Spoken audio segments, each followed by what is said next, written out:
A blinding, incredibly bright light pursued the young girl. Opening her mouth in a silent scream, she could only watch as the glow slowly but surely consumed her. A weak, barely perceptible pulse and a quiet beep coming from the cardiograph. Hospital walls, an IV drip. The girl lay unconscious in a bed, her weak body kept alive by an oxygen mask. A dark-haired guy leaned over her, stroked her pale and cold-to-the-touch face, and straightened her thick bangs. His sister always liked to go against her brother, but now she doesn't even react to his bullying. So uninteresting. The stranger whispered bitter words barely audibly, and only now, when his sister definitely couldn't hear him, did he find the courage to admit that she wasn't the only one in the family whose abilities had awakened. He himself woke up, and now he didn't come just like that, or rather, not only to visit his unconscious sister. His ability is theft. The guy can steal the abilities of others. And now a soft blue pearl shimmered above the girl's head. D-rank ability Steal Complete. Mental Blast. Sends out a mental blast that attacks enemies. Weak, but it's a sister's ability and has a special meaning. The pearl levitated above the guy's palm, and he was surprised by the acquisition, because if it were stronger, then Trisha would not have instantly turned into an ice statue from an unintentional attack. The guy wondered if it was really unintentional, since the distance to Trisha was so far. Shouts were heard from the corridor. Female and male voices vied with each other, shouting, calling someone a murderer, contradicting them, saying that the other person had saved more people, calling for calm, because it was impossible to control everything at once. It just so happened that Miss Sinclair was in that store. It was the brother and sister's mother and father, the lawyer of the man who almost killed their daughter, now defending him, saying that they did not want this, because heroes are not gods. And they are already trying their best. Sometimes they can accidentally harm others while fighting a monster. The woman mournfully covered her face with her hands.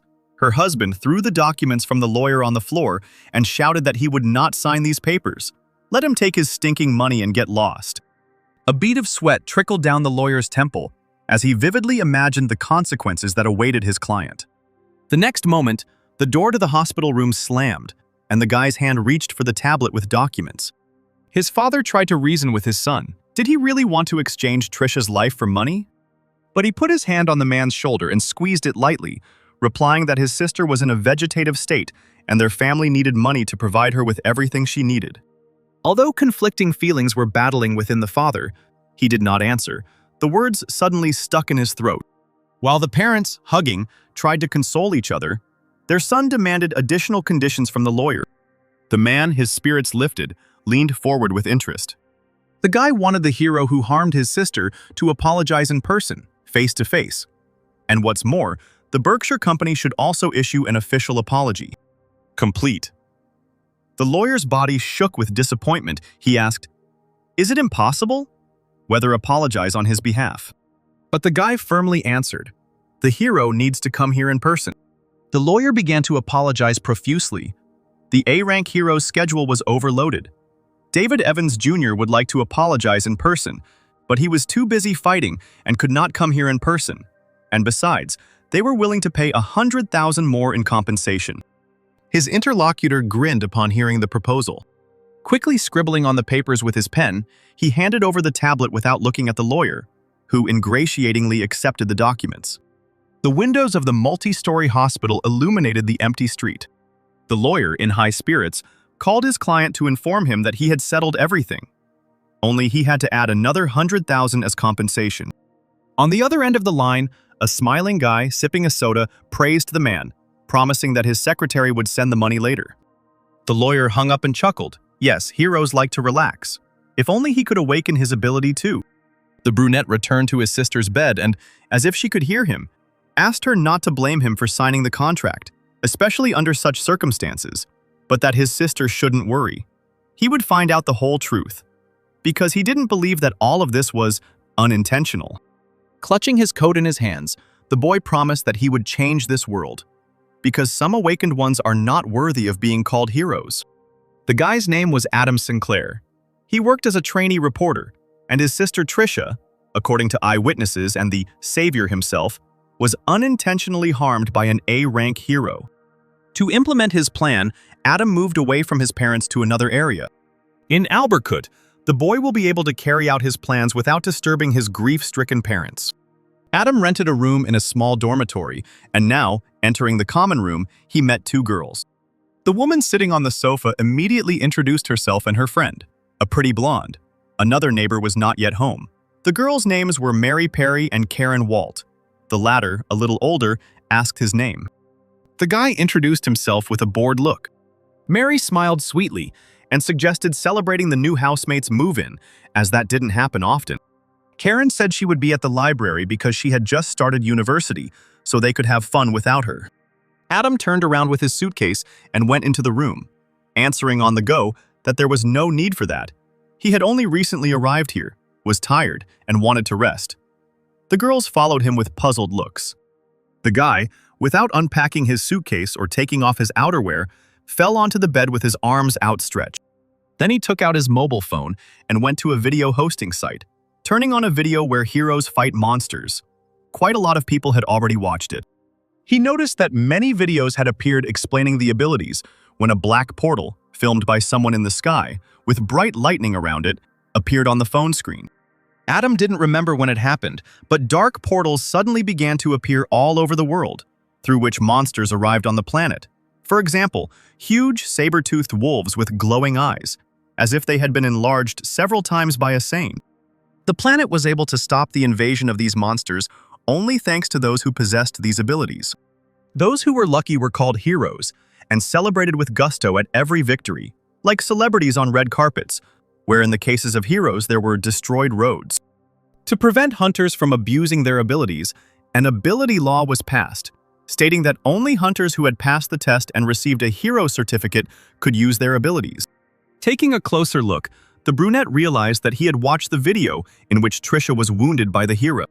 Adam exhaled heavily and locked his mobile phone screen. He didn't find anything suspicious right now. It would be better to study the video again tomorrow. The guy accidentally glanced at the screen and saw the time, and suddenly realized it was already 2:30 in the morning, and he still needed to brush his teeth and wash his face, because he had a lot of work planned for tomorrow.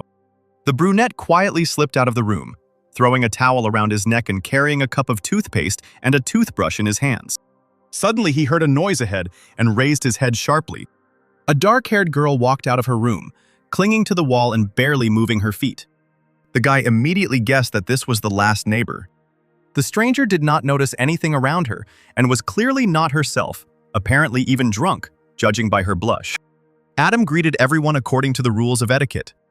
The girl tried to answer him, but immediately covered her mouth with her hand, trying to stop the urge to vomit, then very quickly asked permission to use the restroom first. The guy didn't even think of objecting to her. Before she could close the door, she fell to her knees in front of the toilet and spilled the entire contents of her stomach into it. After a few minutes, she felt much better. The neighbor turned away and rested her elbow on the rim to sit more comfortably and, probably, fall asleep in this position. Adam immediately reached out to her, asking if everything was okay. Then he hesitated, stopped, thinking about something. A man should not get too close to a girl in such a state. He knocked on the door of another neighbor, Mary Perry. She opened the door yawning and, with her eyes closed, asked why little Adam wasn't sleeping when it was so late. He apologized for disturbing her and explained the situation, offering to help the drunk girl since he, a man, was not very comfortable offering his help. Mary, yawning widely again, waved her hand. After all, this wasn't the first time. It was better to leave her there, especially since it was already very late and she had to get up for work tomorrow morning. A moment later, the door slammed in the brunette's face. It seemed that only he could help the girl. Returning to the bathroom, he found her sitting in the same position. He apologized, but rather to himself, since his neighbor was clearly fast asleep. Adam picked her up in his arms and immediately felt that the brain overload ability had been detected. What a discovery! This girl is the owner of an F- rank ability. Brain overload puts the brain into a state of overload for a short period of time, significantly increasing the brain's processing ability. The owner seems unaware that she has this ability, although there is good potential for development. The guy carefully laid his neighbor on the sofa, covered her with his coat, and thought that this strange girl might think that she was very smart, and if she studied well, she would become the best. However, Adam decided to steal the ability. In the future, he will definitely pay for it somehow. Having successfully completed what he had started, The brunette smiled at his thoughts. I wonder what effect this would have on him. In Sinclair's palms, 2 pearls were levitating. The mental abilities Brain Overload and Mental Attack. The system asked if he wanted to combine them. The boy loudly said, "Unite," and the pearls flew up, leaving colorful trails in the air. Then they collided with each other, merging into one. The unification of abilities was complete. A red pearl fell into the brunette's palm. Now Adam possessed the ability of D+ rank. Superbrain could automatically send mental attacks, received a significant increase in the ability to calculate and deduce. However, this ability also needs to be used wisely. The guy thought he could find some clues in the video of the incident in which Trisha was injured. The next morning, he was awakened by a knock on the door. Yawning widely, Adam opened the door. Finally, fully awakened, he was stunned when he saw his guest. The beautiful neighbor, whom he had carefully put to bed yesterday, now stood before him, introduced herself, handed him her coat, and thanked him for his help. The guy was speechless for a second, admiring Lily Romero. After introducing himself, he noticed to himself that his neighbor looked very innocent. He realized that he had taken away her ability, even though Lily didn't know she had it, but he still asked if the girl felt any discomfort. She smiled sweetly, replying that everything was fine and there was no need to worry about her. Having accepted the coat, the guy returned the smile. That's good. The front door suddenly opened, and a plump guy, Adam's friend, walked into the hallway, greeting him loudly. Lily and Adam turned their heads sharply in his direction. The unexpected guest's mouth fell open at the sight of the charming girl. He pointed his finger at his friend, and without any embarrassment, shouted that he had been meeting with someone behind his back. The brunette immediately tried to justify himself, telling him not to talk nonsense because she was his neighbor, the one he lived with. Opening and closing his mouth like a fish, the boy thought that he had acted rashly when he rented the entire apartment. He immediately smoothed his hair, coughed into his fist, and collected his thoughts. George Ripley, that was his name, was a friend and colleague of Adam's. He extended his hand to the stunned girl and introduced himself. She politely introduced herself in response and shook the outstretched hand, understanding what would follow. Predictably, George, still holding her hand, immediately suggested a photo shoot. He could take some beautiful photos with his ability to photograph and film with his bare hands. Lily didn't know how to free herself from such intrusive attention. Luckily, Adam came to her aid and pulled away his friend, who was impressed by the woman's beauty, citing the fact that Ripley had come to pick him up to take him to the editorial office and that they were on the way. The guy, however, did not give up and tried to return to the conversation with the beauty, but he did not succeed. Louisville Publishing Company was in full swing. Adam didn't waste any time and turned on the required video on the screen of his work monitor. There, a hero in a special fancy costume circled around a huge wolf. Using his ability, he released long magical ropes from his palms, and they pinned the monster to the ground, digging straight into its body. The Superbrain's deduction was activated. The guy peered closely at the screen. He was analyzing what he saw, reading every movement and blow. Suddenly he tensed up, and his gaze caught on something. Adam noticed the hero's strange movement.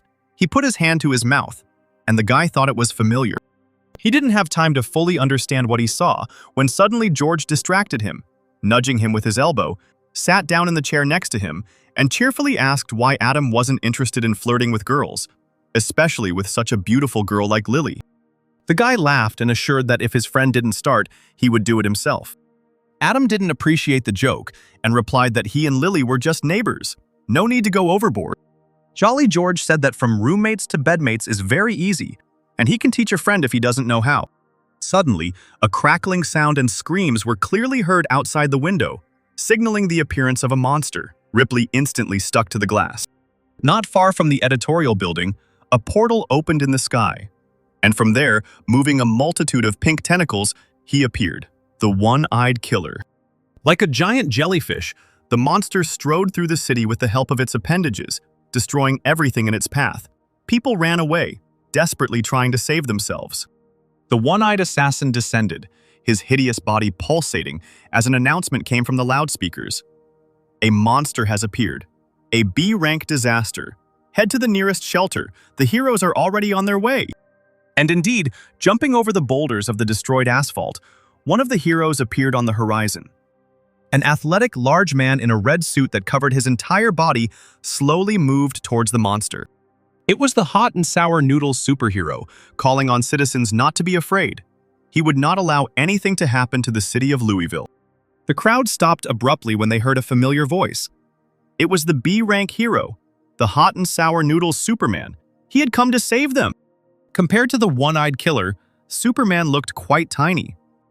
George read the information about the monster using his ability, creating a tiny virtual screen right in his hands. The one-eyed killers possess not only defensive power, but also a psychopathic close combat ability. 18 spiders will have a very difficult time dealing with them, and Noodle's superhero might even lose. The guy looked around and didn't see his friend. The thought flashed through his mind that Adam was running very fast. He pointed the camera and aimed his eye, chuckling. Ordinary people are so weak, it's time to make some money with his ability. A fire butterfly, a C-rank hero, flew over the hot and sour noodles Superman. She was a long-haired, red-haired girl in a tight jumpsuit that flattered her figure. Her wings were made of fire itself, and she asked if the elder needed help. He looked back and said that the girl had arrived just in time. Let her attack the monster while he held it back. Fire Butterfly's eyes flashed and she nodded. Right now, a heroic live stream was being broadcast across the city via live subscription, hosted by director Gregory and Nicholas Roserf. The director commented on the events in a well-trained voice, as if he were watching a football match rather than a bloody battle. The superhero of hot and sour noodles, a close combat hero, was very selfish and narcissistic when he first appeared. His partner excitedly asked Gregory why he was giving such a response, and he replied that to activate his ability, the hero needs to eat a bowl of hot and sour noodles. So he usually appears after the other heroes have already exhausted the monster, and then kills it. Nicholas Roserf laughed, saying that as expected of a director, he always divulges information that other people don't know. The man coughed into his fist and suggested stopping the chatter and watching the live broadcast of the battle. It seems that everything did not go so smoothly. The hero jumped and, as planned, flew straight onto the monster's body. He gritted his teeth, slamming his elbow with all his might straight into the one-eyed assassin. They were immediately surrounded by a multitude of golden butterflies. Fire Butterfly flew closer and shouted to the elder to step aside. Generating a flame in her hand, she pointed her hand straight at the monster. A second later, a powerful stream of fire fell upon the alien, pinning him to the ground. His tentacles began to shudder in pain. The commentators were arguing, looking at the screen, whether the monster's life was coming to an end or not. Nicholas looked at the director in surprise, who doubted his victory, and asked why. The man replied that monsters are also smart, and he did not see a single sign of anxiety in this monster. The superhero stood nearby, watching as the one-eyed killer burned in flames. There was a crackling sound, and the flames split into pieces. From there, the killer crawled out unharmed, his body changing color and shape. The hot and sour noodles hero cursed. The alien had evolved. And now its body had a fire-resistant shield. Butterfly tearfully begged it to hold out a little longer, as it would be some time before the others arrived. The man lowered his head, remembering the conversation that was important to him. The boss, sitting at the table, lectured the superhero. He had already reached the peak of his career as a professional hero. If he wanted to break through and become one of the company's most famous stars, he couldn't afford to lose anymore. Because if he failed, his fame would diminish, and resources would go to younger heroes. The hero of hot and sour noodles was determined that he would never lose his place in the company. Adam stood very close to the thick of things and looked anxiously at the heroes.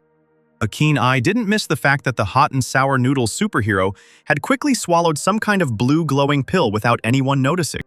Adam's eyes widened. He had already seen such a pill once. At that moment, the tentacle grabbed the fire butterfly in its grip. She, calling out to her elder, tried to escape from the grip. The townspeople could see with their own eyes how the heroine, wrapped in a huge tentacle, was weakening, and some commented on what was happening. The one-eyed killer threw the butterfly, tightly bound in his paws, upwards, and she screamed with all her might that she didn't want to die. Suddenly, one of the monster's tentacles was torn in half. The huge eye looked around the space in bewilderment. The alien became confused and let go of his prey. The butterfly was immediately picked up by the superhero of hot and sour noodles, who landed heavily on the asphalt. Nicholas Rouser slammed his fist on the table in joy in the studio. He exclaimed admiringly into the microphone that this superhero can only stay in fighting form for 15 minutes. But this time, he held on and became even stronger than before. The guy stood up from his seat and raised his fist in victory. The hero hasn't aged yet. Gregory straightened his tie, apparently embarrassed by his judgment. The man muttered that this was quite unexpected. Before he could finish speaking, his colleague glued himself to the screen, screaming that the one-eyed killer was attacking the hero of hot and sour noodles. Right now, the alien and the hero were standing opposite each other. The one-eyed monster was the first to rush towards his opponent, but his tentacles collided with a bright blue glow, the superpower of the hero, hot and sour noodles. The man flew forward, electrified, his whole body glowing with power, and mockingly asked if this was really all the monster could do. Something was brewing. Superman decided to finish off the one-eyed killer with his main weapon. The monster's eye doubled in size upon seeing what he was about to experience. The spicy sour punch in action. Having hit his target directly, the hero immediately flew away in the opposite direction. He landed on the asphalt and didn't even turn around. He knew that behind his back, the alien was being torn to pieces by a superpower. Suddenly, the man doubled over, blood spurting from his mouth. The hot and sour noodle Superman collapsed to the ground, his head hanging low. The monster had long since died, cut in two, and his partner immediately ran up to the elder one. But the winner turned around sharply. Thick veins appeared on his face. His eyes glowed with a bright light. Fire Butterfly was horrified and screamed loudly. She grabbed the elder's shoulder, asking what had happened to him, but the man did not answer. He clenched his teeth. He understood that he had to control this. Seconds later, the hot and sour noodles hero regained his composure, grinning widely and awkwardly scratching the back of his head as he told Butterfly that it was okay. He just used too much of his power. She calmed down, but the man had truly scared her. Both heroes seemed to be walking along the red carpet, while a happy crowd shouted their gratitude after them and declared their love with all their might. Adam, who had been watching the battle from his hiding place, was about to go out when it was all over, thinking that he had completely forgotten about the blue pill, and he still needed to prepare the news. At that moment, out of the corner of his eye, he saw some movement right next to the body of the fallen alien. The guy turned and looked carefully in that direction. It turned out that a tiny clone of the one-eyed killer remained in the dead man's womb. Adam belatedly realized that he was moving towards him in great leaps. His physical and elemental defenses are so high that perhaps a mental attack will be his weak point. The clone, jumping ever closer to the brunette, threatened revenge on the hero of sour and spicy noodles. And when it found a host, it would absorb his energy. Suddenly his gaze fell on Adam, and he chose him as his master. The guy didn't seem to be worried at all.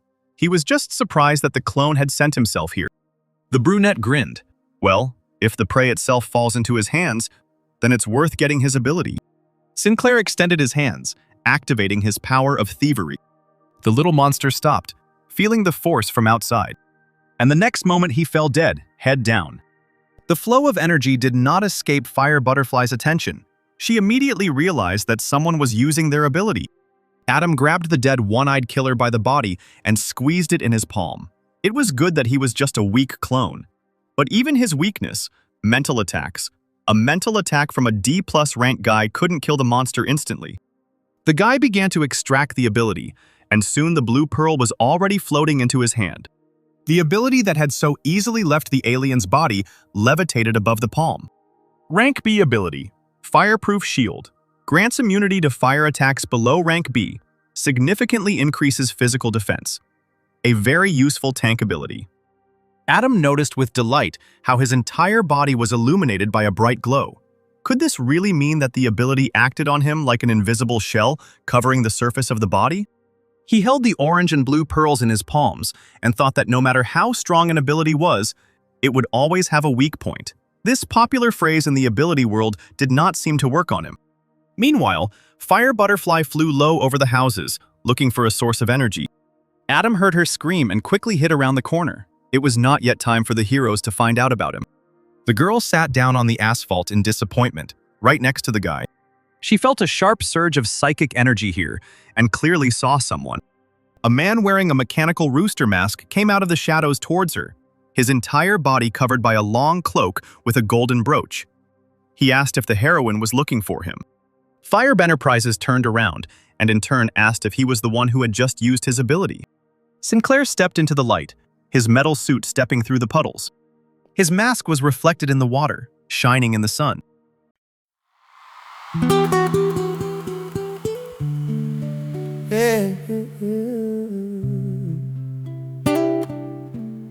You got feeling in the floor, boys.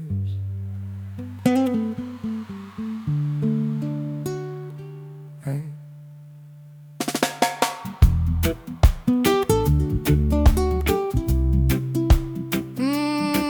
Listen.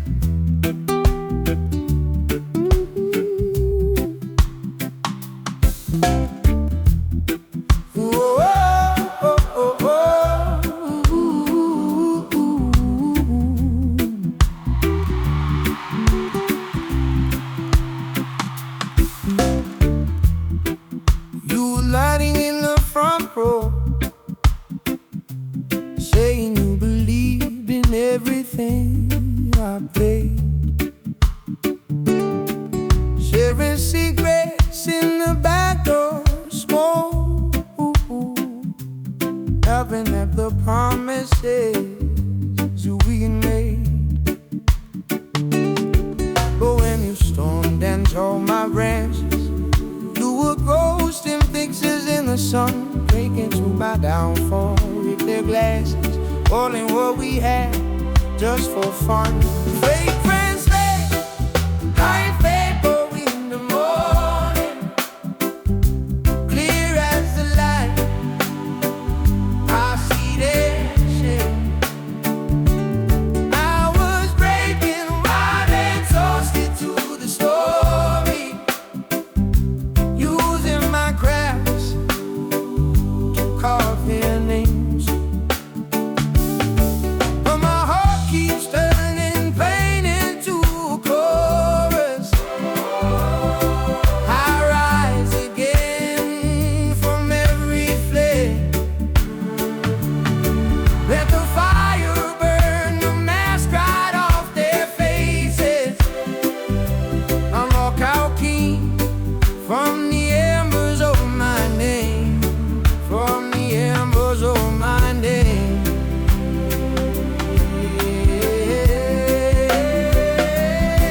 I've been wrestling with the mirror, asking, was it Lee who wore the lie? Did I barter all my boundaries just to keep a handful by my side? They were cheering when I stumbled, calling my confession. They stood quite far from each other. The girl cautiously asked if the stranger was a hero, since she had not seen him before. Tossing aside the one-eyed killer clone like a ball, Adam said he was just a passerby who helped her clean up. The butterfly stared in surprise at the dead alien at her feet. Could this really be a clone of the one-eyed killer? The girl looked at the stranger and thought, how amazing it was that he was able to finish off such a strong and dangerous monster in an instant. But he's not a hero, and he shouldn't use his powers without permission.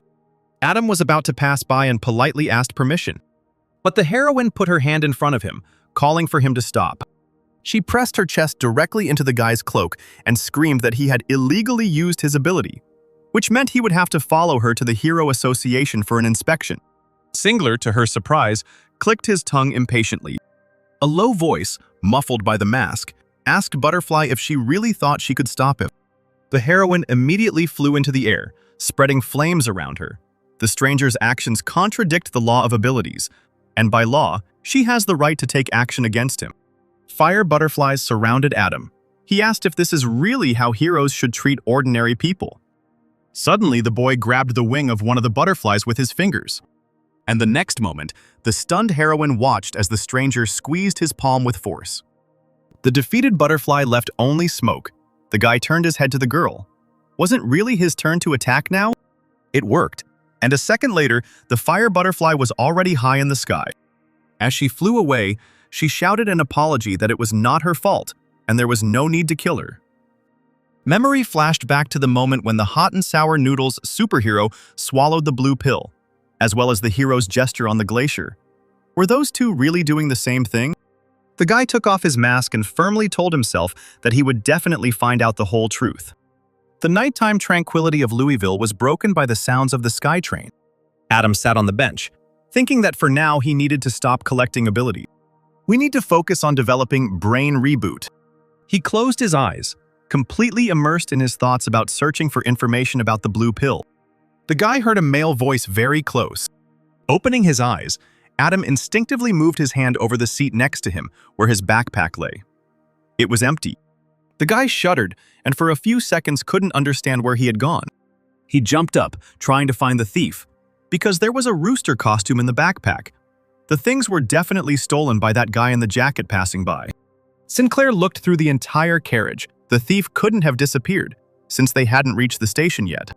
Could he be someone with the ability of invisibility? And then what about his smell? Adam activated Brain Reboot, Sense Enhancement, and immediately realized that the backpack's scent was coming from the guy standing nearby. But the aura and clothing of the calmly standing stranger were completely different. So it's not invisibility. It could be some other ability to change appearance. However, the guy was not at all upset because this ability came into his hands on its own and would be very useful. Sinclair followed the boy with bright hair relentlessly through the night streets, keeping a safe distance. He was whistling something under his breath. Today is Harvest Day. Suddenly, he looked up at the sky and thought he felt a strange nervousness. The thief turned around sharply and saw the very passenger from whom he had stolen the backpack. How could he expose him and even start persecuting him? Without thinking twice, the stranger jumped up and ran forward as fast as he could. He was clearly out of luck today. The nearest place to hide turned out to be a public toilet. The brunette slammed the door open, loudly asking if the thief was going to use the middle-class trick of hiding in the toilet when he was too weak. There were no stalls in the men's restroom, and the stranger was not to be found there either. The guy looked at the pink sign in surprise. Did the kidnapper really go into the women's restroom? Adam knocked on the door of the booth, from where a rustling sound was heard, and called for them to come out. From there came a squeal. They called him a pervert. Adam kicked the door open. That means he likes to do everything the hard way. From the depths of the cabin, at first glance, a female silhouette appeared. Toilet paper and a whole set of cosmetics instantly flew at the guy, all accompanied by cries for help. The brunette peeled off the layers of paper in bewilderment. He admired the ability the thief had acquired. He was even able to change his voice. Sitting hunched over the toilet lid, the same guy was looking at him, but already in women's clothing, very revealing. A top, a short skirt, and stockings with heels. The guy asked for forgiveness. This was his first experience of transformation. Adam said with disappointment that the ability could not change the body and appearance. The thief almost cried. How unlucky he was. With a guilty look, he handed the backpack to its owner. He even tried to smile to smooth over the conflict. The first thing Sinclair did was open his backpack and make sure his things were still there. Towering over the stranger, he sternly asked if he had looked inside, but the boy stuttered and replied that he hadn't even opened it. Adjusting his glasses on the bridge of his nose, the brunette advised him to find a normal job in the future and be a good person. Sitting on the toilet with his hands clasped in a prayerful gesture, the thief assured that he would never steal again and thanked them for sparing him this time. The answer was Adam's low, threatening voice and disappointment. No one was going to spare him. The booth lit up with a bright blue light, blinding the thief. As he left the restroom and tossed the red pearl into his palms, the brunette remembered that he had promised himself not to collect abilities anymore. But now he couldn't resist such a temptation. F-rank ability, Change Clothes Anywhere, allows you to change clothes with one hand movement and comes with a storage space. Sinclair did not hesitate and immediately put his acquisition to use. He left the building in a new, expensive suit, changed his hairstyle, and took off his glasses. Looking at himself, he smiled. What a convenient and useful ability. There were 2 police officers standing at the exit. They received a report from a citizen that someone was screaming in the women's restrooms. Adam pointed his finger towards the restroom and replied that he heard screams and even saw a pervert in disguise there. Looking after the half-naked thief, who was being led away by the police, the guy thought that some people with abilities do not deserve them, and he must definitely correct this. A week passed, and echoes of music from the club could be heard in the silence of the night. Adam arrived there in a taxi. He got out of the car, slammed the door. George, who was standing nearby, called him to the meeting, greeting his friend. The brunette asked what he wanted, since he even had to call him here. Cheerful as ever, Ripley put one arm around his shoulder and cryptically asked him to guess who he had just seen in the nightclub. Adam muttered something, and his friend replied with a sly smile that his girlfriend Lily worked there as a service worker. The brunette narrowed his eyes and asked her not to call his neighbor his girlfriend anymore. As he approached the door, George's enthusiasm did not subside. He, in turn, asked him to stop pretending, and that his friend would understand everything when he saw the performance with his own eyes. Loud music and darkness, punctuated by bright flashes, blinded Sinclair as they both entered the club, and Ripley called him to the nearest table. In a large human-sized cage, in a revealing rabbit costume, she danced, Lily Romero. Each dance move was accompanied by the unmistakable friction of the rabbit's tail against the pole. The girl was the first to notice those who entered, and was stunned. She slowed down for a moment, panicking. "What is her neighbor doing here?" Adam sat with his hands on his knees. George carefreely sipped his cocktail and consoled his friend. There was no need to be sad. There were still many beauties on Earth, and today he was on his, George's, territory. So let him sit and relax. Each table was surrounded by sofas, forming a square for more people, so the guy raised his hand and loudly called someone to come over. 3 busty workers looked at them, waving their hands enticingly, and George introduced them to Adam one by one. Then he pointed to Sinclair himself and introduced him to the girls. They immediately surrounded the handsome guy, showering him with compliments, while George remained somewhere to the side. Meanwhile, at the table next to them, someone loudly slammed a bottle of alcohol on the table. The young man sat there slouched, hugging the most beautiful workers, complaining that his brother had taken his McLaren, and that was why he had lost to that brat Fred. To his right sat a couple, a local girl and a red-haired man named Michael Bowers, the young man's bodyguard. He replied that he simply lost the race and there was no need to blame the car for it. His interlocutor was obviously very drunk and was now laughing out loud. Wade, throwing his arms over the girl's shoulders, said the man had only become his bodyguard because he hadn't been able to break through to his father's side, just as Lily approached to discreetly top up his glass with more alcohol. Zachary narrowed his eyes and looked at the man slyly, asking if it was because he couldn't keep his mouth shut. He smiled widely and replied that, as a C-rank hero, why would his master be bothered by such things? The mocking expression instantly disappeared from the guy's face, and he hissed in displeasure. Zachary jumped up and, in a sudden surge of rage, slapped Lily, cursing why such a staff was even here. The girl lost her footing and fell, hitting the sofa, leaving a mark on her cheek from someone else's palm. Wade hysterically asked why they were serving him such disgusting alcohol. The flushed young face twisted. How dare they force him to drink such a swill? The next moment, the guy, hanging over the dancer, poured the contents of the bottle over her head. Adam, seeing this, tried to jump up, but George began to hold him back, because his friend did not have the strength to compete with these people. The young gentleman was the second son of a mechanical hero of the A rank from the Berkshire Company, and his bodyguard was a hero of the C rank, Flaming Fist. Sinclair angrily threw his friend's hand away and muttered that he knew everything and was now just going to the restroom. Poor Lily was quietly sobbing, unable to get up. Sticky alcohol was running down her hair, and her face was still burning from the recent blow. Zachary sat back down, hugging the girls close, his gaze falling on the table where several new bottles stood. They know how to apologize. He added to the manager that the guilty girl needed to be finished off completely, and the bar manager, knowing who this boy was, unquestioningly carried out any requests, loudly encouraging the man. Those present watched as he forcibly poured strong alcohol into Lily. Scoundrel was punished instantly. The hero in the rooster mask kicked him away from the girl. Romero was on all fours, wheezing and coughing up bitter liquid and gasping for air. Adam approached the young master and his henchmen, saying that he knew about the presence of the mechanical hero's son here. Zachary continued to carelessly pour alcohol into himself, mockingly muttering that the stranger was definitely on his way to die today. His bodyguards covered him, and the red-haired Flaming Fist stepped forward, interested in the guy. The rooster sat down on the sofa, crossed his legs, then crossed his arms over his chest. He offered a deal to Brother Zachary. Hearing the stranger's words, he became interested and blinked dazedly. The bodyguard worriedly told the young gentleman that it was already quite late and that he needed to leave. For this, the man received a glass bottle on the head. Zachary, without hesitation, threw dirt at him, shouting that he was not going anywhere because he was offered a deal. He swallowed the humiliating insult, clenching his teeth. To answer the little scoundrel would mean losing his job. Wade stood up and walked unsteadily towards Sinclair, asking what the deal was.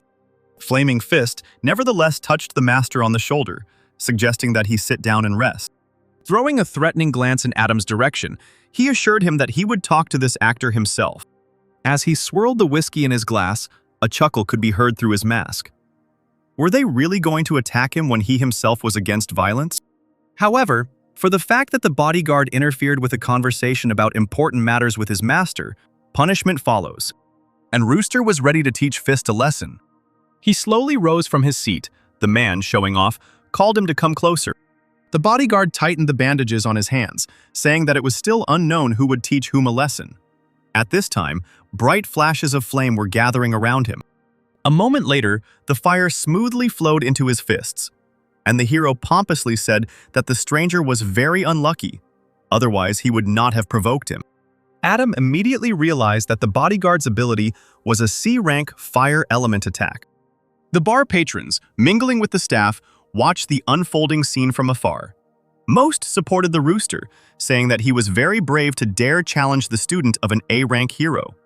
Lily was taken under the wing of a colleague who offered to help, and she, still trembling, thanked him. While the crowd argued about what the men were fighting about and whether the Rooster could defeat the Flame Boxer, the latter wasted no time in running at his opponent, waving his flaming fists. But seeing that he wasn't even moving, a fear flashed through the man's mind. Why wasn't the guy trying to dodge? Was this really a trap? Adam skillfully shrugged off the attack as the fire passed right past his face and mockingly asked if there was more to come. The bodyguard bared his teeth. Since the day he became a hero, no enemy or beast could withstand his attack. The next second he raised his fist, and the flame spread much further than last time, completely covering the Rooster. The crowd recoiled in horror. The hero would definitely burn someone. Sinclair, meanwhile, was completely engulfed in flames, with only his outline visible.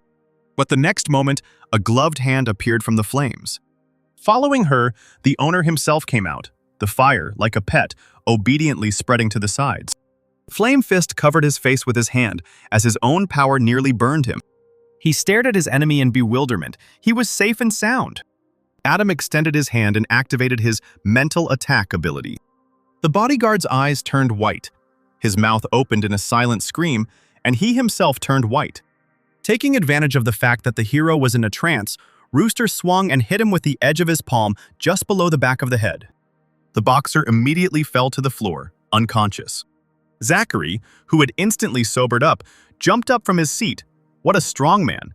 The fiery boxer was defeated with just one punch. Sinclair dropped to one knee, drawing the ability from his fallen foe.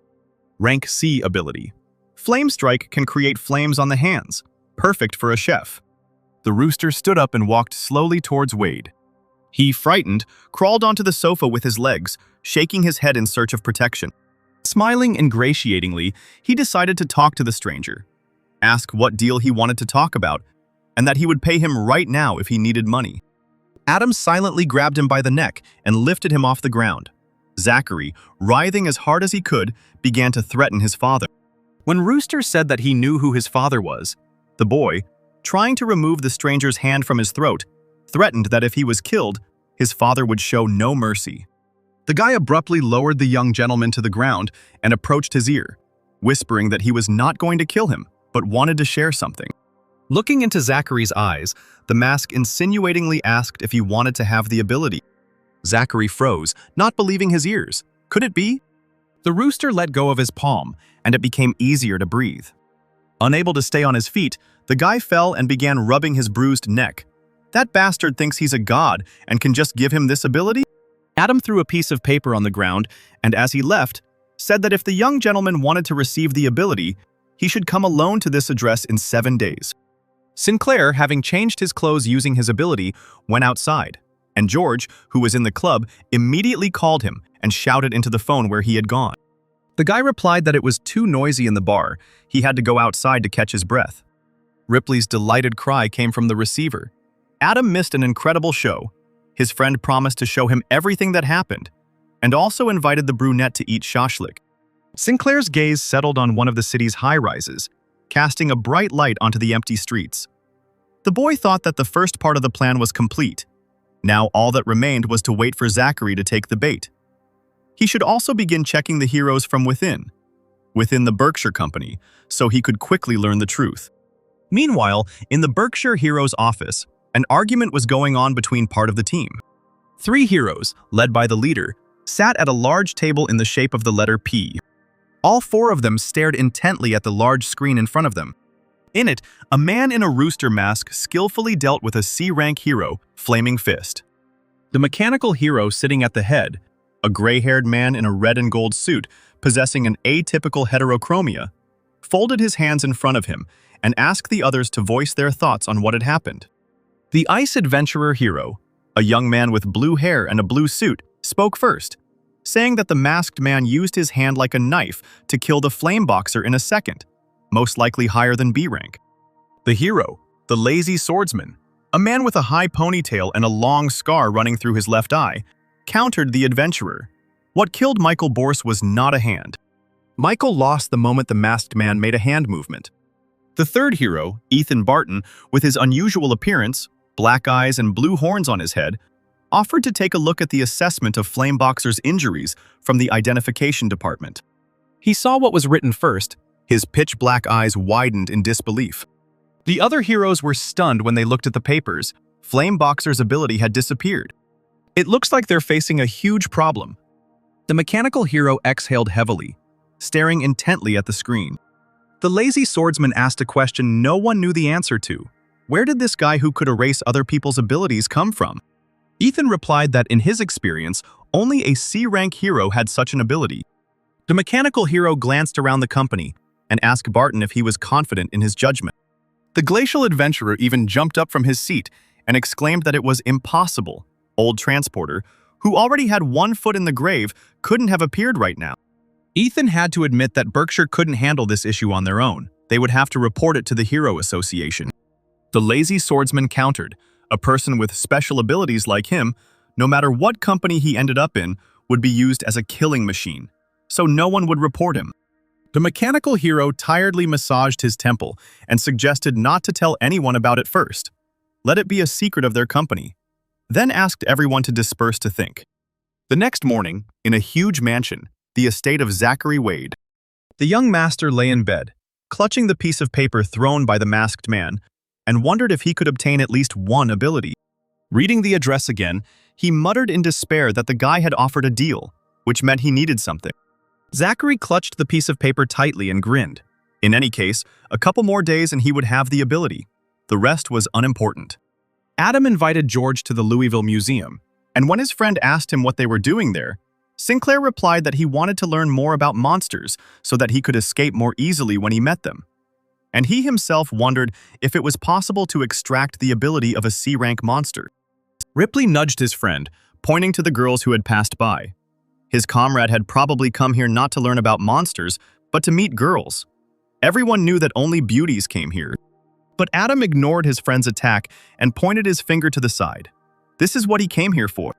The electric Tyrannosaurus, a C-rank monster that was 7 meters tall and 12 meters long, appeared in the early stages and emitted electricity, causing numerous disasters, paralyzing the entire city and killing 8 A-rank heroes, 13 B-rank heroes, and 27 C-rank heroes. Staring at the monster of incredible size, Adam said that he planned to write an article about the monster invasion. The Tyrannosaurus's mechanical mouth remained open, just as it had been when humans finally managed to defeat it at the cost of incredible efforts and many casualties. George's mouth dropped open in amazement. This monster was so powerful. Sinclair came closer, and as if hypnotized, extended his hand. If he could extract this terrible ability, then... A local security guard immediately ran up to him, waving a bat threateningly. The guy held out his work badge, saying he was a journalist and wanted to write an article about monsters. The security guard examined the card and warned that in the museum you can look with your eyes, but not touch with your hands. At that moment, George winked at his friend. The lively guy decided to charm the man, leading him further into the hall, asking where he could find cute girls here. The guard immediately inquired about his sanity. Finally, Adam was able to return to his plan, and again reached out his hand to the monster, activating the extraction of abilities. Familiar impulses ran through his body, but the brunette was surprised to notice that the ability was difficult to extract. Finally, he succeeded, and a soft purple pearl was already levitating in his palm. But something out of the ordinary was happening. He extracted the E rank ability Electricity. He can create an electric ball. It can also be used to charge the phone. Staring at the pearl in his hands, Sinclair asked himself in confusion, did he only extract an E rank ability from an S rank monster? Could it be that such a powerful monster's ability has been weakened due to its long-ago death? Perhaps the last time Adam was able to extract a higher-level ability from a monster was because it was still alive? The guy, passing by the exhibits, thought with disappointment that it seemed he would not get anything like that from the museum. But still, he needed to continue searching. By the time he returned to his room, the sun had set and the sky had turned pastel colors. The brunette laid out the loot on the table. Having walked around the entire museum, Adam received only 3 low-ranking abilities.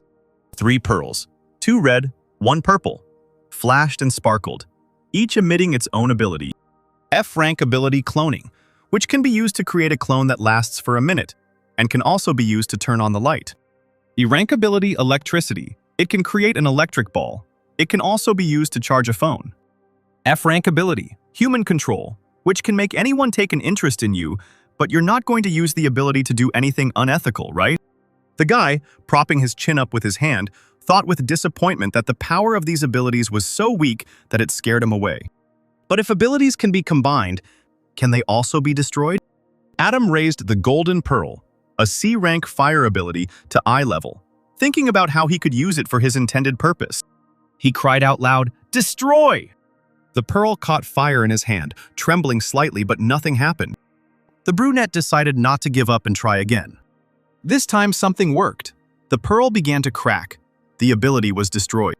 Now, on the table in front of Sinclair lay several dark, barely shining cubes of different sizes. Level 1. Dark Magic. Basic Substance. Perfect and indestructible square. The brunette brought one of them closer to his eyes. Could it be that the abilities were created from these cubes? And he could actually destroy the ability? He began to think, the ability could be broken down into its most basic components. Cubes of dark energy. In one hand he held a cube, in the other a red pearl. Then, accordingly, and for sure, he will be able to use these cubes of dark energy to enhance his abilities? Guided by his own thoughts, Sinclair combined the 2 objects. The ability really improved. The E-rank ability, Human Control, provides the ability to mentally get closer to the target, the ability to deceive people, and now you can start engaging in scams.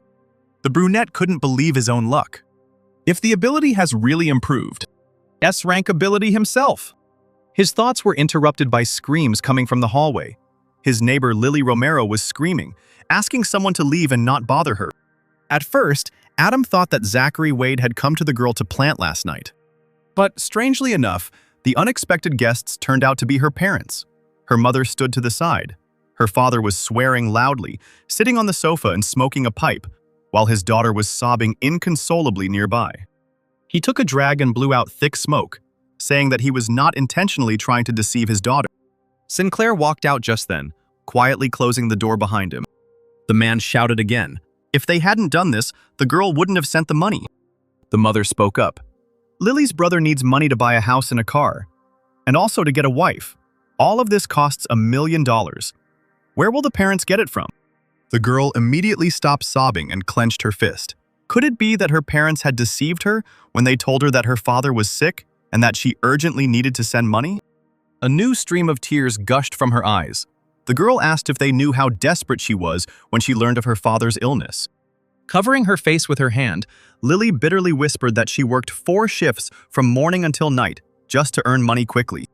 The father exhaled smoke and said indifferently that at first the family had thought about his daughter sending as much as she could, and he would have a way to find the rest later, since Lily's family lineage could not end with them. The girl defiantly asked if this was just a way to bring her home and sell her to a man she didn't even know. The mother took her inconsolable daughter by the hand, saying that even if this man did not receive a higher education, he was still honest and kind, and he would not treat her badly. Lily jerked her hand away, screaming, wondering if her parents had even thought for a second about where the 50,000 she had sent a week ago had come from. Swallowing angry tears, she admitted that she worked as a bartender and a waitress, and became an escort for this reason. The shocked parents looked at their daughter silently, as if they had been struck by lightning. Father jumped up from the sofa, pointing his finger at Lily. What a shame. She ruined the family's reputation. He swung at his daughter, throwing mud at her and threatening to beat her, but she turned her head away, defiantly replying that the clients had beaten her harder than her own father ever had. At that moment, Adam jumped up and managed to intercept the man's hand, saying that he could discuss everything with his own daughter. The man turned around in disbelief. How dare someone interrupt him? He spat at his feet, telling the stranger that he had no right to interfere while he was punishing his daughter. Sinclair astutely noted that the man did not seem to regret what had happened at all. Remorse could only be seen in the mother's eyes. The guy decided to take extreme measures to help her and see if she could help Lily, and so he activated the C-rank ability, Human Control. The woman, as if someone had possessed her, swung her arm and slapped her husband. He couldn't stay on his feet and fell to the ground. Now his wife was scolding him, saying that his daughter had become an escort, and did he really have a heart of stone? She rushed to Lily with hugs. Both were crying. The woman asked for forgiveness for offending her daughter, because she was her most precious child. The man, without getting up from his knees, sighed. Then her brother will earn everything himself. Adam remembered his unfortunate sister, whose life was kept alive by medical devices. Everything is fine, as long as people understand it in time. Who in this world would not feel sorry for their own family? The next morning, the guy went with Lily to see her parents off to the train station. The girl waved at them out the window, urging them to be careful, and promised to come for the new year. Her mother waved back, urging her not to do anything stupid again. The brunette was holding a glass of drink in his hands. His neighbor thanked him for the company and said that they could go back now. Sinclair handed the girl a glass, expressing the hope that her brother would realize everything, and that it would be much more useful than any amount of money his sister would send.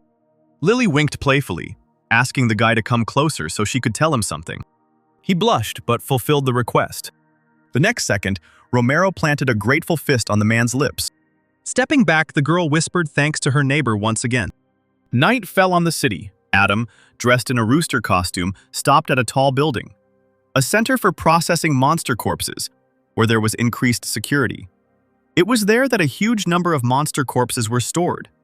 This should have made it easier for the guy to access new abilities. A large truck drove past, turning toward the building, and a thought occurred to Sinclair. It seemed there was only a special way to get inside. He didn't wait for the truck to stop, but slid his boots across the floor, arching his back. Attached to the bottom of the car, around the entire perimeter, were structures that looked like beams, and Adam grabbed hold of one of them tightly with both hands. A heavy sigh came from under the mask, but the brunette realized that he was not alone in such an unusual place. Right in front of his face was a girl's face. The stranger gestured for him to be silent. The brunette obediently didn't utter a word. Surprised by the company, was this man really trying to get into the center too? At the very beginning, due to the darkness, he still doubted who was in front of him, but the feeling of close contact with a woman's breast dispelled all doubts. The guy stuttered as he said hello and remarked that they were lucky. The stranger grimaced and hissed at him. What the hell of a coincidence! She was so unlucky that he was here. Now she would have to act according to the rules of the field and rely on her abilities. The girl's name was Regina Craig. She was a representative of the Lettsville Chamber of Commerce. She introduced herself and asked Adam who he was. Regina looked into the dark lenses of her mask, saying that they would soon reach the unloading zone, but for now she couldn't get off the truck in this position. Suddenly, Sinclair grabbed her tightly around the waist, urging her to hold on to him, and pushed himself to the side, flying out from under the truck. They ended up lying on the asphalt, the guy taking the full brunt of the blow, still clutching his new acquaintance in his arms. Realizing that she was not going to move, he carefully asked how long she would continue to hug him like this. Regina was blown away from the guy by the wind. Stepping to the side, she replied that if the situation did not require it, who would want to hug him at all?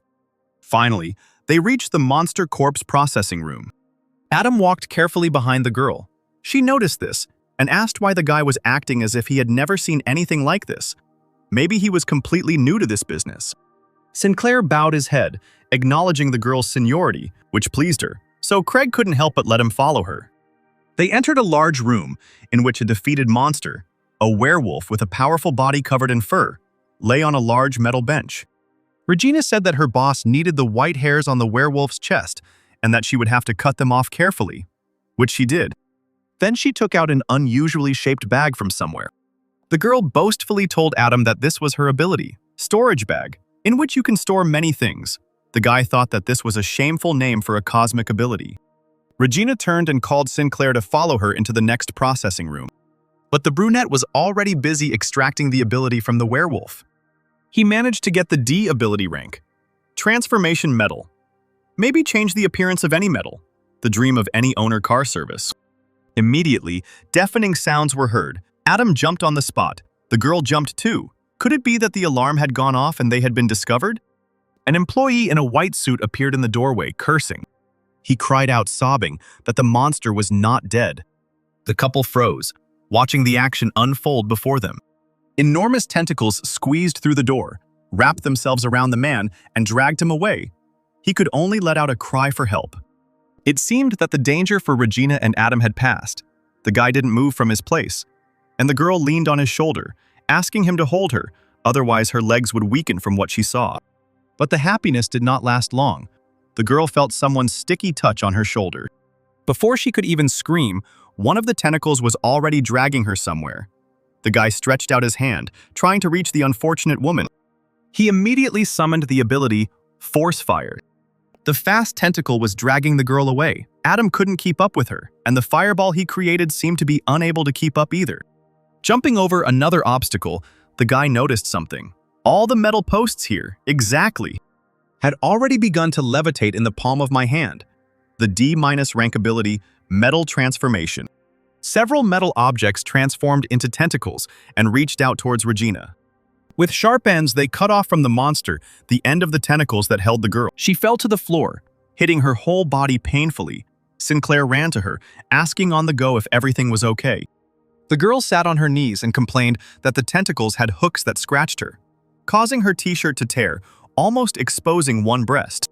There was a crash, and the couple turned around to see that the monster had come to life again. An incredibly large skull with fangs, in which a multitude of tentacles were swarming.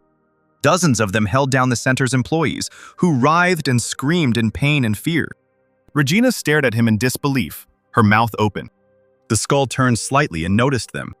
He immediately released several tentacles towards the boy and the girl. Adam summoned Metal Transformation again. The skull soared up to the high ceiling, pointing its tentacles at the people. The guy began to attack the alien with a huge metal shield, connecting several racks together. Regina looked up in horror as the shield beneath the monster's armor thinned and screamed at her partner to come up with another way. She panicked and covered her head with her hands, screaming hysterically that she would die and be eaten. Adam was thinking hard about what to do, as this couldn't go on for long, and he remembered seeing several canisters of gasoline. He tried to console Regina, telling her not to be afraid because he had an idea. The guy pushed the shield in front of him and summoned metal tentacles using his ability. The canisters of gasoline seen earlier followed them. All of this soared upward, straight towards the alien's skull. Adam commanded the small pearl that accompanied the tentacle canisters to explode. There was a deafening explosion, and thanks to the gasoline, fire spread in all directions. The brunette grabbed the girl by the hand and pulled her along with him, calling on the others to run.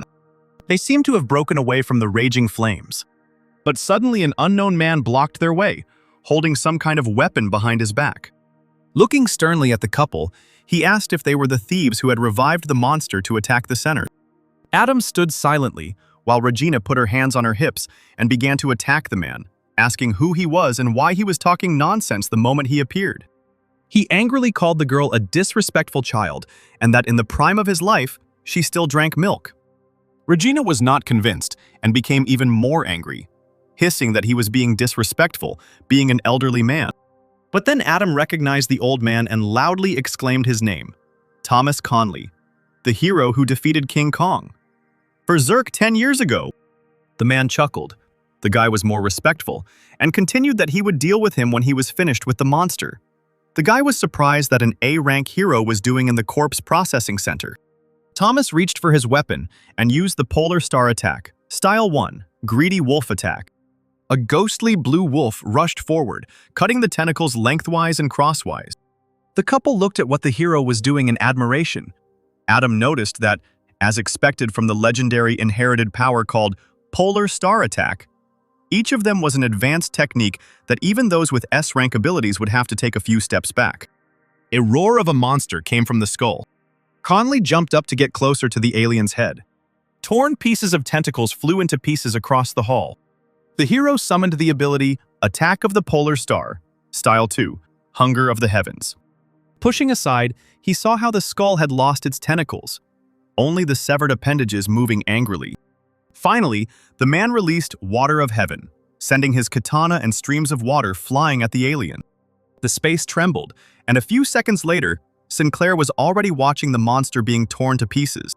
Thomas dropped to one knee, bloody shreds scattering across the room behind him, all that remained of the alien.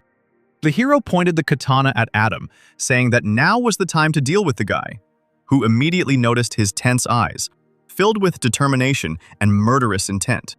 Sinclair tried to convince the older hero that they were not the ones who brought the beast back to life. The man, without changing his position, replied that this was nonsense because the couple looked too suspicious. Regina whispered worriedly to Adam, asking if he was confident that he could defeat this old man. The guy replied that he couldn't, but did she want to? The girl shook her head and said that she wanted to lend him a gun. She shoved the armor, made from the materials of a B-rank monster, into the guy's hands and ran away, shouting as she went that the armor would help and that she would root for him. Adam, having examined the object, chuckled, "What madness!" Regina reminded him of Trisha. Thomas suddenly, without warning, pounced on the guy, raising his katana over him. Luckily, Sinclair managed to react at the last moment. He put his hand forward, and the armor given to him by Regina reflected the attack, causing surprise to the older hero. The brunette himself was amazed by such powerful protection. Thomas did not give up and wielded his weapon reliably, advancing more and more on the guy. He exhaled heavily and activated the Brain Reboot ability. The ability made it possible to slow down the hero's movements in Adam's eyes. Mask stared at Conley. The boy thought that after activating Brain Reboot, the attacks seemed slower, but it was still not enough to defeat him. Screaming furiously, the old hero began to rush towards the guy with redoubled force. Even in slow motion, he realized that he didn't have time to dodge. I had to use extreme measures. The ability Human Control.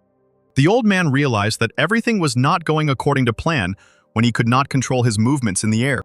He hissed in disbelief, asking the boy if he had stopped his movements. Both opponents grouped together and dropped to the ground. Adam calmly said that he would be in danger if he didn't do it. Thomas, who would not have been defeated, once again ran at the ready with his sword. Are these tricks really all that petty thieves are capable of? Adam used metal transformation again, and the small object in his hand grew into a full-sized staff. The two heroes clashed with weapons at the same time. Sinclair's eyes, safely hidden behind his mask, studied the old man.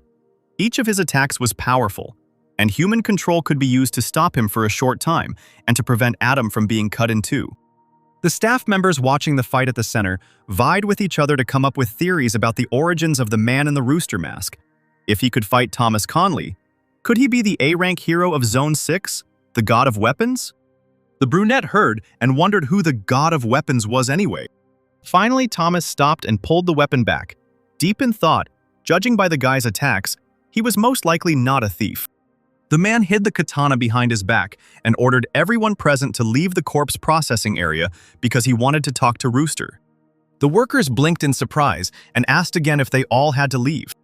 The hero's eyes flashed dangerously. Is someone not going to listen to the orders of the manager of this center? Regina, along with the others, ran to the exit, shouting to Adam that she would wait for him outside. The men were left alone. The guy asked what the older hero wanted from him. He replied that he knew that the brunette was not the god of weapons, because his skills were incomparable with the skills of a god. Only his metal abilities slightly resembled his. But someone like Adam has several abilities, which means he can be considered a strong person who would never come to the center just to steal some fur. Thomas narrowed his eyes and seriously asked the brunette if he had come here in search of the world's secret. Sinclair, without expressing surprise, wondered, "What kind of world secret is this? What is he even talking about? I need to find out more from him."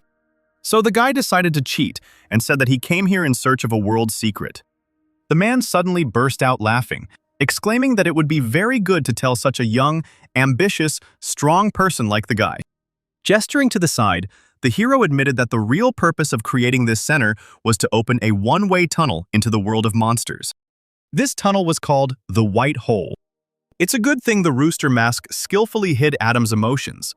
He was shocked by what he heard. 15 years ago, the Louisville White Hole was successfully discovered. The Hero Association sent a small team of high-ranking heroes on a special mission to infiltrate the monster world, and Thomas himself was on that team.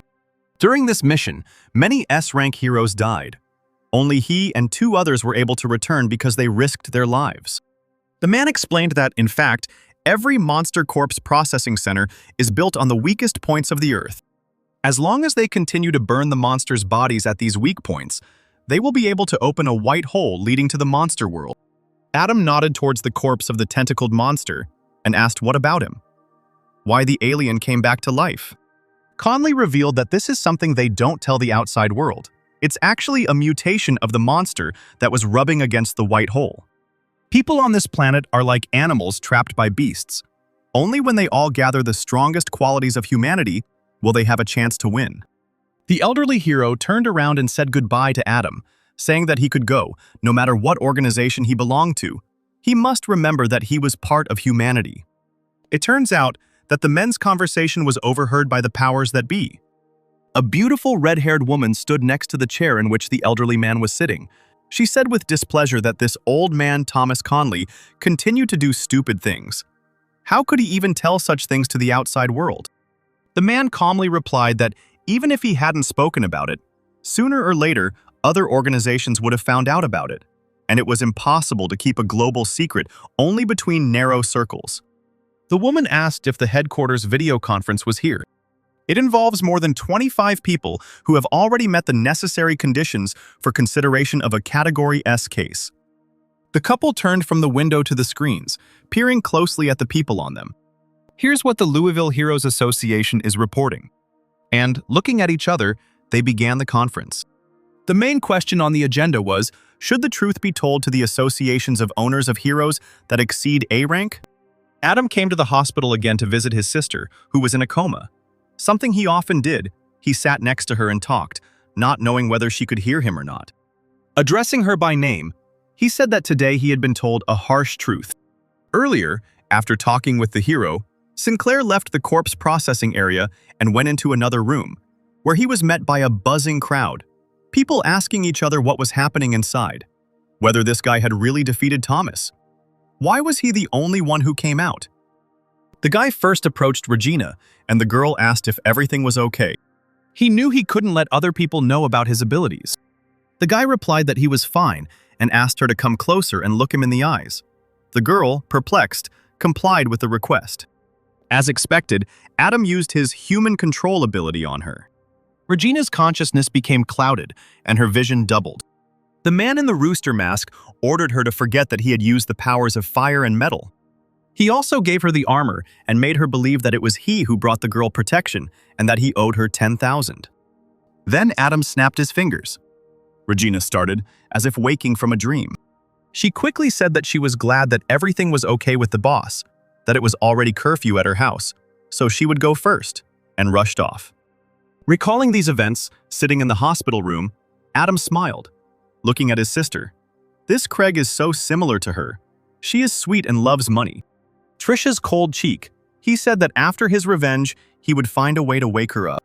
Full of determination, the guy returned home after dark.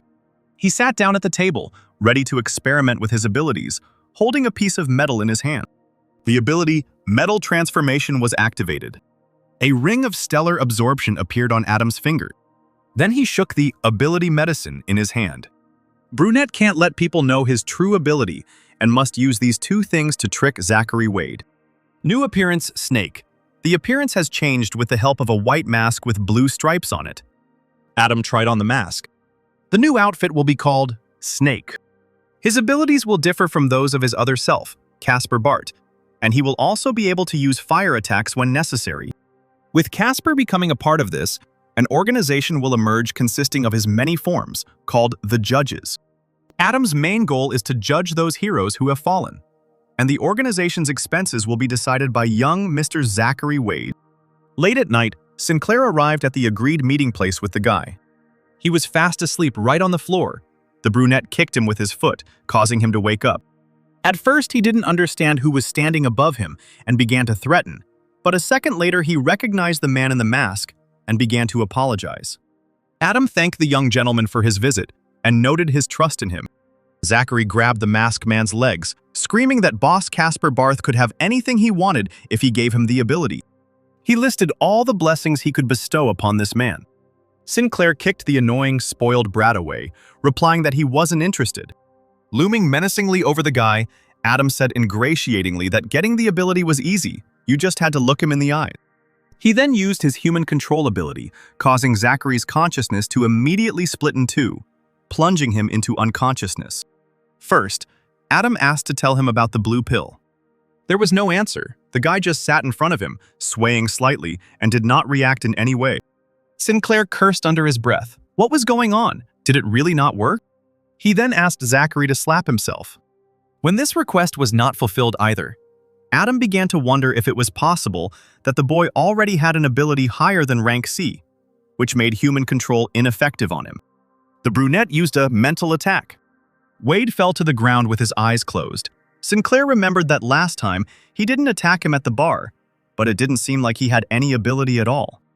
Anyway, why not give it a try? Having used the ability extraction, the brunette was incredibly surprised. Zachary actually already has the ability. A bright green pearl burst out of the guy's body and flew towards his palm. A-rank ability, Rebirth. Only once, after death, you can be reborn and go back a day. The ability can only be used after death. And this is very stupid. As the pearl hung in the air, casting an emerald light, Adam still couldn't believe that the young master had an A-rank ability. He directed the ability at himself, deciding that he would be kind to Zachary in this case, because this ability would allow him to turn the tide of events. And now, he will put the pearl he received at the corpse processing center into the guy. Adam woke Wade up, who sat up abruptly, screaming for his ability, and when he had even managed to fall asleep. The brunette replied that this happened because of fatigue, then took out a metal ring, asking to look at it. He then explained, surprising the boy, that this star absorption ring, made by the organization, could be used to steal ability factors from others. Adam then handed him the ability medicine, telling him that the organization uses special methods and turns these ability factors into a medicine that can give abilities to ordinary people. Zachary almost dropped the bottle. It was so special. Could they really be deceiving him? Adam replied that he could drink it and find out whether it was true or not. The gears in the guy's head were spinning at double speed. At first he thought it was poison, but if Casper had wanted to kill him, he wouldn't have waited until today. Who cares? He'd do it. Zachary took the plunge and drank the liquid in one gulp. The empty bottle fell out of his hand and broke with a clang. His eyes turned bloodshot and he growled loudly. The guy fell to his knees in front of Adam, clutching his head. The masked man chuckled. Soon he would learn the power of abilities. Wade instantly transformed, screaming that his whole body was on fire. He had become a real werewolf. In fact, it has nothing to do with the medicine. It was Sinclair who controlled the pearl from a distance. The transformation did not stop there. Instead of human ears, animal ears appeared. Long and sharp claws grew on the paws. Now a huge, muscular wolf with blazing eyes stood before Adam. The brunette asked what the werewolf thought about the ability to transform. He looked at the animal palms in surprise, asking if this was an ability, and whether he had become stronger or weaker than his brother, who could transform into a dragon. Sinclair replied that his brother had an A-rank ability, while Zachary only had an E-rank, and he roared when he heard about the 3-rank difference. The brunette coughed and urged the werewolf not to worry, since he had just joined the organization and would be able to receive F-rank medicine later. The werewolf made a funny face. Adam wondered why the guy turned into a werewolf, but he became stupid and cute, like a husky. Brunette also said that given the fact that the organization would have to work with a werewolf, he changed it to E-rank for Zachary. He thought, does this mean that there are other abilities in the organization? Does this mean that one day he will become stronger than his father? The boy barked, hugging his savior by the torso, and begged Adam to change the ability to A rank for him. But he waved it off in disgust. The werewolf continued, shedding a tear, saying that he would call the boss his godfather, because he had never met a person who was so kind to him. Adam continued to try to scare the beast away, replying that he did not have such an opportunity because the organization had its own rules, and a high rank could only be obtained with sufficient achievements. Zachary obediently sat on his hind legs. Asking about the organization, Sinclair answered, calling for attention. The name of the organization is Judges. It was created by one powerful man. Under the boss are 12 Zodiac leaders, and Casper's nickname is the Rooster of the 12 Zodiacs. The werewolf asked how powerful the boss was, since his godfather was only a manager. Adam replied that there was no need to try to guess. The boss is not someone who often shows his face. He is very mysterious. Zachary immediately asked how quickly he could earn his achievements. The brunette replied that it happens by completing tasks, and the first one has already appeared. Pointing a finger at the werewolf, Bert said that he would use his identity as the young master of the Berkshire Company to search for information about the blue pill. The werewolf asked what it was, and was told that it seemed to be a pill that could increase someone's strength. Casper himself came to Louisville to learn about the powers behind this thing. Zachary's eyes lit up. She could actually increase someone's strength. What a wonderful thing! For this, he received a slap on the back of the head. Adam sternly replied that there was no need to harbor evil ideas, because there was a hero who used her and accidentally harmed an innocent person. At that moment, the werewolf returned to human form again. Scratching the back of his head, Zachary asked who exactly harmed the man. Sinclair said, his company's A-rank hero, the Glacier Adventurer. Wade screamed in shock, amazed at what he heard. Bruce Rashed always acts cool, but in reality, he's just a common drug addict. Casper said that when the young master found useful information, they would meet here again, and then he would give Zachary a D- rank ability, and he nodded his head. As he was leaving, Sinclair decided to teach the young gentleman a lesson, and said he forgot to warn him about something. The effect of the medicine lasts only a week. The guy's time is limited, which means the task must be completed within a week. Zachary fell to his knees again, screaming in despair. In the morning, fresh and cheerful, Adam walked along the sidewalk, sipping soda from a glass. Adam walked past the bulletin board booth, sipping his soda from a straw, but turned back. Something caught his eye. On a large piece of paper was a cartoon drawing of himself, wearing a rooster mask, and he was being sought by none other than Regina Craig. The ad read, "Looking for Uncle Casper Bart, dressed in a black cloak with a white mask on his face. If you have any leads, please call Regina Craig." The soda from his mouth violently migrated onto the glass of the booth. The guy spat it out in surprise. The mail seller cursed. Sinclair backed away, still apologizing profusely. Adam tore off the leaf and looked at it as he walked, thinking about how many more surprises this girl held within herself. Suddenly, he noticed a familiar silhouette in the distance, turning the corner, accompanied by several men in combat uniform. Recognizing the stranger as Regina Craig, Adam was surprised. Had something really happened to her? He ran closer and carefully peered out from his hiding place. Regina found herself trapped in a concrete square, but still stood belligerently, hands on her hips, asking who her pursuers were. In front of her stood a row of a girl in a bright uniform and two men who looked like ninjas. The tall stranger with a nose piercing bared his teeth and demanded that the girl listen to them and give the young master's blade back. Craig exclaimed that she had no idea what they were talking about and that she didn't have any blade.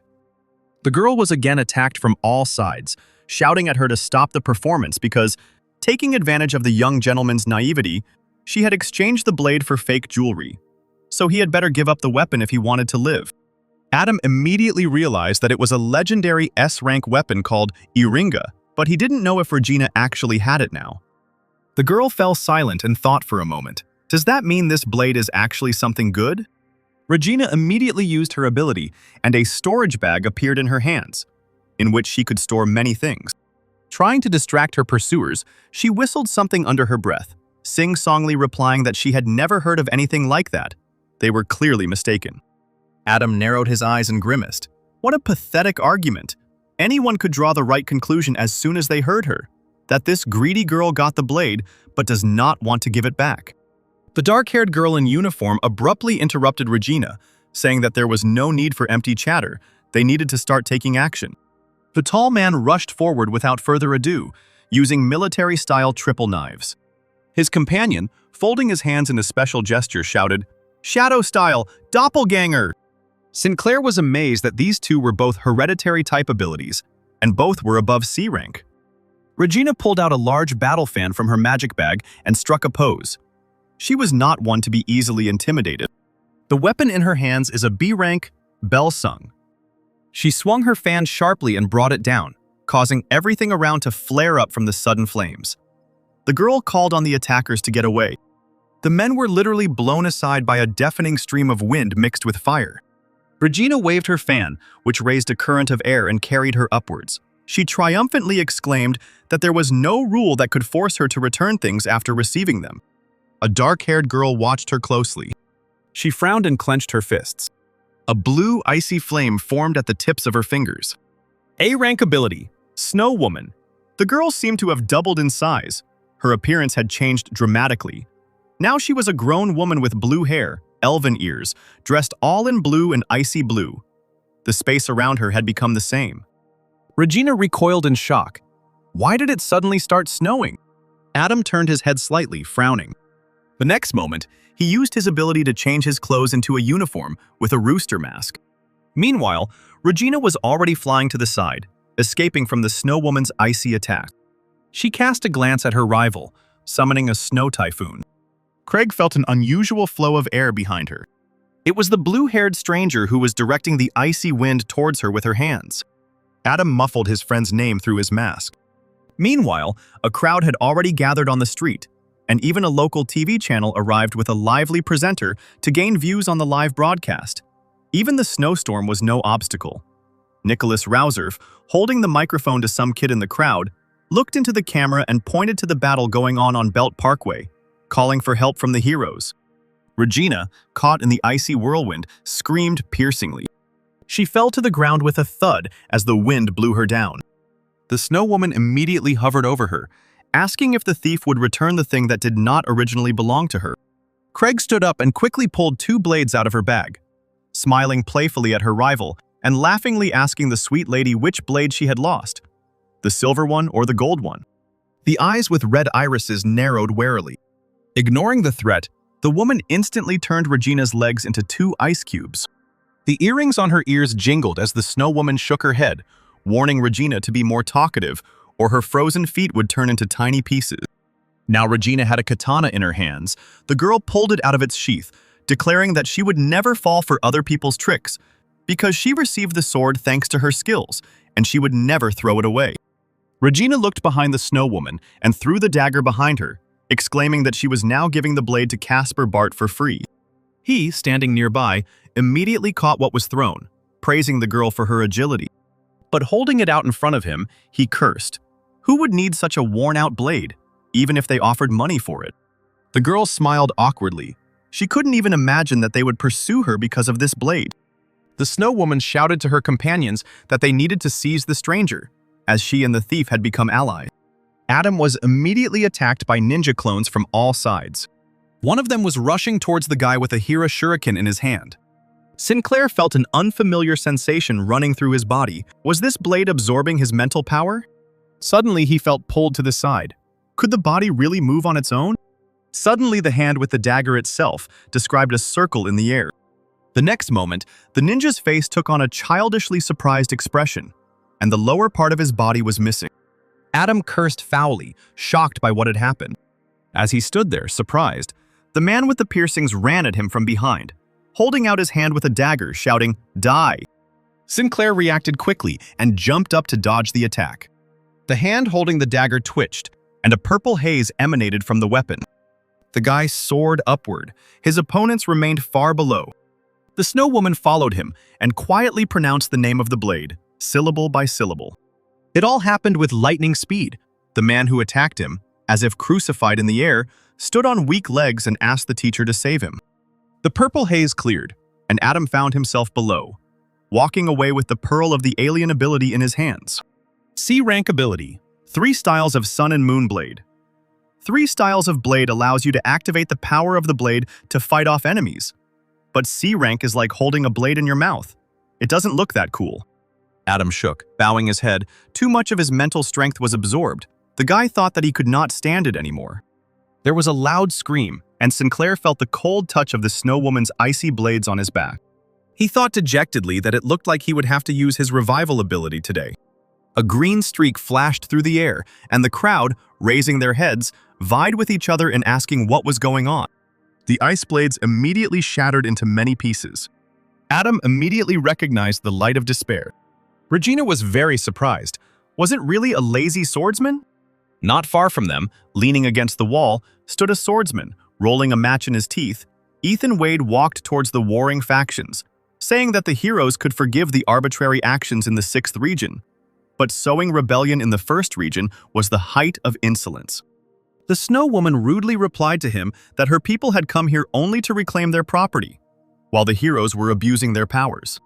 Regina appeared next to her and protested, pointing a finger at the woman. It was all her master who gave up the blade, and now it was entirely hers. Reaching out to Regina, she thought that she needed to ensure her own safety first, since 2 A-rank heroes had arrived and the chances of victory were dwindling. A multitude of sharp ice flows flew towards Craig. The Snow Woman turned to the hero, warning that she would spare Regina's life and leave Louisville, provided they returned what was originally theirs, even if the heroes had killed her people. Black eyes sparkled. Ethan said mockingly that no one said that the girl could leave the city. And did the woman consider the 1st area a place where one could come and go at will? The Snow Woman remained silent in response. Then Barton turned to the lazy swordsman, leaving the girl with him, and he himself volunteered to test the abilities of Caspar Bart. The swordsman, rolling a match to his right cheek, asked him not to overdo it, because the company intended to get him for itself. This seemed to anger the hero, as he suddenly rushed at Adam, shouting angrily that he was not here only to help his brother resolve issues between them. Luckily, the guy was ready, and with the last of his strength, he still put his sword forward, ready to defend himself. The dragon fist flew straight towards the ill-fated dagger. Unexpectedly for everyone, the hero was thrown back several meters, raising a cloud of dust. Regina leaned forward in fear, screaming Caspar's name, but Ethan wasn't particularly impressed. At that moment, the Snow Woman threatened the heroes with death. Ice needles flew towards the dragon. Regina, who was standing by, tried to dodge the attack. The lazy swordsman rushed to protect the boy, using the strong wind with his blade to summon the light of despair. The glow, like a sharp saw, was getting closer and closer to the stunned Snow Woman with each passing second. It had almost reached her face. The next moment, there was the sound of breaking glass. The woman, without even having time to make a sound, broke into many small pieces of ice.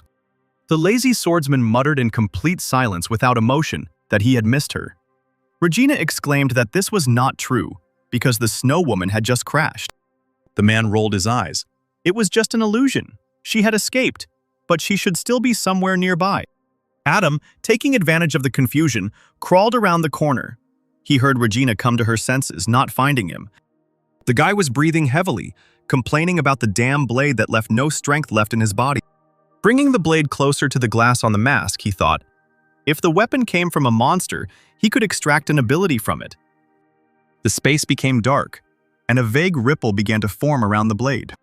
Finally, 2,500 units of dark energy were obtained from the blade in the form of the already familiar cubes.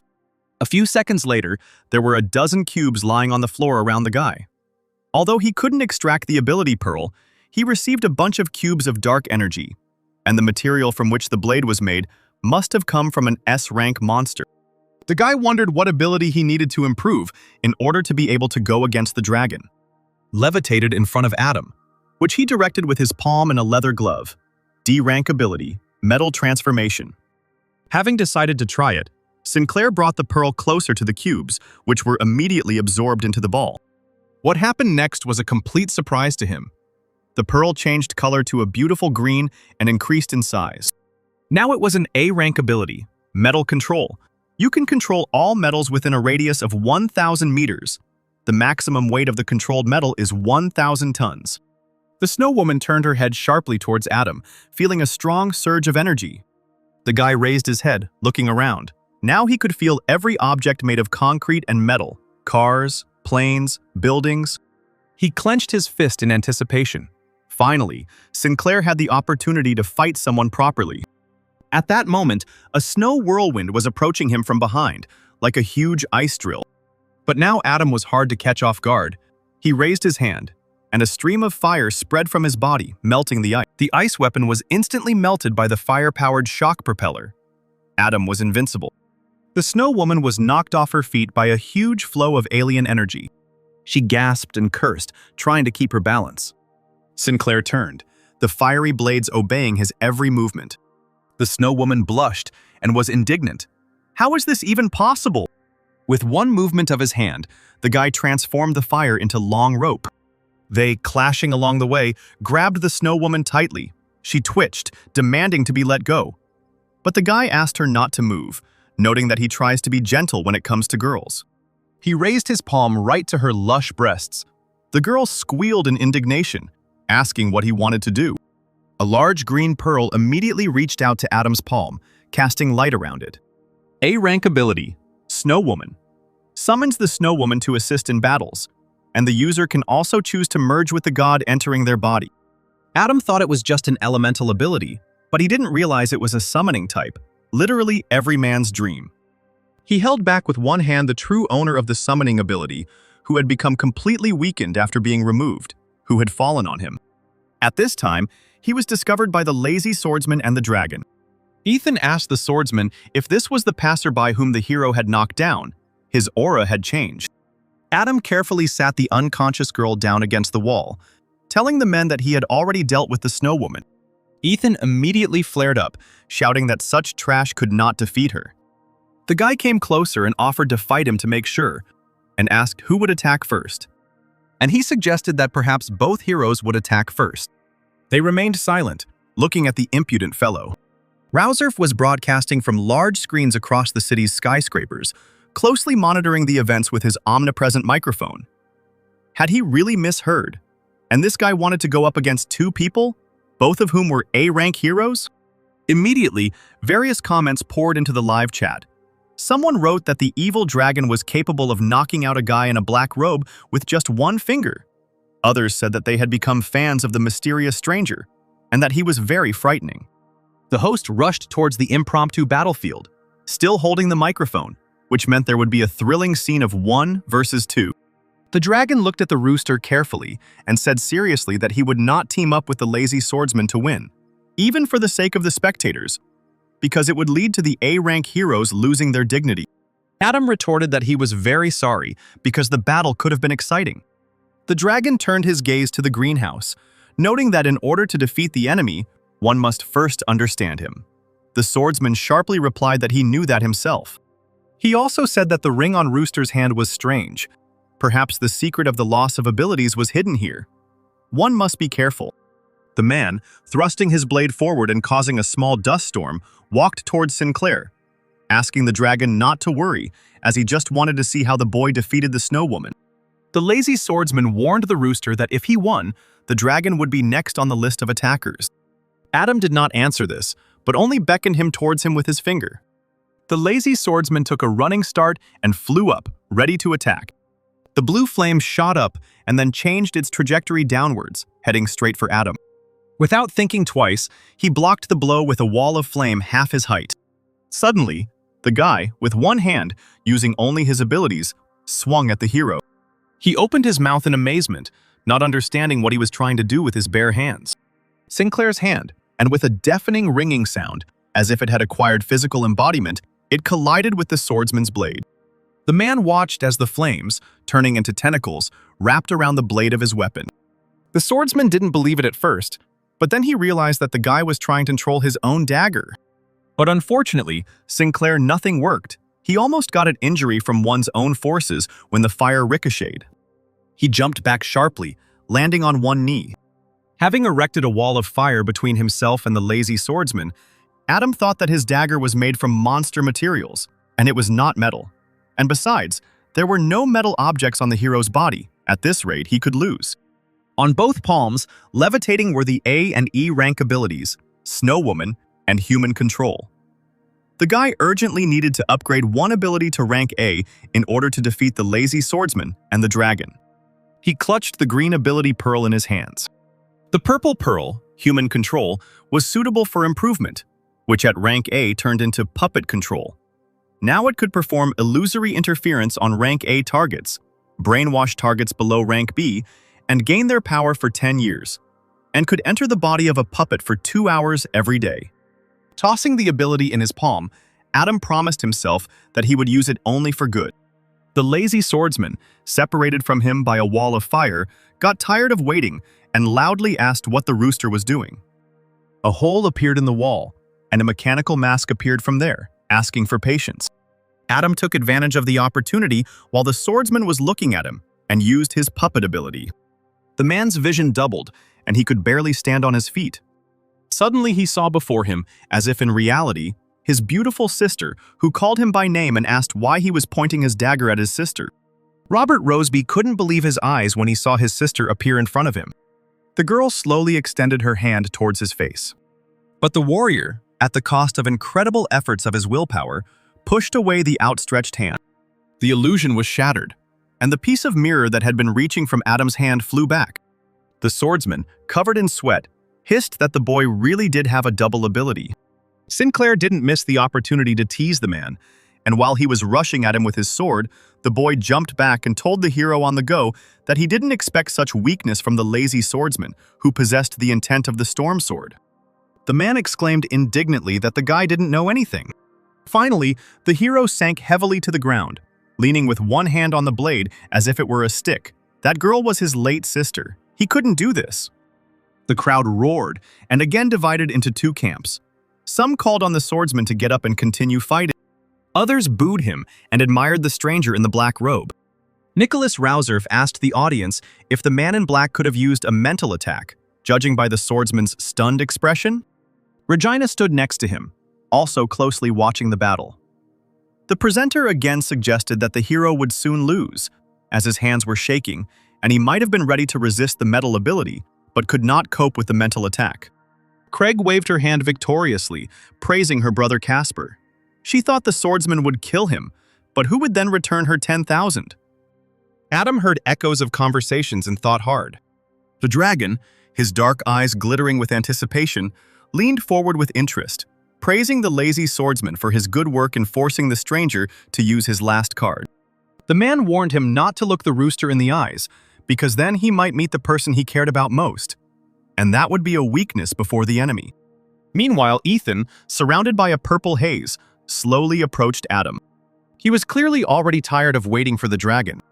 The hero's red pupils, like a small flame, flared up even more. He gathered himself, grew even larger in size, and the space around him turned dark purple. He believed that this battle was of great importance, and he and the rooster needed to make a deal. Adam bowed his head with interest and asked what the hero would bet on. The dragon pointed a long, clawed finger at Sinclair's hand. If he lost, he would tell the secret of his silver ring. Adam raised his hand and played with his fingers, suggesting that the dragon should come over and take it. He thought that the hero wasn't stupid at all. After all, everything he had done here was done to draw attention to the Ring of Stellar Absorption. At this moment, Ethan Wade jumped straight at the man in the robe. He was amazed by the lightning-fast reaction and speed, which was faster than the lazy swordsman's. But Adam was no slouch. He quickly erected a stone between them, which the dragon hit with a roar. Sinclair stepped aside, and the dragon rushed past.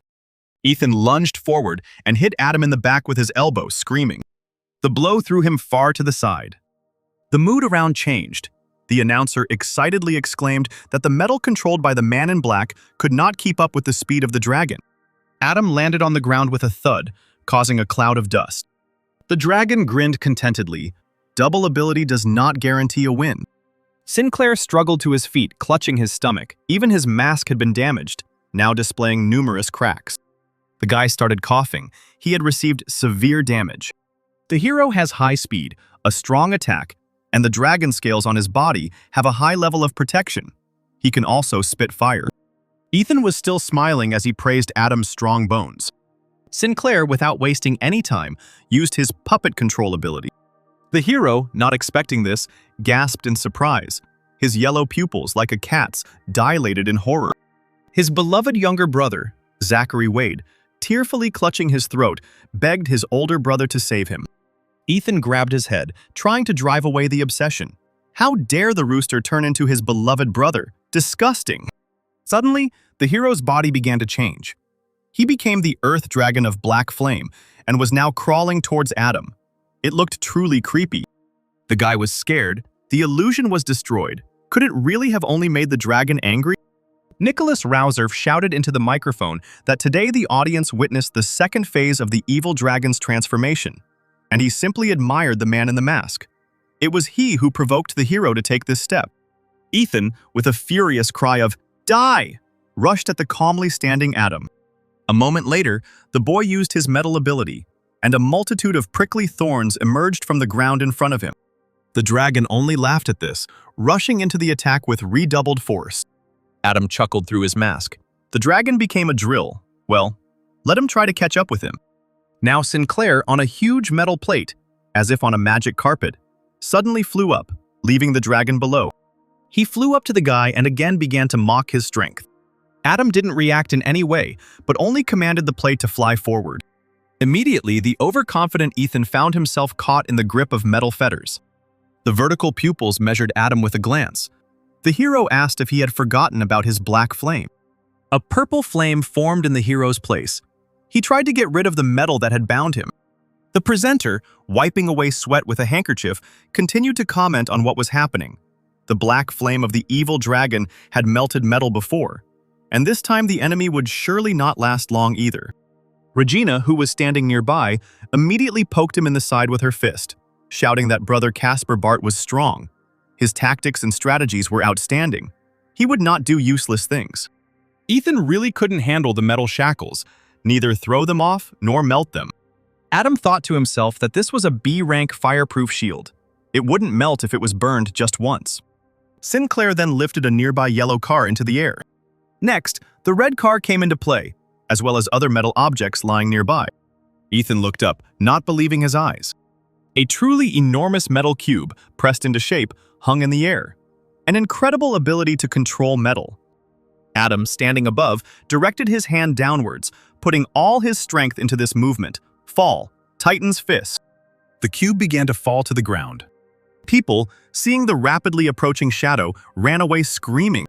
The corners of the dragon's lips turned up. He asked himself if this was really how he was going to die. There was a deafening roar, and the street was covered with a dusty cloud. Time passed and the cloud settled. People were still coughing.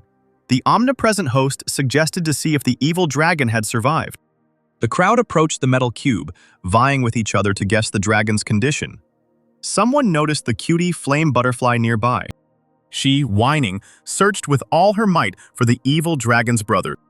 The senior mechanical hero arrived for her and ordered her to retreat when she had already taken to the sky, rushing to search. The man stood on the roof of a high-rise building. He used his ability and directed the beams coming straight from his eyes at the cube. That one, under the influence of forces, began to gradually collapse. The people burst into joyful noise when they saw the A-rank mechanical hero. Finally, the metal cube split into two pieces, and everyone saw the unconscious dragon lying there and the lazy swordsman sitting in front of him in a samurai pose. He lowered his head and said in a low voice that he was still alive, thanks to the wall of sighs, and sincerely regretted causing the company to lose face. The mechanical hero came closer, replying that everything was fine as long as the man was alive. The flame butterfly flew up to them and cautiously asked if they needed help. The swordsman admitted that she would have to take on the responsibilities of caring for the dragon.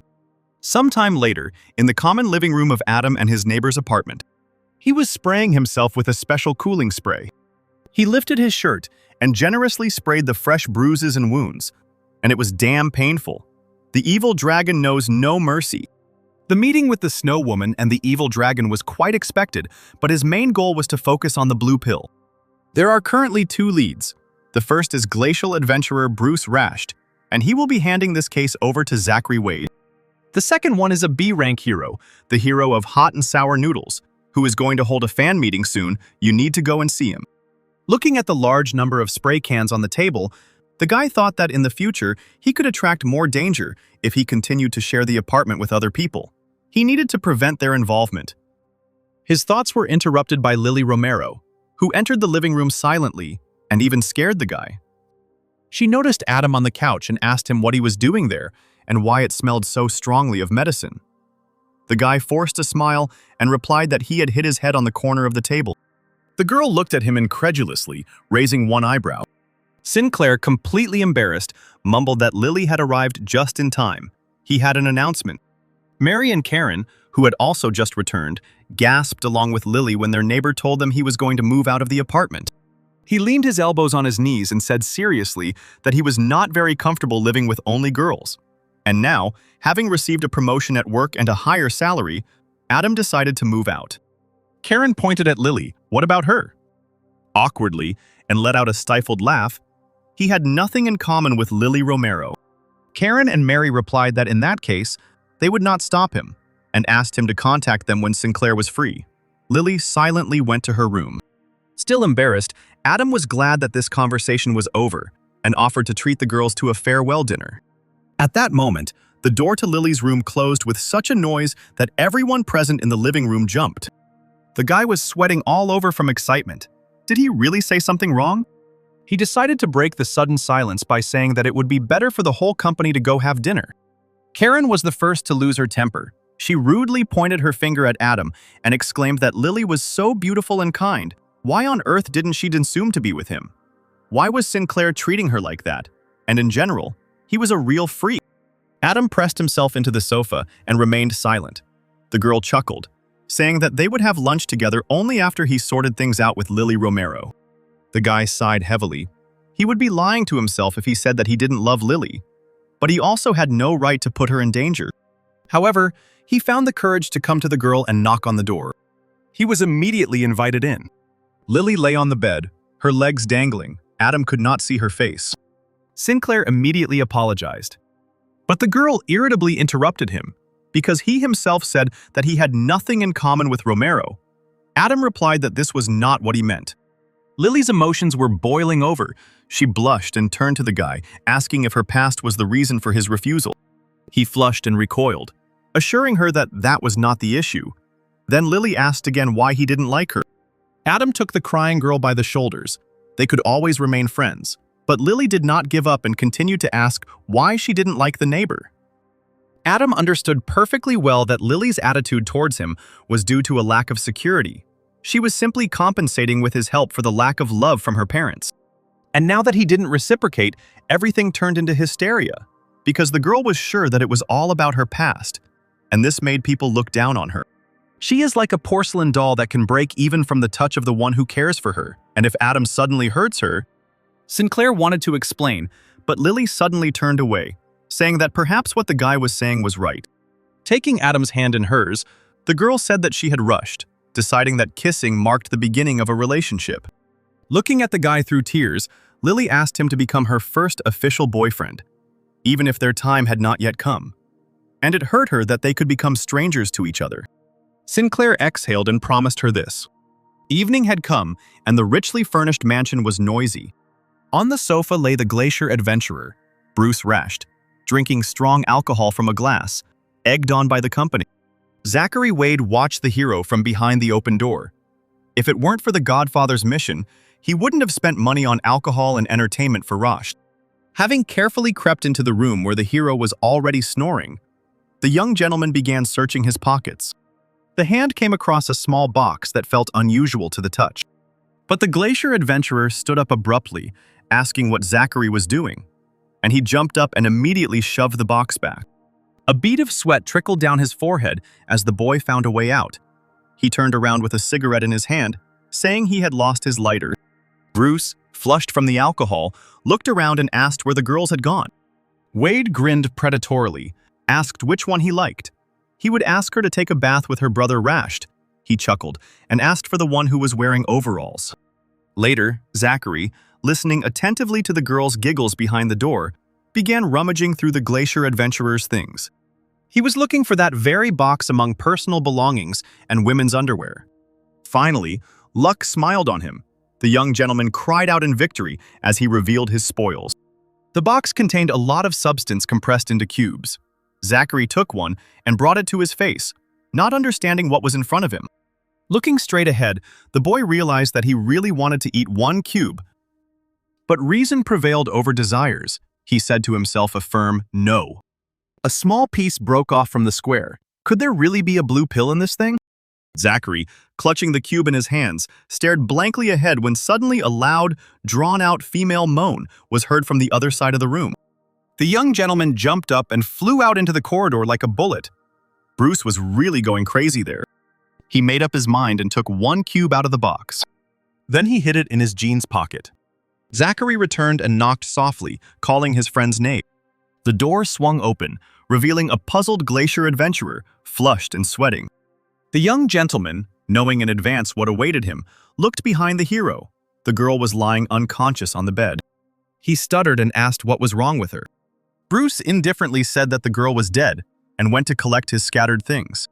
Fearing that he would notice the loss, Zachary tried to talk the hero into leaving, saying that everything was fine, that he should leave, and that he would ask his people to deal with the girl. Wade walked Bruce out and waved to him as he left, telling him to take care. The young gentleman himself fell exhausted onto the sofa. He was scared to death that he would be caught red-handed. The glacier adventurer headed to his car in the underground parking lot. Suddenly, he was overcome with incredible rage, and the hero grabbed the box with those very cubes.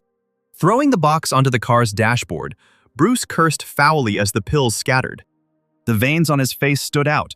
He had become so irritated since he started taking the pills that he could no longer control his strength. His hands were shaking so much and sweat was pouring down his face that the boy ordered himself to calm down. Bruce accidentally glanced at the box and quickly collected the scattered cubes back together. Suddenly, he realized that one pill was missing. Anyway, there are only a few days left until the next game. Thinking that it didn't matter whether he lost one pill or got one, the hero left. Adam was driven to his new home by George Ripley in his car, wondering along the way how he could have moved out of his previous apartment, doubting his friend's sanity. He, turning to the window, replied that these were stupid illusions, because living together with a bunch of girls was completely inconvenient. The blonde smiled slyly. This inconvenience was the whole charm. Sinclair grimaced. Old George was becoming a real pervert. His friend just chuckled at this. Finally, the guys pulled up to an expensive area near an elite house. Ripley admired where his friend got the money to rent such a nice apartment. Adam replied that his adopted son had given him a gift. Adam picked up the box of things and smiled as he listened to George exclaim in confusion about how he managed to adopt a child. He must have won the lottery, and he definitely had to treat his best friend. Actually, Adam muttered, it was true, but Ripley didn't believe it. When the move was finished, Adam stretched out happily in his new huge bed. He had eaten his fill, and now he was alone, although now he felt a little lonely. Sitting up in bed, he realized that after the battle with the evil dragon, he had not yet used the summoning of the Snow Woman. Even though Adam spent some of his dark energy on improving his puppet control ability, the remaining energy is still an ability. It's time to see what this girl is all about. He tossed the orange pearl in his hand and directed it in front of him.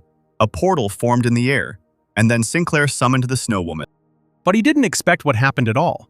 First, his gaze lingered on the tiny elven ear. Adam jumped up, not believing his eyes. In front of him stood a tiny girl dressed in a traditional Japanese attire, wearing touching tabi and shoes with straps, looking at him with huge eyes, putting her 2 index fingers together. The large window was covered with a crust of frost. Adam shook from the cold. Snowflake apparently couldn't control her abilities. She placed one knee on Sinclair's bed, asking worriedly if he was okay. The guy waved his hand in fear and asked not to come closer. She looked into her owner's eyes like a puppy and asked him not to worry because Snowflake wouldn't harm him, but the temperature might be a little low. He, wiping his nose, was surprised by the new nickname and suddenly remembered something. Raising his hand, he used his Flaming Fist ability. A small dancing flame appeared on his palm. The girl screamed joyfully and asked permission to come closer. Adam couldn't even imagine that Snowflake wasn't afraid of fire, and she replied, stretching out her hands to the fire, that she loved warmth. The light flew up to her lap. The girl giggled, bringing her palms closer. Snowflake was happy that she had such a wonderful owner. Adam thought that it was fortunate that the cold air generated by Snowflake was only a passive effect. Otherwise, this C-rank ability wouldn't be able to counter the cold air. Narrowing her eyes, Snowflake looked closely at Sinclair. The owner was also warm. She clung to Adam's leg, and he recoiled, scolding her. But the girl had no intention of moving away. She only pressed herself closer to his knee. Adam decided that since Snowflake was so cute, he wouldn't drive her away, and pulled the blanket towards him. Now they were both sitting under the blanket, sneezing. Adam had firmly decided that he had allowed himself weakness only today, and that it would not happen again. The next day, the whole city was buzzing with anticipation. Finally, the fan meeting of the hot and sour noodles hero will take place. People vied with each other to shout out the name of their favorite and confess their love to him. Adam, like a true agent, stood in the crowd wearing a themed crown and holding a sign. Today he was disguised as an ardent fan to get closer to the hero. There were so many fans that they soon almost crushed him, stepping on his feet and even grabbing his hair to get closer to the stage. A large woman appeared on stage and solemnly addressed the audience, announcing that the hot and sour noodles superhero was ready, and everyone present shouted that they were ready to see him. The presenter slyly asked the crowd to chant louder. They obediently complied, again shouting the superhero's name and how much they loved him. Exploded, and the long-awaited star appeared on the stage. The hero dropped to one knee and exclaimed that the audience was now safe, because all dangers would be crushed by his iron fist. He stood up and raised his hand forward, and the crowd roared with delight. Adam looked with disgust at the random people who were preventing him from approaching the stage. Finding himself almost at the edge, Sinclair almost fell, which was noticed in time by the superhero of hot and sour noodles. The man reached out to catch the hapless fan. The next moment, Adam found himself in the superhero's arms, like a girl in the arms of a knight. The hot and sour noodles superhero literally beamed as he loomed over him and asked him to be more careful next time. Sin Caroline, grinning from ear to ear, thanked him warmly, apologizing for his clumsiness. When Adam stood upright, the men introduced themselves and shook hands, and the fans present couldn't hide their envy. After all, it was incredible luck to be next to a legend. During the handshake, Sinclair managed to remain undetected and transfer some ability to the hero of sour and spicy noodles. The pearl rested in his palms for a split second, then disappeared. The guy's glasses glinted in the spotlight as he squeezed someone else's hand and admitted to being a fan. Finally, the fan meeting ended and people gradually dispersed. The hot and sour noodles hero, dressed in a shirt and jeans, hid his hands in his pockets, and his manager, the meeting leader, breathed a sigh of relief, praising the boss for a job well done. They were heading to the star's car. The man noted that it was a difficult job, and he had to shake hands with so many people. He quickly needed to disinfect his hands. Having settled into a soft armchair in the salon, he sent his assistant to have lunch, and he himself decided to take a nap in the car, since another show awaited him. The woman asked worriedly if he could handle such a load. The superhero irritably slammed the door in the manager's face, saying that he had to keep up with everything, and also asked the manager to clear his schedule for the following weekend to celebrate his daughter's birthday. The man leaned back in his chair, thinking out loud that he needed to earn more money to pay off the huge debt he had accumulated. Maybe he should go back to gambling. He scratched the back of his head and forbade himself to do so. Suddenly, a strange voice was heard from the back seat, asking the superhero if it wasn't tiring to live like this. The man sat for a few seconds, frozen like a statue. Turning around abruptly, the hot and sour noodles superhero, sweating profusely, began babbling, asking if this was Casper Bart, who had fought the evil dragon, and how he had gotten here. The man in the black robe thought that he could now know the hero's location because of the ability pearl in his body. Adam asked the man not to worry, but just to answer a few questions. He thought that since Casper had single-handedly defeated the dragon and the lazy swordsman, he had no choice but to obey. The superhero warned the man in the cloak that even if he and the other heroes were in the same company, they might have different positions, to which Casper replied that he understood everything and asked him to look him in the eyes. Sinclair did not hesitate and used the puppet control. The superhero's eyes widened as he felt an intrusion into his mind. The guy found himself in some dark space with a scattering of stars. Could this really be the inner world of the superhero, hot and sour noodles? Several screens with the memories of the owner of the space were displayed above Adam's head. Sinclair realized that this was the superhero's past, but the memories of the blue pill were nowhere to be seen. But suddenly, one of the screens showed a strange man holding a pill in his hand. He was dressed in a formal suit, wore a bowler hat on his head, but his face itself was blurry, like outer space being stirred with someone's large spoon. Maska looked sharply in that direction. Who is this person? Meanwhile, he handed the superhero a pill, saying that once he ate it, his abilities would be enhanced. The man would be able to reach the top of his career, pay off his debts, and finally return to his family. But when the hot and sour noodle superhero wanted to snatch the pill from his hands, the stranger suddenly raised his hand. The pill can only be exchanged for information.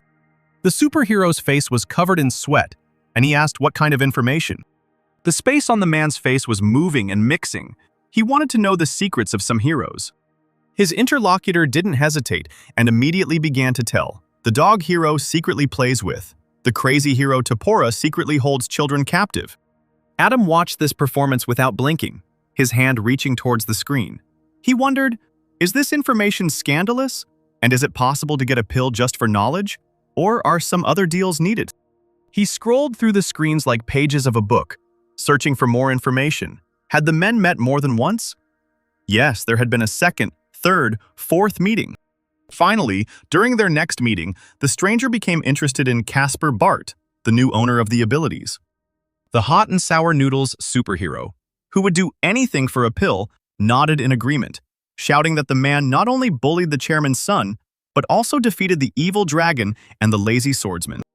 The man adjusted his bowler hat and asked if there was any information related to the ability. He needed to know everything. They later met in an underground parking lot. The excited man recalled everything he knew. Casper could erase the abilities of others, but he had never shown his face in public, so it was unknown what he looked like. The stranger scratched his chin with interest upon hearing such information. He threw a transparent bag containing 10 pills into the superhero's palm. The man hunched over, fingering the pills as if in a daze, nodding like a man possessed as the walking stranger ordered him to gather more information about Casper for his daughter's birthday next week. Adam stepped aside, crossing his arms over his chest. It seemed that the reason for the blue pill's existence was to catch the weaknesses of many ability users, then corrupt and control them. He looked into the distance, wondering what the purpose of these people was, since they secretly controlled so many heroes. The hot and sour noodle superhero woke up screaming that a real hero knows how to forgive. Then he noticed that he was alone in the car and began to look around in surprise. That evening, Zachary Wade obediently waited for his godfather, wondering why he wasn't coming, since he himself had already been bitten by mosquitoes. Right behind him, he heard a commanding voice asking what the boy was talking about. He flinched in fear at the unexpected appearance. Zachary ran happily towards the man in the robe. He had finally come after so many hours of waiting. He held out the box with a sly look, containing the protective capsule and the pill itself. Zachary had made a huge effort and had received the pill from Bruce Rash. Adam brought the pill to his eyes. The color and quality were the same as the one that the superhero hot and sour noodles had. Zachary mentioned that it was because of this thing that Bruce killed a man. Was that a side effect? Sinclair replied that in their pursuit of power and glory, these depraved heroes were capable of anything and would not fear the side effects. Then Wade exclaimed that his godfather was right.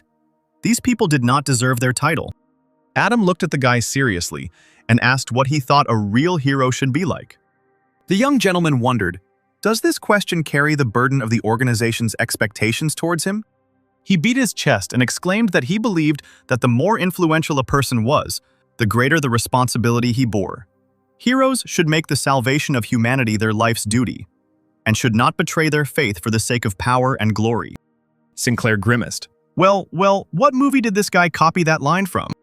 He tossed the young master an ampule of red liquid and praised him, saying that including the organization's funds contributed earlier, it was enough to exchange for a D ability potion. Rank. Zachary caught the potion and hissed in displeasure. Only D. Adam calmly replied that the guy should improve his skills slowly, not strive for instant success.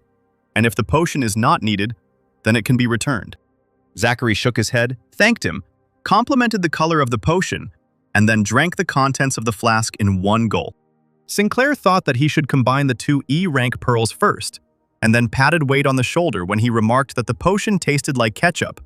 Well, he just imagined it. Stepping behind Zachary, Adam did what he had planned. The D- rank ability. Werewolf power. Now he is not dependent on moonlight and can freely turn into a werewolf. Zachary felt his face. Asking out loud why he hadn't transformed, Sinclair thought mockingly that for that to happen, he would first need to activate the Pearl of Ability. Mask raised his fist, his expression unreadable behind the dark glasses.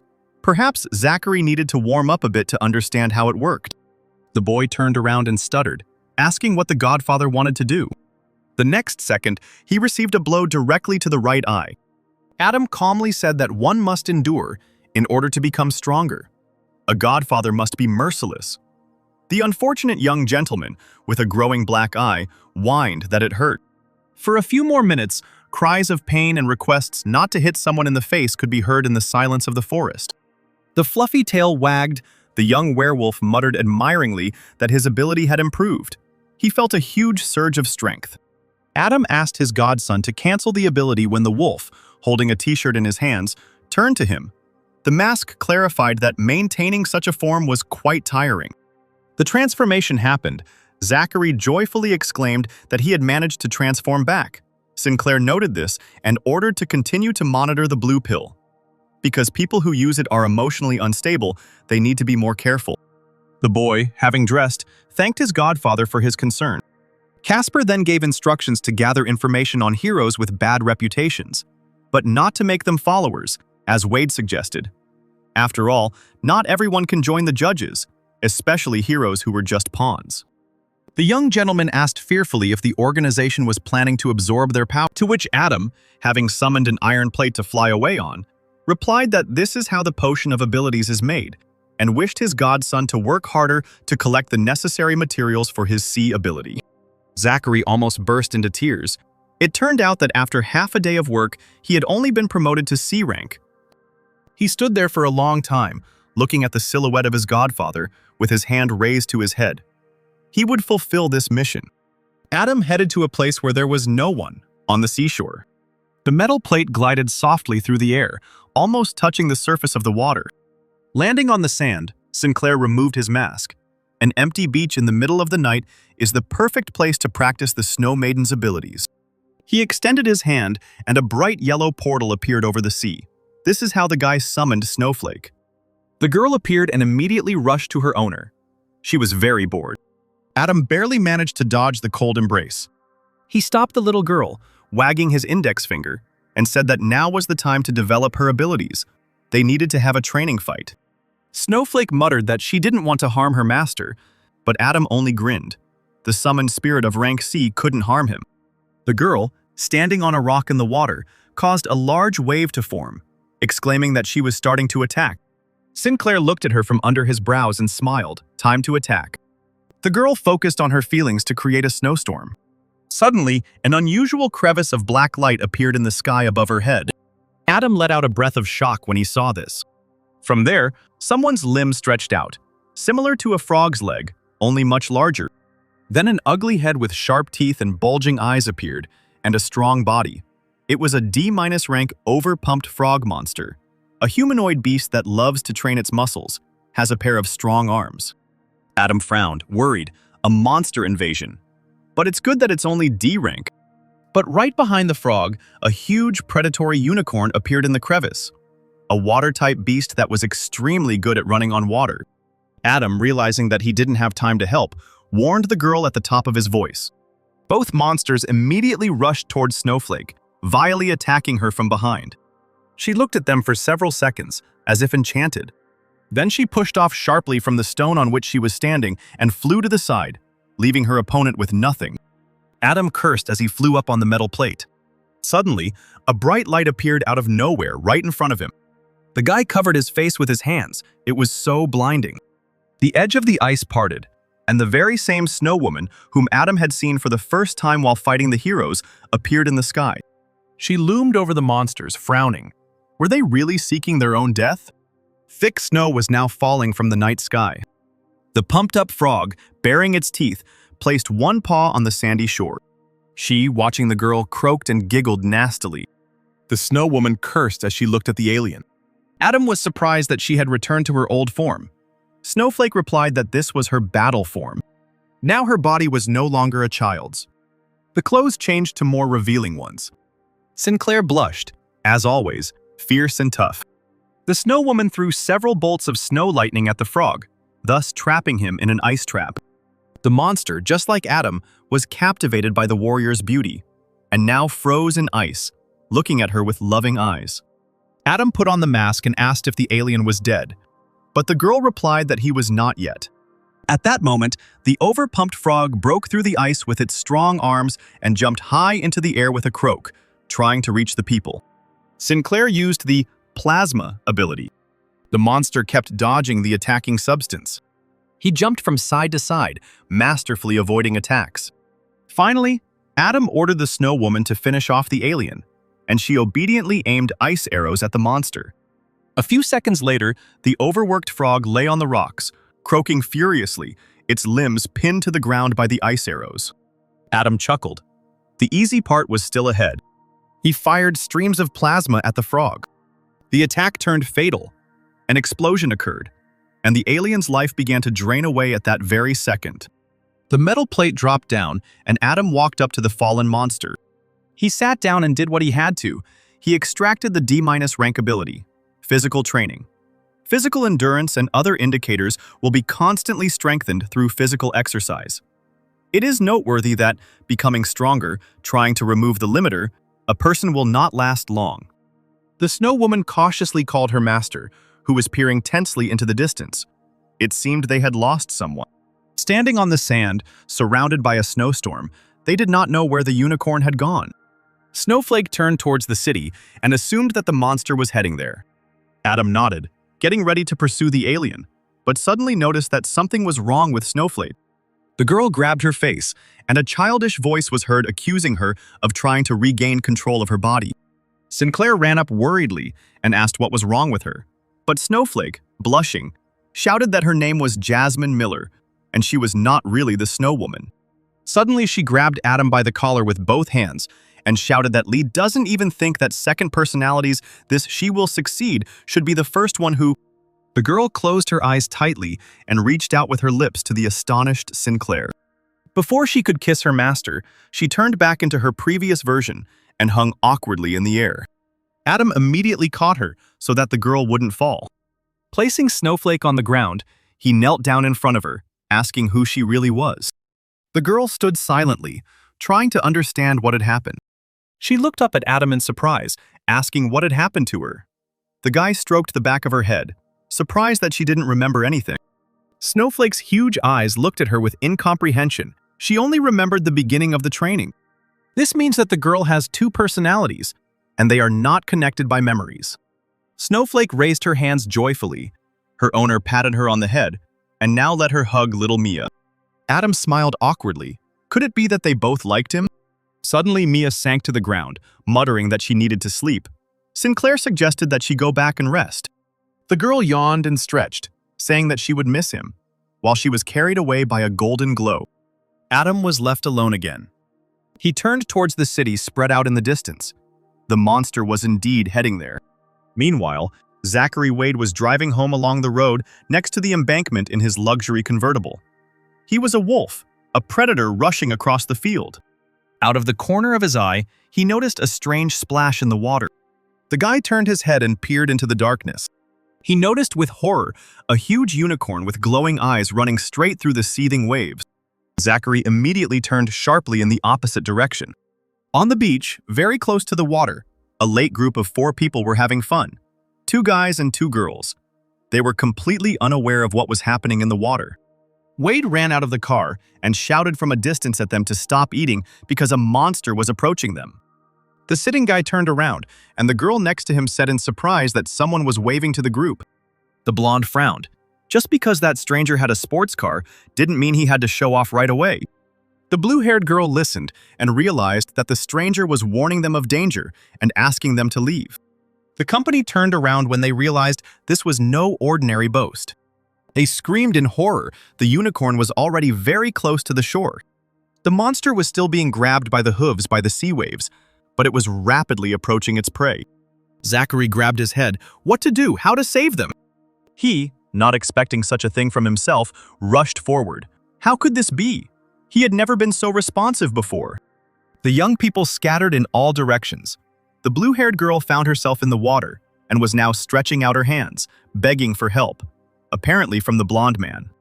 Suddenly, someone's strong hand grabbed her wrist. The girl was surprised by the help that arrived. It was Pukliash from her company. The guy took a log with him and ordered his friend to hold on to it. Since the wood was big, the girl shouted for Pukliash to hold on too. The boy hesitated, holding out his hand. He was so glad that Annabelle was okay. At that moment, a huge unicorn jumped out of the water, completely grabbing the guy by the arm. Blood spurted.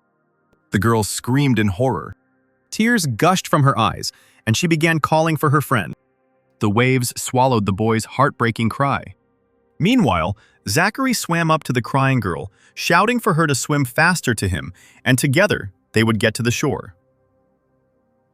Annabelle, sobbing, asked him to first save Chubby, who had been dragged into the sea. Welch returned. It would be better for him to first save the girl, so that the monster would not hurt her too. Annabelle threw herself on his neck. She was terrified of the monster. Welch ran out of the water, clutching the girl in his arms. He was amazed at how heavy she was, even though she looked very thin. Zachary heard the sound of helicopter blades behind him. Indeed, a helicopter flew to them, apparently from some TV channel that was reporting. A pretty blonde girl on board said that the station had received many reports of a monster and huge waves on the Louisville coast, and offered to check on the condition of the victims. Those on board noticed a couple who miraculously escaped death and were saved from danger. Zachary put the girl down on the ground and suddenly heard some not very flattering information about himself. Internet celebrity young Mr. Welch is ready to die for the sake of flirting with a girl? Meanwhile, at the Berkshire Company office, Ethan Wade was doing sit-ups in the gym, talking to the lazy swordsman as he went. Now he was telling how the hero David Evans went with his father to a meeting of the Association of Heroes. The swordsman was running on a treadmill and laughed at his friend. Was he really jealous? And could someone else take his place? Breathing heavily, the dragon stood up, replying that he was not at all jealous, that he did not have to adapt to bureaucracy, and that this was better for his strength. Suddenly, the lazy swordsman, with a shout, drew his attention to the television nearby. It was showing a monster on the shore and Ethan's little brother. Wade was skeptical about the plot. The hero must have been mistaken, because Zachary would definitely have run away if he saw the monster. Meanwhile, the boy ran away with Annabelle in his arms, the unicorn following them. The woman on the plane was scared. She hoped that the heroes would arrive on time, otherwise the monster would catch the people. The dragon realized that this wasn't some stupid joke and grabbed the TV with his hands, screaming that this idiot Zachary was pretending to be a good guy for some reason. Why didn't she leave the girl and run away? The unicorn was getting closer and closer to its victims. Zachary continued to run as fast as he could. He dared to look back for a second to see where the alien was. The lazy swordsman shook his head. The young master is finished. The dragon clenched his teeth, tears streamed from his eyes, and he angrily whispered the name of his beloved younger brother.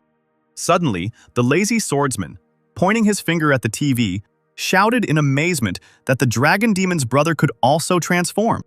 Zachary really did turn into a werewolf, and now Annabelle looked like a doll in his arms. The dragon stared blankly at the screen. His brother had the power of transformation. Finally, the werewolf landed at a safe distance. He carefully laid Annabelle on the sand, and she looked at him with loving eyes and called him her hero. Zachary playfully flexed his muscles. No need to be obsessed with him, he's just a legend. Wade turned and charged straight at the unicorn, shouting that a real man doesn't run from danger. He will kill this monster. Adam, levitating on a metal plate, looked at Pukliash lying on the sand. He saved him in time, otherwise there would have been a tragedy. Now it was time to watch his godson fight. The boy raised his hand, and with it, sharp, dagger-like pieces of stone flew into the air. Seeing the werewolf, the unicorn turned sharply back. Zachary ran after him into the water with cheerful shouts and whoops. The werewolf sped up to catch up with the alien. His blazing eyes narrowed as he grabbed the monster by the hoof. Then he swung and hit it on the surface of the water, raising a huge splash. He lifted the horse up again and spun it around in the air, as if he were playing on a carousel. And in the end, he swung and sent the alien flying off somewhere far to the side. He fell into the water with a crash. Zachary stood upright in the water, thinking about how when the monsters invaded, he was no longer the type to run or hide when the rescuers arrived. Raising his hands up, he shouted that he must surpass his older brother and become an S-rank hero. Adam watched him from his perch on the rock. Excellent work. And he changed his mind about the young master. The group of young people finally got together. They excitedly began asking about each other. Then the long-haired girl asked Annabelle where Chubby had gone. She sobbed, replying that the monster had dragged him into the sea when her friend tried to save her. The others stared at the girl in amazement. Annabelle pointed to Zachary standing in the water, saying through her tears that this hero would help save Fluffy. Suddenly, the boy realized that something was holding him tightly in the water. He couldn't move, and a tsunami formed in the waves, which immediately swirled him around in a whirlwind. A unicorn appeared from behind him, rushing towards him with its head and sharp horn lowered. The next moment, the beast pierced the unfortunate werewolf through the back. The unicorn shook its head and threw the guy aside. The city seemed to be under attack as well. Explosions could be heard everywhere. The werewolf landed on the shore, bleeding. A helicopter was flying above them, and a female dispatcher was loudly commenting on what was happening. Zachary Wade was hit in the back and suffered severe damage from a double kick. The dragon immediately put on his jetpack. The lazy swordsman wished him luck and expressed his concern, also asking him to take care of the others. A few seconds later, Ethan was already flying to help his brother. However, Zachary found the strength to get up, even though it was painful. The unicorn rushed at him with redoubled force. Zachary looked up in shock. Was this happening again? A huge tsunami formed in the sea and was heading towards the werewolf. The girl in the helicopter kept a close eye on the situation. The monster had gone berserk, and that was bad. Zachary was trapped in the water and couldn't get out. He couldn't breathe because of the wound. The guy raised his head and noticed a familiar silhouette on a high cliff. He started waving his arms and called with all his might for his godfather's help. Gradually weakening, he whispered pleas for help with his lips alone. The crowd, watching the battle, talked anxiously. It seemed that the monster was devouring young Master Zachary. Was he really going to die? Annabelle sobbed, pressing her hands to her chest, and begged the hero to hold on. Adam was flying on a metal plate and attracted a lot of attention. People watched him, realizing that reinforcements had arrived. Everyone began to loudly chant the name of Bishop Caspar Bart. The guy flew over the helicopter. The girl saw him and said that the mysterious Caspar Bart, who had already appeared on television some time ago, had appeared again. Adam looked at Zachary and silently thanked him for revealing his abilities while acting as bait. He raised his hand up, holding a pill in his hands. It remained to be seen whether the pill would absorb the energy. Someone from the crowd noticed that the metal pillars were bending due to the abilities of the man in the robe. Sinclair immediately summoned a rain of sharp pieces of metal. The unicorn noticed him and turned to face the unexpected enemy. Adam looked him over, suggesting he try something. The guy immediately pointed metal needles at the monster. They dug into the horse's body, causing the animal to neigh in pain. The monster's tsunami stopped, and Zachary began to fall into the water. The girl in the helicopter screamed in amazement that the mysterious Caspar Bart had knocked out the alien with just one ability. Adam flew towards Wade to catch him on his plate. The unfortunate guy immediately turned into a human. Adam landed on the water and swam towards the wounded unicorn, intending to take away his ability. The guy bent down and ran his hand over the monster's fur. He now had a D- rank ability, Surf Master, which allowed him to walk on water and control its flow to a task. Sinclair addressed the unconscious Zachary. He helped attract the attention of the blue pill, and now he will receive all the laurels he deserves. Adam began to slowly lower himself onto the sand near the shore. A few minutes later, Zachary and Chubby were lying on the sand under the gaze of the crowd. With Annabelle standing guard next to him, the boys' wounds had been treated in time, and their lives were not in danger. Welch was the first to jump up, screaming about how much pain he was in. A blue-haired girl threw herself into his arms, thanking him for saving Pukliush and her own life. The guy blushed deeply, saying that it was nonsense, and also asked cutie Annabelle not to hug him so tightly because of the wound. People from the crowd ran up to them, asking what changes had happened to Zachary, since they spoke of him as the good-for-nothing son of a rich family, to which the young gentleman replied that he was a hero of justice who defended humanity. Zachary watched his godfather fly away and thought about how grateful he was, and how he would do everything he could to serve him from now on. Some guy from the crowd called Casper Bart a real god, who appears at the right moment, deals with the monster, and just as suddenly disappears without praise. Suddenly someone hit him with their shoulder, and the guy screamed. Zachary turned at the noise. Grumpy Weirdo came out to him. The man turned to Welch, because he violated the rule of using abilities. So he needed to go to the Hero Association. Those present began to whisper, guessing who this man was. He was probably from the Hero Association, as indicated by the sign on his clothes. The people from the association are always meddling in everything, too pushy, and always following the rules. And this man was nicknamed Grumpy Scissorhands because he does terrible things with special respect. Zachary muttered timidly that he was just saving people. Grumpy held his hand out, saying that the associations didn't care about the reasons. If the guy didn't have permission to use his abilities in public, then he was breaking the law. But suddenly a commanding voice was heard, which said that this issue would be decided by the Berkshire Company, and he wanted to see who dared to send his brother for questioning. The crowd pardoned for the belligerent Ethan, Wade, who was already dressed in his hero uniform. Zachary was surprised to see his brother here. He, looking at Zachary with black eyes, praised the werewolf's regenerative potential, as the wounds had almost healed, and asked the boy not to cause trouble next time. He turned away and irritably agreed. Grumpy decided to leave, but added as a parting shot that the Berkshire Company would be able to give the Association of Heroes a comprehensive explanation that they would accept. The dragon watched his brother laughing among the people, wondering where his abilities came from and why they suddenly awakened. When everything had calmed down, the wounded had been taken away, and the crowd had dispersed, Adam returned to his home in the early morning. He had just taken a hot shower and was drying his head, sitting with only a towel around his hips. Sinclair looked at the water element ability he had received and thought that he had many elemental abilities. Flame, plasma, metal kinesis, surfing master. If he can combine them, it will be pretty interesting. Trisha someday, because having tried many abilities, he feels their power, and will try to find a healing one. All that remains is to find information about a person with such an ability. Now he can only try to penetrate the body of the superhero Hot and Sour Noodles to look for some useful information. He activated the control ability.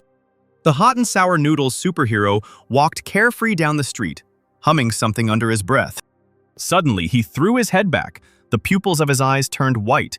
He exhaled heavily. Now Adam took over his mind for a while. Sinclair examined his own other's hands. The ability to control allows him to successfully take over bodies. The guy tried to test his ability, but activating metallokinesis didn't lead to anything. He thought with disappointment that the ability remained in his body and did not move with his soul. Suddenly he heard a girl's scream. The stranger was addressing someone, demanding that he follow her, but not to use force. Adam ran up and hid behind a tree to see and hear better. The green-haired boy grabbed the beautiful dark-haired girl by the arm, shouting that if she didn't want to join the Divine Dragon Company and undergo training, then she had to follow their company's rules. His glasses fogged up, and his cheeks turned red as the guy talked about his interlocutor's attractive body and face. The girl grimaced at this, trying to break free. The stranger lifted the hem of her skirt and offered to please him and the boss, the venerable lord of the organization, since he had excellent healing abilities and experience in such things. Adam was amazed at what he heard, because this was what he was looking for. Meanwhile, the guy grabbed the girl by the t-shirt, practically tearing it. She screamed, demanding to be left alone. Her pursuer flew up from a powerful kick in the butt. The brunette couldn't help but be shocked and fell to the ground. The green-haired boy found himself buried in a bush under a pile of leaves, his head popping out and an angry scream filling the street. Adam, in the body of the superhero Hot and Sour Noodles, loomed over him, playing with his fists. He introduced himself to the green-haired man as his karma, which was about to bring down retribution. The guy pointed his finger at the hero, angrily asking why he was meddling in something that wasn't his business. He put his arm around the crying girl's shoulders and asked how he would feel if his younger sister or daughter were being harassed and blackmailed. The guy grinned. The girl had been quietly completing an internship at the company for many years, and clearly wasn't suffering, but with all her heart wanted to get this chance. The girl sobbed and screamed that she would never have thought about it and to stop talking nonsense. Adam asked her to think about it, because if something starts once, it will never end later. If she wants to become a heroine, she should focus on her goal and dedication. The brunette looked devotedly into his eyes and thanked the hot and sour noodle superhero for saving her. Then she turned and spat at her pursuer. The girl left, and the guy and Adam were left alone on the street. The god clenched his fists and remembered that a superhero needs to eat something sour and spicy to transform. The effect lasts no more than 15 minutes, but where does he find such food? He shook his fist, shouting that this idiot had let her escape and destroyed everything he had worked for. The consequences would be incredible. The superhero folded his arms across his chest and asked about the consequences. The guy rushed at the man, thrusting his fist forward, threatening to make him disabled. He stood without moving. Adam popped an orange pill into his mouth, and then he found himself in the form of the superhero Hot and Sour Noodles. A hot and spicy transformation took place. The guy opened his mouth, not believing what he saw. The man didn't waste any time and aimed his fist straight at the insolent man's chest. The guy, like a ball, flew into the bushes again. The Hot and Sour Noodles superhero heard sounds coming from that corner and turned around. The guy muffledly screamed that the capsule he ate would only prolong the transformation for 15 minutes, and when the time ran out, he would beat the hero until he begged for mercy. Adam asked the time again in disappointment. He thought about how the ability couldn't move with the body, but it did increase internal strength. And since it was connected to the soul, it meant that after gathering so many abilities, his own strength had become incredibly frightening. Because the power of the ability is directly dependent on internal strength, the Hot and Sour Noodles superhero can only last for 15 minutes at a time. He cannot control his energy and spends it all until he is exhausted. And therefore Adam's transformation may take longer. Adam, in the superhero body, laughed with anticipation. Using his ability, he saw exactly where his opponent was hiding. The guy ran in that direction, shouting that only weaklings hide. The guy who was lifted into the air by the collar asked in horror how the hero found him. Was he really a B rank? The man smirked, replying that he had actually been hiding his true strength. The guy, drenched in sweat, begged to spare him and let him go. Because today he lost, he promised to call the Divine Dragon Company, where the superhero would be offered a material reward. Still holding his opponent in the air, Adam set a condition. Only if he would not cause trouble or seek revenge after his release. However, he smiled because the green-haired man reminded him of something. He screamed in fear, asking what the man was going to do.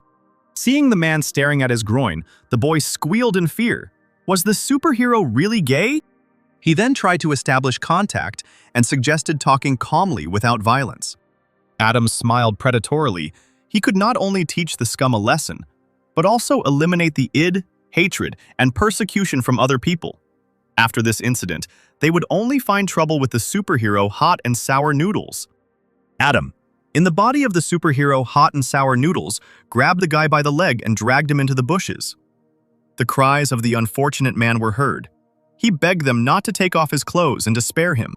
Sometime later, a satisfied Sinclair, already in ordinary clothes, was walking down the street. He had taught the impudent fellow a lesson by photographing him in an unsightly manner. Adam was sure that after these photos, he would not harass weak girls and cross the path of the hero of Hot and Sour Noodles. He wrote a reminder on the phone for the owner that new photos should not be deleted, so that the forest ranger does not cause problems. The owner of the body must understand what was written. Now it was possible to leave the superhero's mind, which Sinclair did by deactivating the control. The Hot and Sour Noodles superhero woke up staring at his cell phone screen, his consciousness somewhere in the back of his mind, pushed out by Adam. He glanced around furtively, sleepily surprised to find himself still in the park, and wondered if he had accidentally fallen asleep. His gaze fell on the inscription on the phone screen left by Sinclair. The man read it with bewilderment and immediately switched to the gallery. What he saw made the hero's face turn crimson, and the calm silence of the park was deafened by his startled cry. At this time, a meeting of the Heroes Association was taking place in the city of Louisville. The leader of the branch of the Association of Heroes, Oliver Reed, was present in the office. The mechanical hero, with the glacial adventurer standing on his right side, was glaring at it. The leader also had a co-leader, Samuel Adams. Oliver, clasping his hands in front of him, addressed the mechanical hero seriously, explaining that planning the first stage of defense required the help of heroes.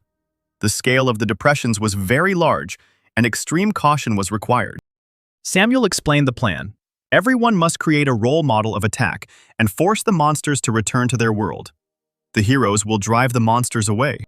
Two guys sitting at the table, presumably planning to join the ranks of heroes, vied with each other in shouting words of support for the association and their readiness to give their lives for it. This time, the purpose of the association is to allow each organization or company to send an A-rank hero to the core deviation center and strengthen control over the depressions. The mechanical hero narrowed his eyes. The intentions of the party turning to him were clear. But by taking on the appearance of a hunter, someone could profit from this. The most important information is that the monster world has the ability to improve items, equipment, or weapons. And so this is the most important reason why the heroes were so eager to do this work. Here the word of the strongest carries weight. The possession of one ability by the owner is the key to the organization achieving a high position. Bruce Rashed, with a hint of madness in his eyes, called for an improvement to the special element of the ability. In the evening, Adam conducted experiments in his room. Having activated cloning, the next second he was already looking at his exact copy standing opposite him. The clone in general worked, but it looked at him strangely, levitating in his palms. The abilities of plasma and metalkinesis, and he was thinking hard about how to combine them. Metalkinesis needed to be dismantled, then the plasma needed to be upgraded to rank A, and then a rank B auxiliary ability would be needed. Rank B ability: Shadow Substitution. Shadow clones, 3 in number, their location can be changed during the battle, are able to create weapons from shadow matter for attack. Adam threw pearls at his clone. The transformation was activated. The guy addressed the clone by the name he called to those around him. Casper Bart must remain cold-blooded and powerful. Now the clone had a closed, dark hero suit, as well as a white mask with blue snake prints, completely covering his face. Only his expressionless eyes looked at the world as if it were an empty space. With a wicked smile, Adam commanded the snake to become the second saint who would reap the abilities. It was his turn. A large plane landed in the 2nd district of Iowa City. Deftly maneuvering between confused passengers, Adam exited the airport. As he admired the beautiful architecture of the streets, the boy dragged his suitcase on wheels under the scorching midday sun. He hadn't thought it would be so hot here. Suddenly, a yellow car stopped right in front of him, almost knocking Sinclair off his feet. The window slowly rolled down, and the large, mustachioed taxi driver immediately guessed that the visitor was from the 1st district and asked where he needed to go. A few minutes later, the car was taking Adam to his dance. The guy checked his cell phone. Zachary told him that he had sent information about the members of the Saints organization to his email, and also wished his godfather speedy success. Adam reread what he had written for a few seconds. It was great news. He was pulled out of his thoughts by a taxi driver.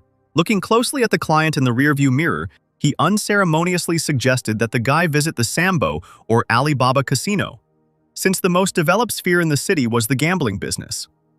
The man guaranteed that after a big win, he could safely return to the hotel. Then, turning to Sinclair, the taxi driver remarked on its beauty and added that he knew another good place. The restless driver immediately pulled out a bright postcard with a picture of a girl in a bathing suit. Dreams of Paris. A place where girls are full of enthusiasm and not so expensive. Adam frowned. Iowa really is a city of chaos. If even such establishments operate here without problems. Finally, the car pulled up to a tall building, the Heaton Hotel. When Adam was already handing over the previously agreed-upon money, the man announced a new price: 500 coins. The shocked guy looked at the meter. The price had increased 5-fold. He, angrily flashing his glasses, asked again whether the driver had calculated the price correctly. The driver chuckled and replied that the rest was for the explanation. Let it be a lesson for a simple boy who had arrived in the 2nd district for the first time.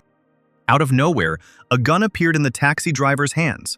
He slowly turned to the client, pointed the gun at him, and said that it was worth thinking about if you had to choose what was more important: money or life.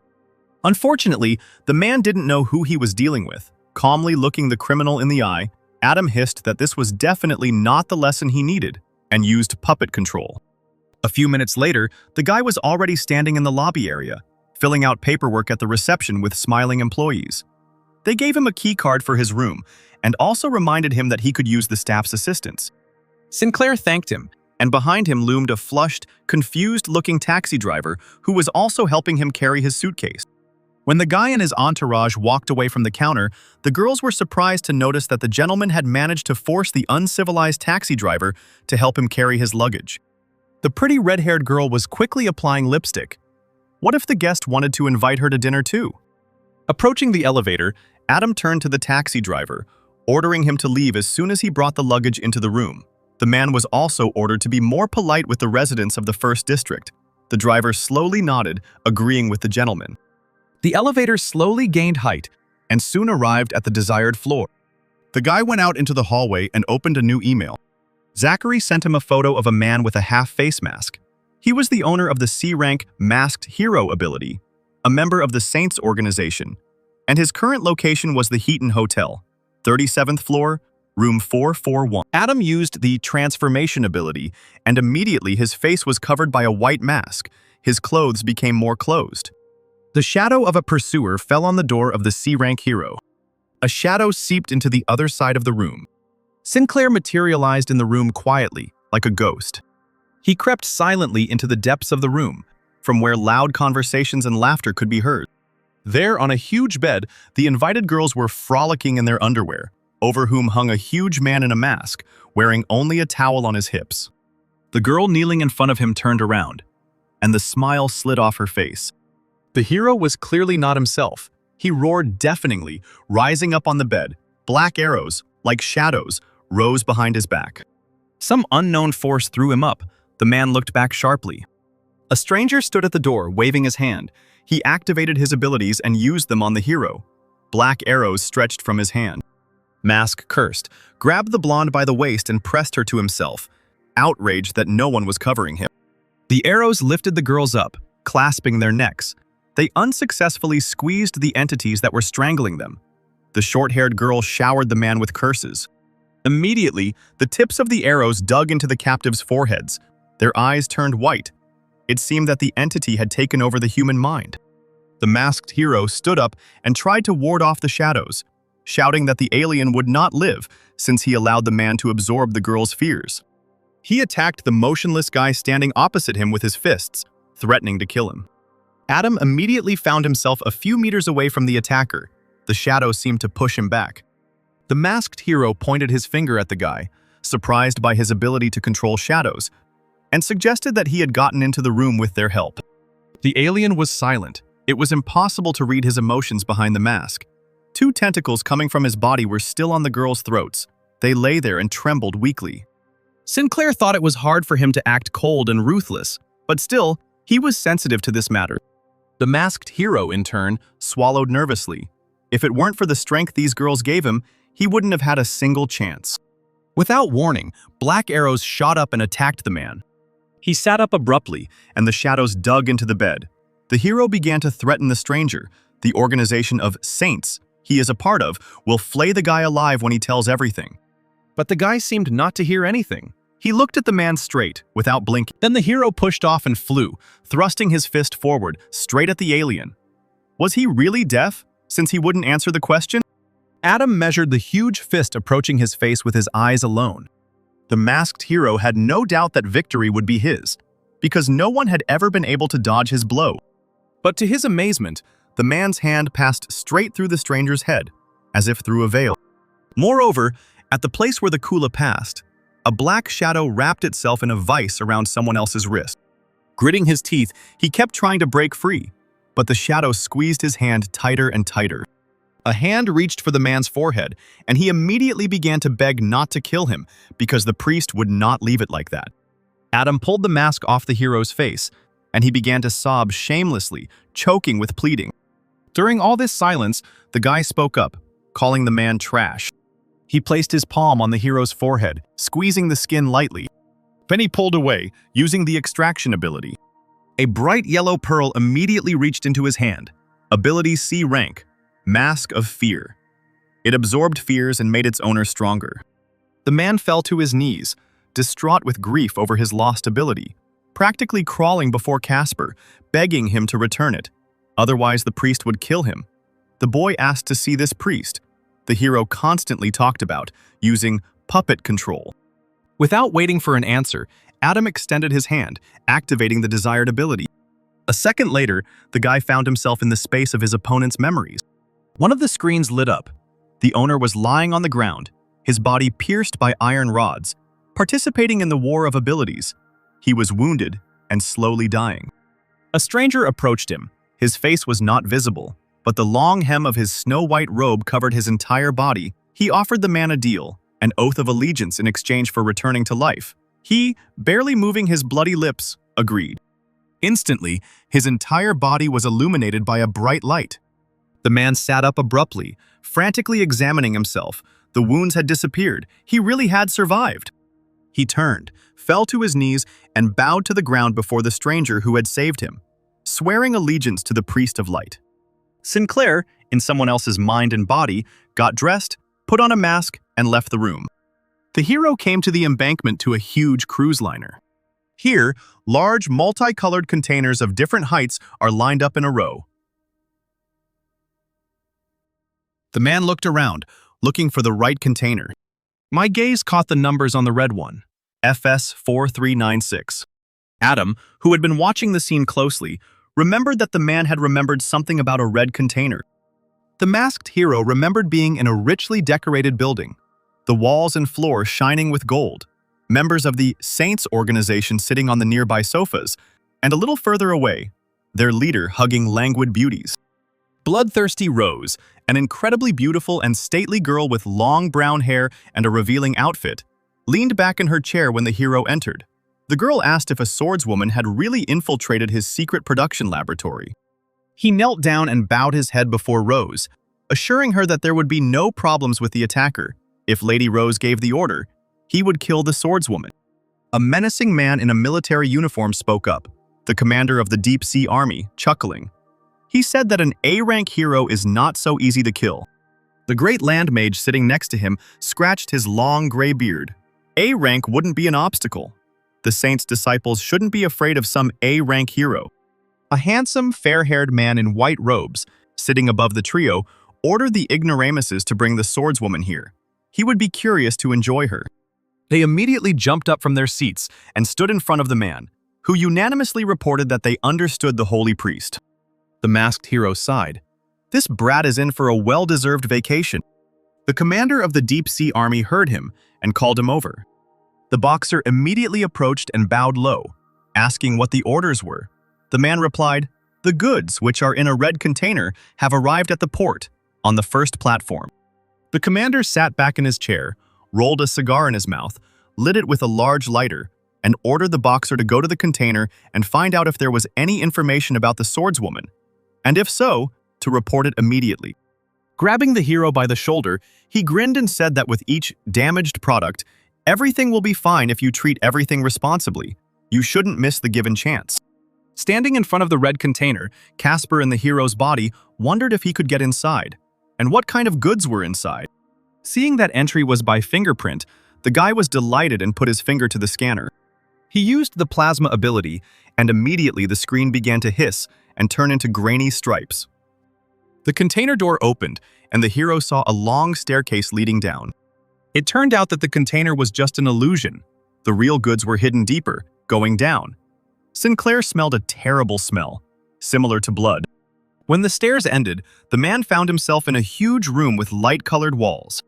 There was a table in the middle with someone sitting at it. Casper thought distantly that it might be security. The stranger, gnawing a match in his teeth, turned sharply at the sound of footsteps. He immediately stood up from the table, and after greeting the masked gentleman in a soldierly manner, Adam quickly got his bearings, greeted him back, and asked if anything had happened today. He replied that valuable goods had recently arrived and cursed how tired he was of these creatures. The hero was surprised but didn't show it. The guard ordered him to show it faster and led him down a long corridor. When they went a little further, there were cages with huge, thick bars in the walls. The guy looked around in all directions, crying. Groans and screams could be heard from everywhere.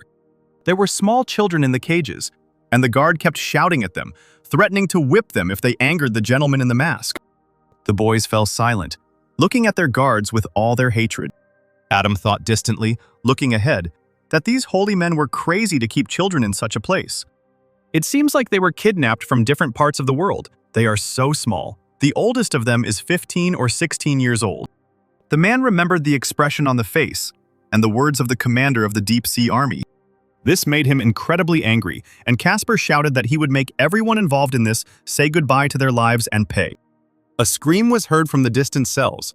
A male voice growled that he would beat the prisoner to death. The boy's wrists were chained in chains that stretched from the ceiling. The child himself, covered in bruises and contusions, was kneeling. His tormentor, a tall blonde man with a whip in one hand, was holding his bloody ear with the other, where a piece of flesh was missing. The prisoner had managed to bite it. He swung again, spitting with anger, but was interrupted by a strange voice demanding that he stop. The blonde turned around, and when the masked hero asked if there was any problem, he replied that the boy had attacked him and bitten off his ear. The boy, hearing what was being said about him, slowly raised his head and looked angrily at the men with his large green eye. The masked hero leaned over the boy, asking the reason for such behavior. The blonde chuckled. "Why do you need a reason?" Another voice rang out. A blue-haired boy was walking towards them, a preacher of the Saints organization, Mantis with a two-handed sword, saying that the overseer wanted to do something to the boy's sister. Adam looked back in shock. A little girl sat against the wall, her head hanging down weakly. This bunch of bastards, Mantis noticed with a smile, that they scared her to death. The guy unceremoniously approached the boxer, asking what he was doing in the dungeons, when he should be enjoying his vacation and two blondes. Wanting to hit Mantis, Sinclair replied that the girls were good, but today he came here to help the commander of the Deep Sea Army check the condition of the goods. He pointed his finger at the shackled boy, ordering him to be released, because a large sum could be paid for the boy. The Mantis grabbed the captive by the face, pulling him close, and hissed that he wouldn't mind if the man saved his life, as this offspring from the first territory would lose all of its teeth. But it could still be sold at a high price. The boy, who had actually had half of his teeth knocked out, spoke in an unknown language through the grip of strangers' fingers. Although those around him did not understand him, the captive promised to kill everyone. To the surprise of the other men, the boxer understood the boy and told him to be patient, because soon he would fulfill his wish. The Mantis turned around and grimaced suspiciously, realizing that he understood a foreign language. The man squeezed his palm, and a blue fire emanated from it. He not only promised to fulfill the wish, otherwise he would have come here in vain. The next moment, the masked hero pierced the burning chest of the Mantis. He, sinking to the floor, managed to ask why the boxer did this to him. The man, looming over the fallen boy, replied that he looked like the boy and was from the same place. The Mantis cried out in amazement that the man in front of him was not a gentleman in a mask. Before he could finish speaking, his head was suddenly separated from his shoulders. The guard and warden standing behind him began to babble, not believing what was happening, asking what had happened. At that moment, long black shadows flew from his body in different directions. Adam raised his hand imperiously and promised that the villains would meet their death here. The blonde rushed forward, attacking the boxer. But the shadows did not allow him to do this, wrapping themselves like snakes around the warden's hands. Electrical discharges ran from the tips of the arrows to the guy's body. The blonde screamed in pain, thrown up by electricity as if crucified. Trembling with fear, the guard opened and closed his mouth. He could only watch as his comrades died. Finally, it was his turn. Seeing the shadows creeping towards him, the man fell to the floor trying to crawl away. He didn't have time. The edges of the bars turned red. Sinclair also took the abilities of the dead. The boy watched with wide eyes what was happening, forgetting about the pain. 3 abilities of different colors levitated on the boxer's palms. The boy, plucking up his courage, said his name, Joe Bluer, and asked what the man's name was. Adam stood with his back to the captive, not daring to turn around. A second later he looked back, replying that he had come to save the boy, but the latter, through a cough, reminded him that he had heard about recent events, how the boxer had been bullying the local children. Sinclair did not react to what was said, only saying that everyone would soon find out how this would turn out. He waved his hand, and a blue glow broke the chains that the prisoner was hanging on. The The man asked Joe to wait here while he dealt with the people outside. The boy didn't answer and quickly walked up to his sister. He hugged her, and the girl began to sob quietly. Adam lowered his head, painful memories of Trisha piercing his mind. He went out into the corridor, where they were already waiting for him, and gave the order to seize him. The man, enraged, threw out many dark arrows. They rushed towards the mercenaries like daggers and cut their bodies right down the middle. One after another, splashes of blood flew in all directions. A minute later, the boxer stood surrounded by lifeless body parts. Someone's applause was heard behind them. A red-haired guy in a formal suit with a bow tie walked slowly towards the man, smiling. He was the Lord of Sound. He created a small blue tornado in his palm and casually greeted the spearman who appeared in front of him, inviting him to surround the traitor and attack him. The spearman, a man in national dress, bared his teeth. He held a long, magical spear in his hands, engulfed in flames. It did not cause pain to its owner. The saint suggested that Edward attack first. The Sound Lord pushed his fiery hair back from his face. In his hand, supported by a tornado, a music disc was spinning, and the man shouted loudly, "Music!" The boys in the cages clutched their heads. The disgusting sound seemed to corrode their brains. To confuse his opponent, Adam pretended to be in pain. But he thought that his nervous system was quite strong, because this music provokes nervous breakdowns in people. But he needed to save the children with fragile psyches and get rid of this bastard as soon as possible. The boxer pretended to go crazy from the sound. Edward laughed. No one can resist him. He swung and threw the disc at his opponent, wishing him to burn in hell. Adam immediately made the hero's body disappear. The disc flew through the shadow. The man moved behind the Lord of Sounds. He, not understanding what was happening, recoiled in shock. At that moment, the boxer jumped on his back in one bound, forcing the red-haired man to fall to the floor. Blood spurted from the saint's mouth, and he begged his accomplices for help. The spearman ran up and threw a fire arrow at the boxer, his pigtails flying up from the sudden movement. As the arrow flew, the masked hero swung at the Sound Lord, holding him in the grip of his body. The fire pierced Adam through and through, and it seemed like it was the end. He let out a ragged breath as the spear came out of his chest. Unfortunately for his enemies, the man's powerful fist landed right on the Sound Lord's back. The spearman howled. Was Edward really killed? He also asked with despair in his voice why the boxer was betraying their organization, to which he chuckled. Rising with difficulty, the man replied, "For the sake of these children, and in the name of justice." The spearman already held 2 fire arrows in his hand and laughed at the words of others. The masked boxer will not escape from here. And the commander of the deep-sea army is already heading for the containers. It seemed as if Adam could be seen through the boxer's eyes. He turned around and grinned dangerously, thirsting for death. The men stood opposite each other, taking aim, and there was a brief silence. The spearman growled, a long, dark essence extending from his forehead. She bit the boxer's chest, and he spread his arms and took a deep breath. A multitude of fiery daggers flew straight at the man. The spearman threatened him with death if the traitor dared to approach. Adam instantly covered his face with the back of his hands. The weapon had pierced his skin. He abruptly threw his hands to the sides. The arrows bounced off his hands and flew back. The Indian failed to recognize this maneuver in time. The arrows returned to their owner and pierced him through and through, causing a desperate cry of horror and pain. Sinclair bent down to the floor and exhaled. It was painful. He stood close to the cell, from where, clutching the bars, a little boy peered out. He said in a weak voice, excitedly, that his big brother was wounded. But the boxer replied with a smile that this was nothing. It was all for the sake of saving the children. He opened the cages one by one, releasing the children, and ordered everyone to leave one by one so as not to create a crush. One of the last to emerge was Joe Bloor, carrying his silent sister on his back. The boy looked seriously at his savior and angrily declared that he no longer wanted to suffer because of his own weakness, that he wanted to become just as strong, and asked the boxer to become his teacher. He thought for a few seconds and agreed, in exchange for eternal loyalty.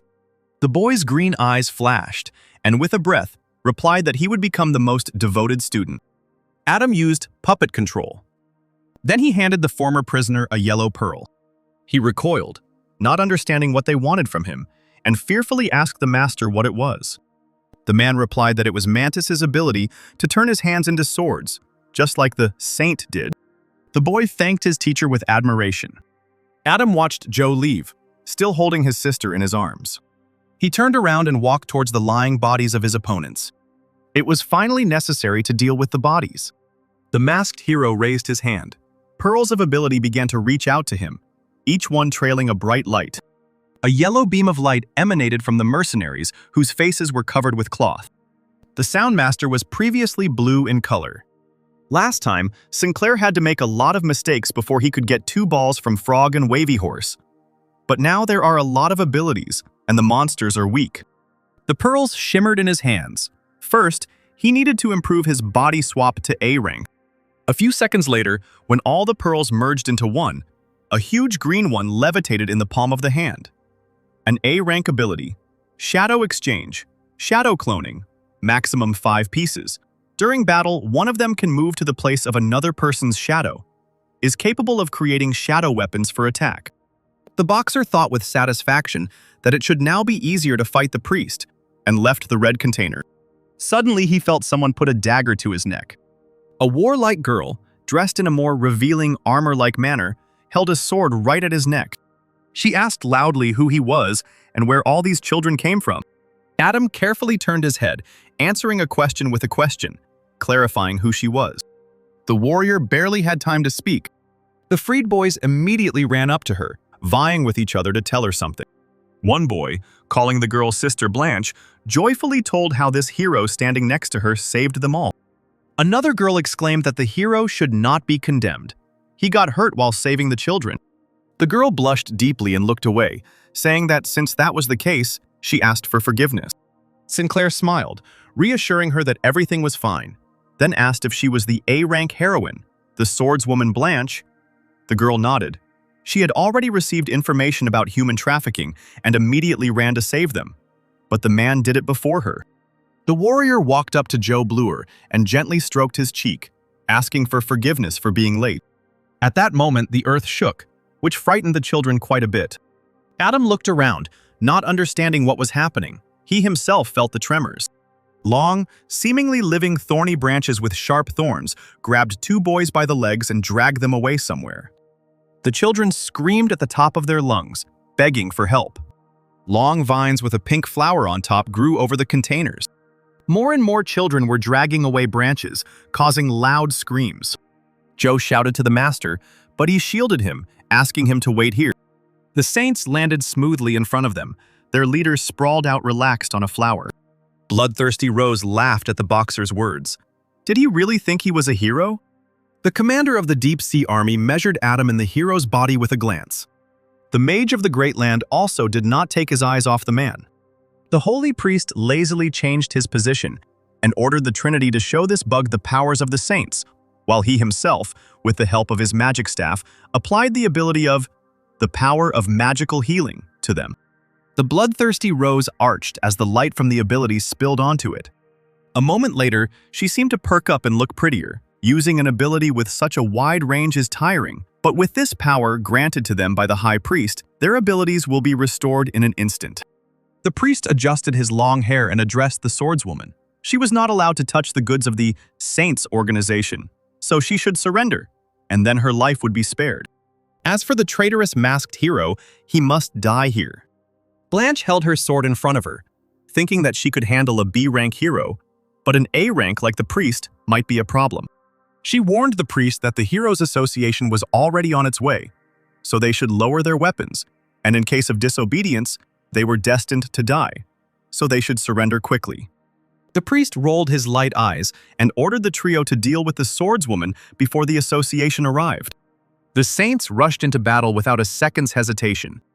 Blanche stepped forward, her sword at the ready, activating the seal's power. Adam admired the girl's ability to unleash a dangerous ability, as befits an A-rank heroine. The warrior pushed off and jumped up, ready to attack the enemies. Everything around lit up with a soft pink color. The great earth mage thrust his staff forward and activated a sand magic circle. A huge sand barrier appeared in front of the warrior, but she quickly dealt with her sword. The magician realized that his creation had just been destroyed, and the girl was right in front of it. She loudly called upon the seal, and the commander of the deep sea army called upon the establishment of the flow. He put his palms together, and huge streams of water flowed around him in different directions. The warrior swung her cleaving sword, and a stream of fire appeared directly from under the weapon. But something immediately distracted Lady Blanche. The bloodthirsty rose laughed loudly, its thorny vines squeezing its victims ever more tightly. One boy let out a heart-rending scream as the swordswoman's fire passed straight across the child's body. The girl cursed Rose furiously. She used the baby as a human shield. How disgusting! But the enemy only smiled, replying that goodness is the swordswoman's weakness, and that she herself still has many prisoners. It will be interesting to see how she will act now. Meanwhile, the commander of the deep sea army, grinning evilly, gradually turned into water. He found himself right behind Lady Blanche, swinging his saber. The seconds ticked away as the weapon slowly descended onto the girl's shoulders. But a moment later, Adam stood between her and the attacker. The boxer's clothes and mask, torn to shreds, lay on the floor. The guy hissed. His second mask was almost broken. He pulled out a dagger and brought the blade down on the disoriented commander. The weapon passed straight across the man's neck and face. He screamed terribly, covering his face with his hands, while blood sprayed in all directions. Adam watched him indifferently, stepping aside. Blanche's path with his hand, asking her to wait. The holy priest who was sitting on the flower stood up and raised his staff, again using holy healing. The captain's wound instantly healed, glowing with a bright light. He laughed out loud. With the high priest, they are immortal. Extending his staff once more, the priest used the improvement on the Trinity. They immediately became illuminated by a bright blue light. Sinclair thought that it was bad that the priest could improve their stats, because all the abilities would rise to A rank in a very short time. The mage of the Great Land, all shining with bright white light, folded his palms together. Some kind of streams emanated from him. Lady Blanche cried out in shock that the old man was generating energy, and under the influence of the Force, the destructive power of his spells would reach A rank.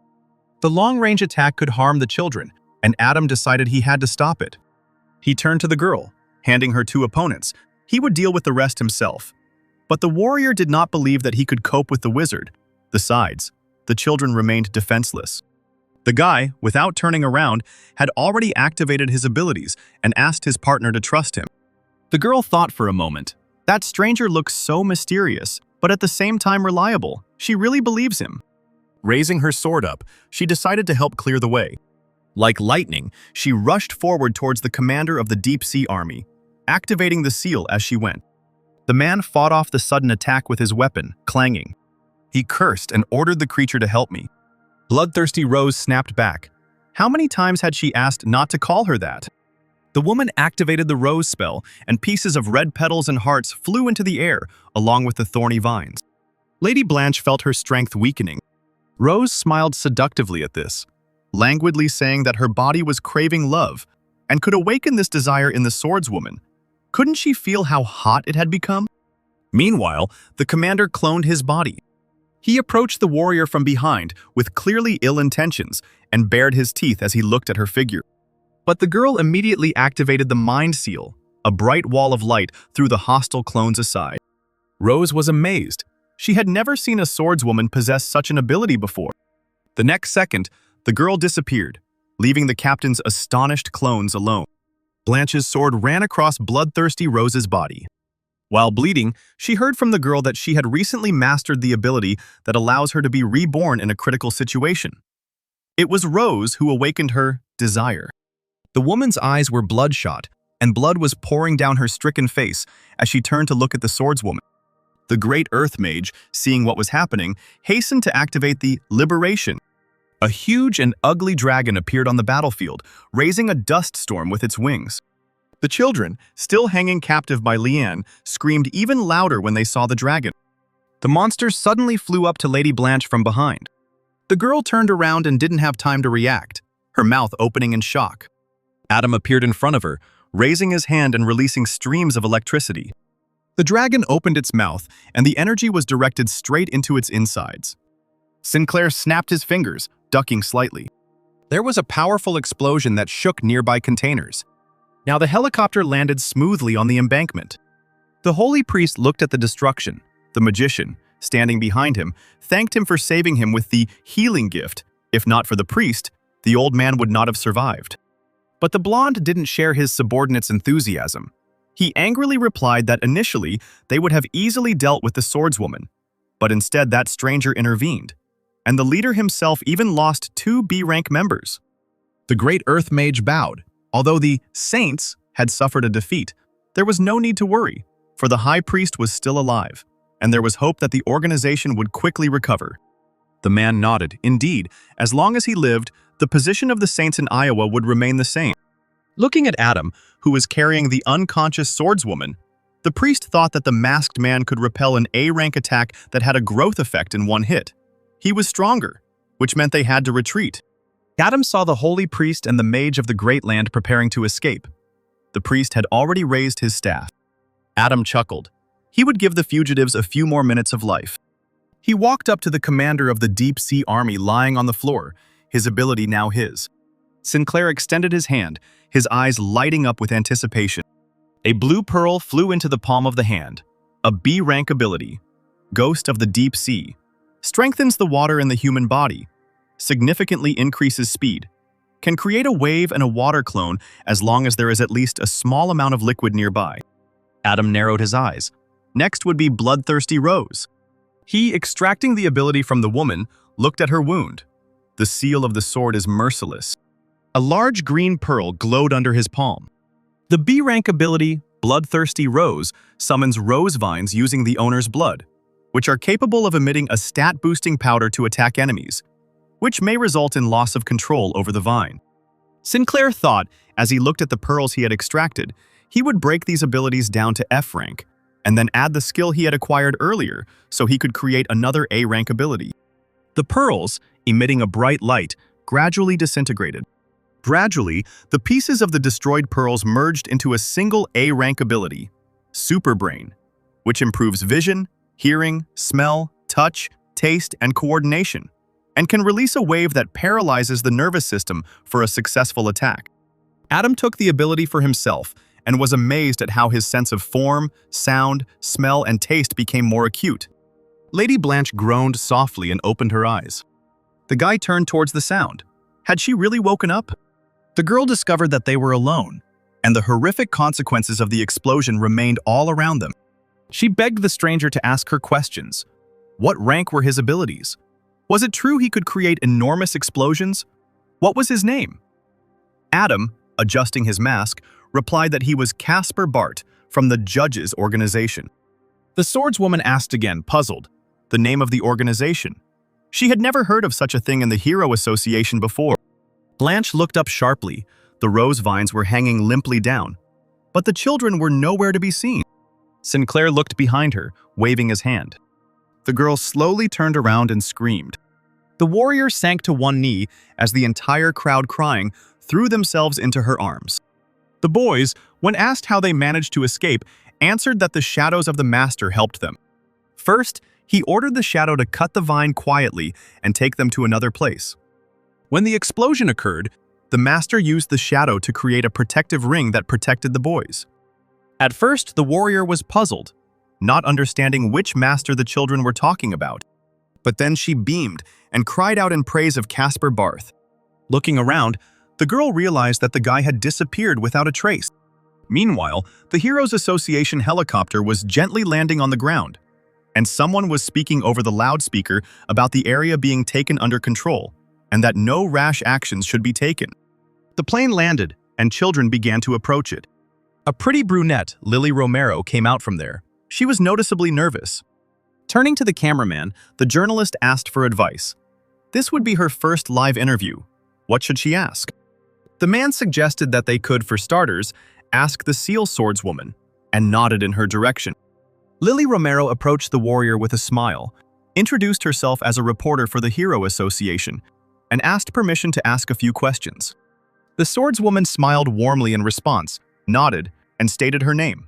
The live broadcast immediately began to fill with comments from viewers who were worried about the swordswoman and wrote compliments to the new journalist. The first question was that the Hero Association received a message and arrived at the port of Iowa. It was completely destroyed. Lily asked to tell Blanche what happened here. When the swordswoman replied that she had come there to rescue children whom the Saints organization intended to sell illegally, the journalist reacted quite violently, replying that she had also heard about these villains who were engaged in illegal activities. Lady Blanche shook her head. Nothing would work. The government wouldn't be able to deal with this. After all, the association had been doing this for a long time, and the warrior herself had made a lot of effort to infiltrate there, get information, and then save the children.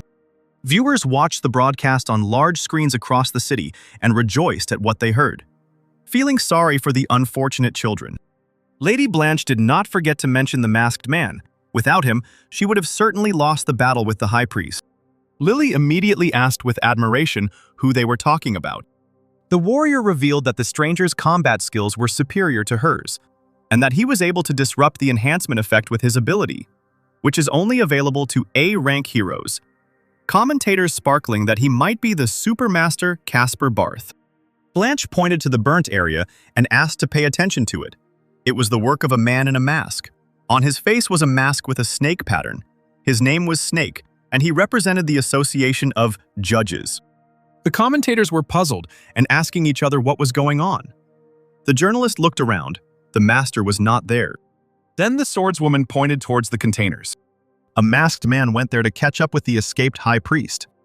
The high priest and the mage of the great earth walked through the underground parking lot. The priest walking ahead glanced at the old man with displeasure. He had already spent the rest of his abilities on the magician, and asked whether the power of the sand was capable of getting rid of that masked bastard. The great earth mage nodded sheepishly. He had filled the surroundings with his magic, and even if that stranger used plasma to attack, it wouldn't change anything. Adam was right there, listening from afar as the priest gave the order to look for a car so they could leave and lie low. Sinclair looked at the men again. If they were going to run away, then this place would become their grave. Suddenly, Adam's phone rang loudly. The Saints turned sharply at the sound. Sinclair literally merged with the wall, wondering who could need him. The priest and the magician came closer and closer. Adam quickly took out his mobile phone. His girlfriend's name, Lily Romero, was displayed on the screen. Why is she calling him at this time? The phone still didn't stop ringing. The magician carefully asked into the void who it was. Adam had no choice but to use his clothes change ability. He came out from around the corner in ordinary clothes without a mask, putting on a cheerful look, as if he were an ordinary passerby talking to his girlfriend. The magician recoiled in surprise when he saw a simple man. He thought out loud that it was a civilian, but the priest stopped him. Don't be so sure. You need to find out for sure. Meanwhile, Lily playfully asked Adam to guess where she was, and the guy was surprised that the girl was not at home. The sound of helicopter blades was heard, and Romero replied that she was in Iowa. Adam couldn't believe his ears. As he moved closer to the exit, he asked the girl what she was doing there. Lily told him that she had gotten an amazing job. Adam screamed throughout the underground parking lot when he found out about the job. Moreover, Lily stunned him by telling him about the journalist position in the Hero Association, and that she had just interviewed the Seal Swordswoman and was also going to question the masked man. Sinclair literally jumped out of his seat in shock. A bead of sweat trickled down the boy's face. With the help of the Hero Association, Lily would quickly find him. Adam knew he couldn't give himself away, so he calmed down and promised the girl to celebrate her new position and promised to buy her a gift. The men stopped. Looking at the departing stranger, the magician sighed sadly. Hearing that the resident was simply talking to his beloved, he was insanely jealous. Adam went into the shadows, and there again used the change of clothes. The priest shouted, warning the great earth mage that they had been deceived and the enemy had come for them. Adam ran out, and the shadows followed him closely, waiting for the master's order. The magician summoned electric wolves and set them on the masked man. The wolf rushed at the guy and seemed to run through him, wounding him. Adam opened his eyes wide and fell to the side. The priest grinned. They would need more agile earth creatures to deal with the attacker. The mage said contentedly that each of them could compete with an A-rank hero on their own. The enemy simply wouldn't have time to react. But something happened that they didn't expect. Adam, frozen like a statue, looked at them point blank, while black arrows flew around the guy. The shadows, as before, cut in half everything they could reach. This time the victims were wolves. The next moment, the shadows pierced the men too, so quickly that they reacted within a split second. Bleeding, the priest cried out indignantly that this was impossible. Didn't the man in the mask possess an electric type of magic? The shadows passed gently through the host's flesh, then abruptly burst into the bodies of others, mortally wounding them. Adam explained that she used more than just electricity, and the mage, spitting blood to the side, refused to believe that the boy possessed dual elemental magic. The holy priest, barely moving his tongue, asked for mercy, promising not to remain in debt if the man in the mask allowed him to live. He called for silence, placing his finger on his mouth, or rather, on the white emptiness of his mask. He does not save people's lives for his own benefit. In most cases, it is done in the name of justice.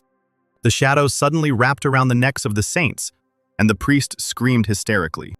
The magician couldn't do even that. The arrows were so tightly wrapped around. The priest raised his hand to his mouth with difficulty, and several blue pills fell into it. Adam ran up to the men, noticing that one of them had taken his pills. The shadows retreated from the priest. He bent over completely, his body glowing with a white-yellow light. The priest's eyes went wild. Veins appeared on his face. He grinned terribly, hissing that it was the enemy who forced him to do this, and that he not only knew how to heal. Suddenly, the priest put his fingers in his mouth, saliva running down his chin. Screaming deafeningly, he began to pull some kind of weapon out of his throat. Adam noticed that he had felt something similar before. Laughing, the man turned the sharp-tipped spear of justice towards Adam. The priest assumed a fighting stance, drawing his spear back. It literally burned with a bright yellow fire. He also called upon the revival of the sacred thorns and raised his hand with the spear up. Small fiery portals began to appear in the air. Endless spears overlapping. Copies of justice flew out of the spaces one after another. The priest ordered them to bring justice to the criminal. Adam saw fiery arrows flying towards him from all sides. He nimbly dodged the weapon, jumping up. But wherever he ran, the spears followed on his heels. They would definitely not leave the guy alone. One of them hit the knee painfully, causing a deep wound. The distraught priest laughed. Let the man in the mask run and jump. He will still die at his hands. Adam dropped to one knee, breathing heavily. It was bad when such a light attack could injure his limbs. He raised his head and looked at the roof. The light spread across the entire ceiling, allowing him to instantly determine his location. The guy decided to check who was faster, and the spears were again directed towards him. The priest laughed again. Is it really possible for something to surpass light in speed? There, only the outlines of the man remained. Adam activated his super brain ability. His eyes lit up like fire. The spears continued to fly, without slowing down for a second.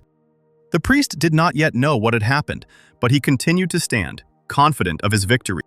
Adam, with a dagger clutched in his hand, instantly moved to the other side. He moved around the priest at the speed of light, and even faster. Swift shadow blades, bright rays fell on the man like a fanfare. Adam finally landed a few meters away from his opponent. He loudly ordered him to surrender. He trembled, but still asked what the guy meant. A bright light approached the priest, attacking from all sides. And the next moment, the arrows pierced the man, leaving no chance for life. He, choking on his own blood, realized that the enemy had 3 abilities. The priest, trembling all over, tried to heal himself. Hanging over him, Adam said, as if it were a sentence, that healing was useless because he would have to die again. The man desperately clung to life, hot tears streaming down his cheeks. Sinclair reached out to take such a valuable alien ability. A rare A-rank hereditary ability, Heart of Light, grants the ability to heal the physical wounds of a B-rank or lower user, increases the stats of B-rank abilities, allows the user of an A-rank or lower to hide, grants the ability to heal oneself or a target of an A-rank or lower, and the Spear of Justice can use light to create a large spear capable of destroying an enemy. Adam, without delay, applied the treatment to himself. He thought that he hadn't expected to see the blue pill on the priest, since he himself had almost died. The boy approached the old mage of the Great Land, who had a large wound gaping on his chest. Adam took away his ability, Sand Magic, which gives the ability to change the landscape through the use of sand, and summon an attacking sand monster. Sinclair turned around sharply, hearing the noise of a helicopter. The Hero Association had arrived. The loudspeakers announced, "We are taking control of this area." Adam used his abilities to change his clothes, deciding to leave the heroes as they were. A crowd had gathered at the entrance to the underground parking garage, and it was impossible to shout over the roar of the two helicopters. Lily Romero worked diligently inside, telling viewers on air that, judging by the sound she heard, the walls and floor of the building were cracking, suggesting a fierce battle had taken place there. Coming closer, the girl saw the bloodied leader of the Saints in Iowa, the high priest, hanging on spears. The camera showed a close-up of the man's wound, and the comments went through the roof, with people mostly rejoicing that the scoundrel was dead. A man from the reporter team called the others to show them their discovery, the body of the great earth mage lying nearby. Lily held on for too long. Seeing the old man, she apologized, blushed, and covered her mouth with her hand. The operator shouted after her that Lily needed a rest as she ran to the corner. The girl was sickened by what she saw. Fortunately, she managed to get away from the filming process.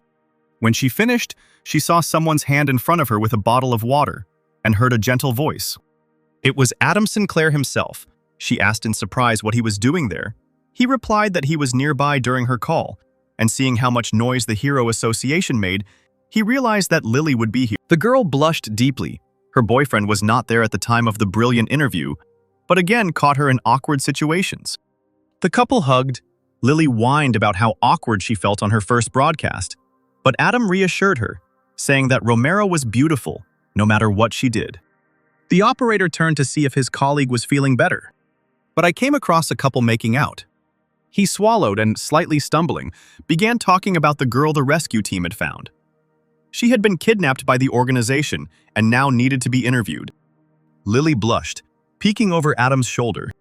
Nearby, adults were pulling children out from under the crevasses. The girl, without wasting any time, ran towards them, shouting goodbye to Adam to wait for her. The cameraman almost cried when he saw the scene. It turns out that he never had a chance to get closer to Lily. The journalist had already approached the girl and spoke to her in a gentle voice. Adam, crossing his arms over his chest, watched the girl with affection. With a green pearl, the heart of light, levitating in his palm, Sinclair thought that he would soon be able to return to save Trisha. Now he has collected all the elements together: wind, sand, fire, water. Also high-ranking abilities: light, darkness, sand, lightning, metal. A third unknown person from the Saints organization should appear soon. Well, let's call him Dragon. The Iowa Central Hospital was in full swing. The children brought in by ambulance were sent to the hospital one by one so that a doctor could examine each one. Joe Bluer sat on a bench in the room with his head bowed. With his unconscious little sister, he was upset because he never saw the teacher. The boy heard footsteps and suddenly raised his head. It was him, his master! He put his finger to his mouth, calling for silence. Adam used his control ability to enter the hospital unnoticed.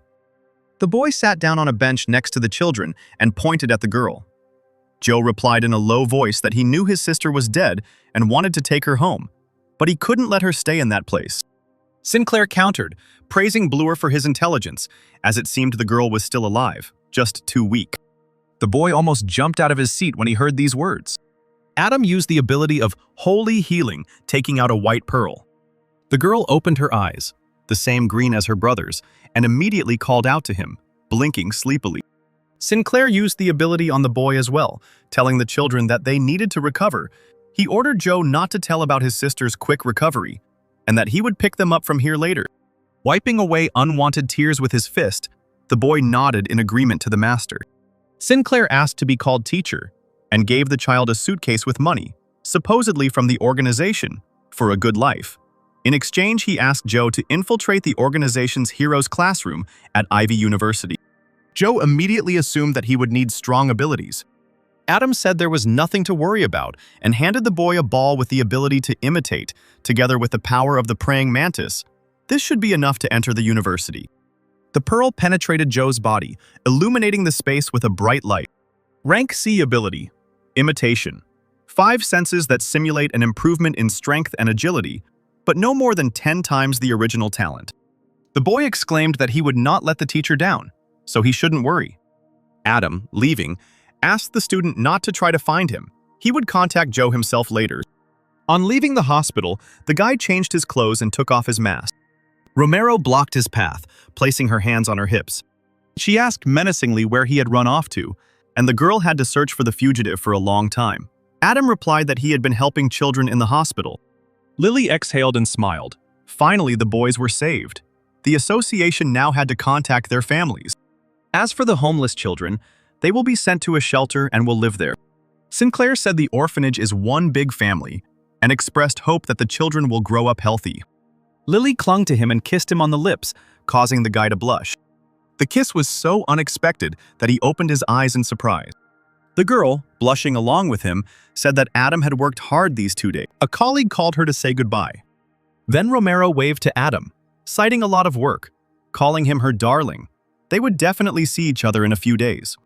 The Crimson Boy thought with disappointment that he had again been deprived of the opportunity to spend time with Lily. The plane was finally taking off from the Iowa airport. Adam, returning to Louisville, came to the hospital to visit his sister. He hoped that the holy healing would work. The guy extended his hand, releasing the ability, and everything was illuminated by white light. The pearl clung to Trisha's body. Seconds passed, but nothing happened. Sinclair stared at his unconscious sister in shock. He called her name loudly again. Grabbing the bed railing, the guy stared blankly ahead. She wasn't waking up. How was it possible for the ability not to work? Suddenly, he saw something strange. Small blue balls appeared above the girl's head. Adam extended his hand. There was an evasion. Sinclair recoiled in shock. The blue balls instantly split apart, but at the same time became stronger, feeding on Trisha's energy. It seems that the Heart of Light cannot cope with this blue radiation, but he will not allow them to feed on Trisha. Otherwise, the sister will never wake up. It was time to stop taking things slow and steady, Adam thought, remembering the strange man from the mind of the hero of Hot and Sour Noodles. If he really wants to solve Trisha's problem, he must come face to face with the one who gave the superhero the pill. But first of all, Adam himself needs to become stronger and improve his metal control, cloning, and transformation abilities. The 3 abilities merged, and the pearls merged into one with bright colors. A large yellow pearl was now levitating in the boy's palm. C-rank ability, Transformation, gives the ability to transform in 0.01 seconds, can slightly change the body type, appearance, voice, and personality, improves acting skills. C-rank ability, Cloning, creates a clone that is 8 times weaker than its owner. Its lifespan is half an hour. Adam gritted his teeth as a green pearl shone in front of him. With all the accumulated abilities, he will definitely be able to advance to S-rank. The guy fell to his knees from an excess of alien energy. Finally, it appeared before him, the S-rank ability, Metal Control. Capable of controlling metal within 1,000 meters, not exceeding 100,000 tons in weight. Adam thought with interest that since this was an S-rank ability, he couldn't wait to meet that mysterious person. Late in the evening, on the roof of a skyscraper, the hero of Hot and Sour Noodles was waiting for a meeting. Sinclair had already used his control ability. A purple crack appeared in the sky. Adam, in the hero's body, raised his head, watching. A man with a comical face walked out from there at a leisurely pace. He loomed over the hero, his hands in his pockets. They hadn't seen each other for a long time. The man got straight to the point, asking if there was any new information. The Hot and Sour Noodles hero crossed his arms over his chest, replying that he wanted to know about Casper Bart. But would he have enough money to buy that information? The man adjusted his bowler hat, replying that if the information was true, he would pay double. The hero said that a couple of days ago, the organization of Saints was destroyed, and asked if his interlocutor knew about this. He replied that he knew. It was done by the SEAL swordswoman Blanche from the Hero Association. The hero said that during the report, Blanche reported some curious information. She was helped by an unknown person who introduced himself as the Snake. The man shrugged. He already knew it. Casper Bart and the Snake from the Judges organization, and it was a well-known fact.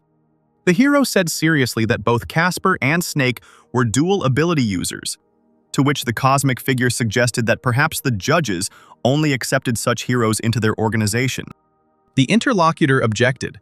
Such people are encountered very rarely, and he did not think that such a thing was possible. The man leaned forward with interest. Was the hero really leading to something that... The superhero held out a flask with an elixir of abilities in his palm. The man extended his hand, repeating the name in fascination. But the hot and sour noodles hero sharply squeezed his hand, explaining that after using it, a person would be able to gain a new ability, and a user without superpowers would become one, and those who already had one would receive additional power. If the man had a face, he would have grimaced. But now the alien screamed that this was nonsense, complete nonsense, and demanded proof. The hero opened the flask with one movement, turned to the man, and offered to demonstrate the effect, reminding him of his body's superpower. It's strengthening. He drank the blue liquid in one gulp. The flask immediately cracked in half. Adam raised his hand, generating a powerful flame coming straight from his body. The alien looked at the fiery volleys with admiration. Could this really be a fire-type ability? Sinclair told him that he had previously made a deal with Casper Barth. That's where the information came from.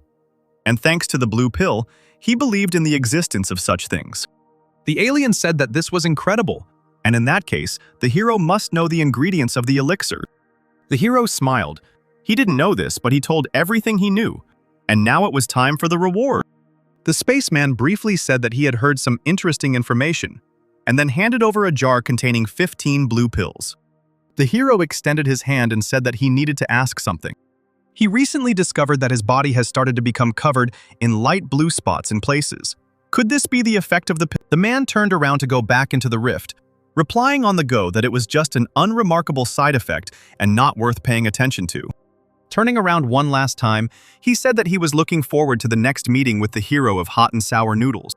Finally, he disappeared, and the rift disappeared too. Adam immediately detransformed back. He thought that even after discovering the effect that causes loss of vitality, they call it an unremarkable side effect. So what is their plan? The guy walked further, and behind a technical pipe, leaning against the wall, sat the hero of hot and sour noodles himself, immersed in suspended animation. A child's voice was heard calling for Dad. Sinclair threw a bottle of pills at the hero's feet. He said that if a man is doing this for his daughter, then he should stop taking these pills. The choice is his. A child's head appeared from around the corner. The girl called for her dad, and when she saw him, she ran up, asking why he was sleeping on the roof. The man rubbed his forehead, asking little Mimi for forgiveness for falling asleep. The girl frowned. After all, her dad said that he would spend her birthday together. Suddenly, she noticed a bottle of pills and asked what it was. The man snatched the bottle and raised his hand up, sternly saying that it was not a toy. He definitely came here to meet that alien and get the pills, but why can't he remember what happened after the deal? He decided that he would think about it tomorrow and took his daughter away from the roof, promising to eat cake together. Late at night, Zachary, stretching, walked down the hallway of his house, loudly saying that he could no longer bear this treatment. "I can't do this, I can't do that. When will they let him go?" As he passed his father's office, he saw a light through a crack and was surprised that he was still in the office. He looked inside, saying that his old man needed to go to bed earlier. But he noticed with surprise that the office was empty and went to the desk. Wade's gaze fell on a lonely document. Curious about what could be so valuable that could keep old bones working until late at night, he picked up the paper. "The Raven deployment plan in the city of Louisville," is what it said. Zachary was overjoyed and even jumped. The white area was located here. This was his best chance to become a heroic savior. Adam arrived at his work and was now printing leaflets on a large office printer. A colleague teased him in a friendly manner, asking if he had forgotten that he had a job and where Sinclair had been. Zachary approached Adam, asking if he was friends with George Ripley. So the boy carried out his errand. He told a colleague that a woman had come into the newspaper office asking to publish a missing persons ad.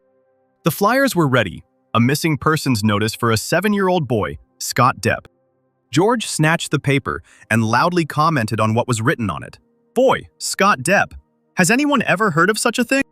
Adam waved his hand at him and asked him to leave and not to distract him. Ripley only curled his lips in displeasure at this. The humorous atmosphere was interrupted by a voice from the loudspeaker. "Monster invasion detected.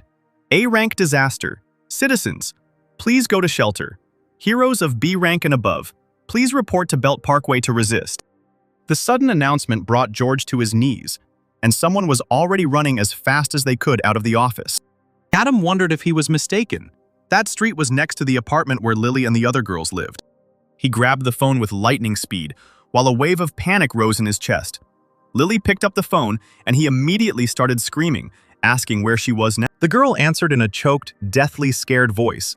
She was in the apartment, but it seemed like there was a monster nearby too. Lily screamed into the phone and the connection was cut off. George, seeing his friend's frightened face, asked what had happened. But there was no time for chatter. Sinclair jumped up and ran to the exit, ignoring the cries of his friend, who asked him to stay, because Adam was not a hero, and there was no point in going anywhere. The guy quickly got to the epicenter of events. He had already managed to change his clothes and choose a rooster mask. There was no time to waste. Adam could not afford to lose Lily. Standing on an iron plate at rooftop level, Sinclair patrolled the city and was astonished when a huge object passed by him, emitting a squeak bordering on ultrasound. It was an A-rank monster, a soul-eater rat, can attack opponents by screaming, has very thick skin all over its body. Its normal attack is blocked with great difficulty. Loves to devour people, a very scary monster. Adam thought hard as he looked at the monster. To defeat the A-rank alien, it would take at least a team of 3 or more A-rank heroes or higher. To defeat the soul-eating rat, a B-rank heroine, Green Storm, was summoned. A beautiful girl with dark hair and a revealing Chinese-style hero outfit. The C-rank heroine, Fire Butterfly, flew to her aid. Having noticed the target, the rat growled loudly. She really didn't like Butterfly's fiery wings, so the heroine was immediately attacked by powerful ultrasonic waves. The sound was so loud that it made a hole in the building opposite. Butterfly almost died, but Green Storm managed to save her, picking her up in her arms. After releasing Fire Butterfly, Storm scolded her for acting rashly, as C-rank heroes are cannon fodder in a battle against an A-rank monster. The girl, embarrassed and stuttering, said that she was nearby and saw Green Storm fighting alone, so she decided to help. The A-rank heroine sighed heavily. A desperate cry for help was heard from the direction of the destroyed building. Right in the place where the sound had completely damaged the building, a girl was hanging on the edge of a destroyed apartment, and they were trying to help her. Lily Romero held onto an iron beam with one hand and tried to pull Karen Walt with the other, who was about to fall from the upper floors of the skyscraper. The girl desperately sobbed and begged for help, saying that she did not want to die. Lily tried to calm her friend down, promising that she would definitely save her. But the neighbor wouldn't calm down. She kicked and repeated, like a prayer, that she didn't want to die, while a sharp part of the ruined ceiling, left over from the destruction, was chipping off.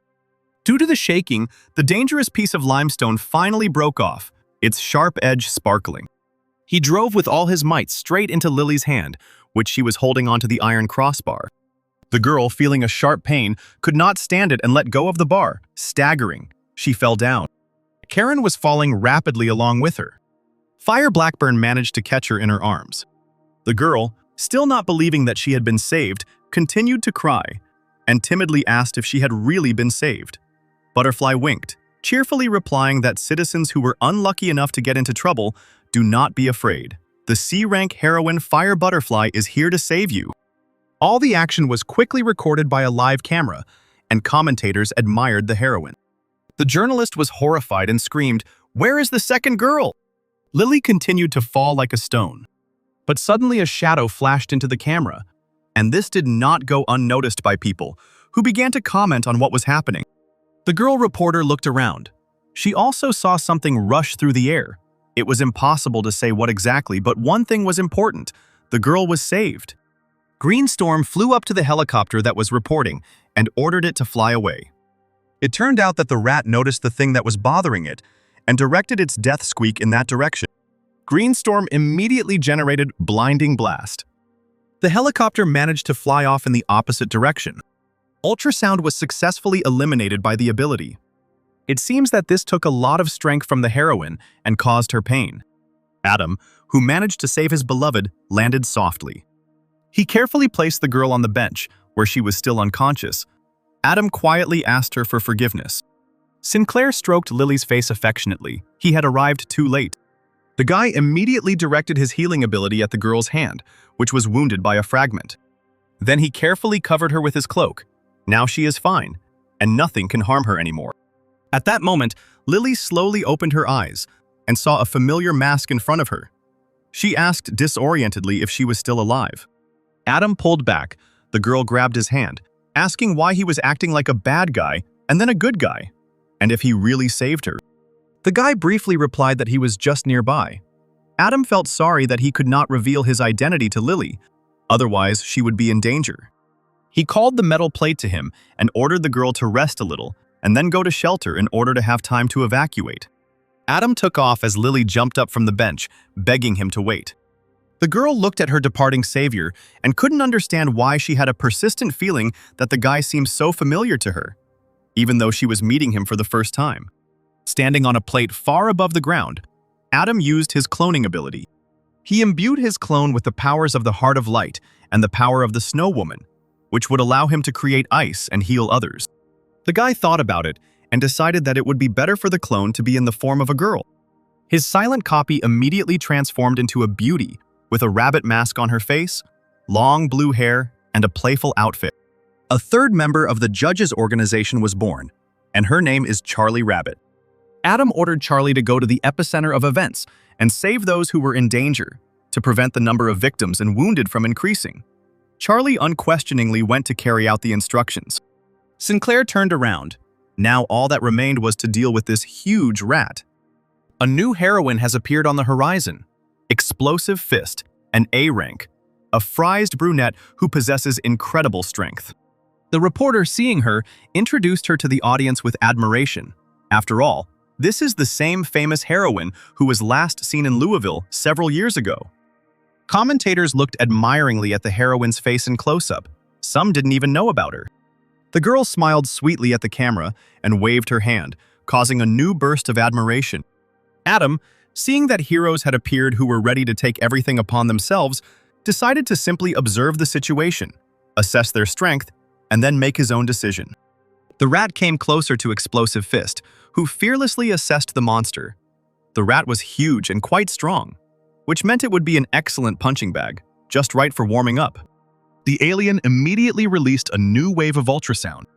Greenstorm, hovering nearby, warned Fist of the danger of sound. But the heroine was not to be frightened. She was already in a fighting stance. After all, if she didn't try, how would she know whether she could handle it or not? The wave hit right where the girl was standing, causing a deafening explosion.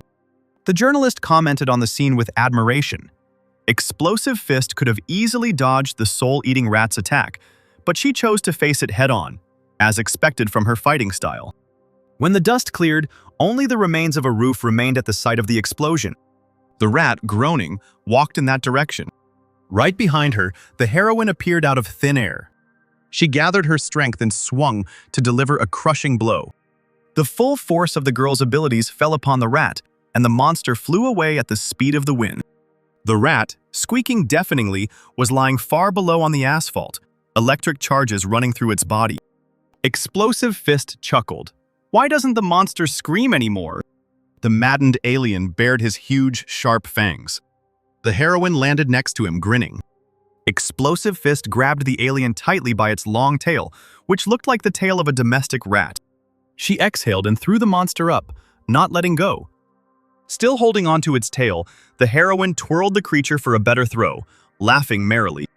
And then after making a few more circles, she threw the rat out like a bag of trash. Greenstorm, hovering above the houses, watched what was happening and considered Explosive Fist to be a madwoman, whose destructive power was not inferior to the monster. Meanwhile, Charlie the rabbit perked up at the threat. Every now and then, after another blow from an enemy or a hero, boulders and stones would fly in all directions, and right now one of them was rushing towards the man who, trying to escape, fell to his knees and simply watched, eyes wide, as the damage approached. Charlie, faster than light, rushed towards him, picked up the stranger in her arms, and ran with him to a safe place. The man blushed, stuttered, thanked her, looking at his savior with all his might, and asked what heroic organization she was from. The girl lowered the stranger to the ground near the crowd and went off to patrol the area further, replying as she went that she was Charlie Rabbit from the judges' organization. Several men watched her go, winking obscenely, and discussed the heroine among themselves. The judges' organization is full of cool guys. The rabbit noticed Fire Butterfly. She was sitting on a bench and breathing heavily, weakened after severe injuries. Next to her, in the same condition, was Lily's neighbor, Karen. A woman standing nearby turned to Charlie, asking him to heal the girls who had fallen from a height and received serious injuries. The clone immediately used the healing ability. With a wave of their hand, Butterfly and Karen felt much better. The crowd buzzed with excitement. The wounds had disappeared.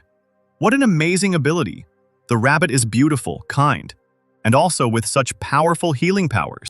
Charlie turned to the people surrounding her and urged them to quickly get to shelter to avoid further trouble. Trouble was not long in coming. Those present were immediately deafened by the vile squeal of an angry soul arsonist rat. Some girl pressed her palms to her ears and screamed that the sound had changed. It felt like her brain was about to explode. Explosive Fist also covered her ears with her hands and inappropriately remembered the ancient Norse warriors. Adam looked back and cursed foully. The rat was absorbing the souls of people nearby. Little green lights, growing larger and larger with each passing moment, smoothly flew towards the predatory licking monster. The alien opened its mouth wide and swallowed souls. Greenstorm asked Explosive Fist in surprise what was going on, and she replied that the rat was satisfying its hunger with the smorals of dead people. It turned out that this prey also healed and restored the rat's health.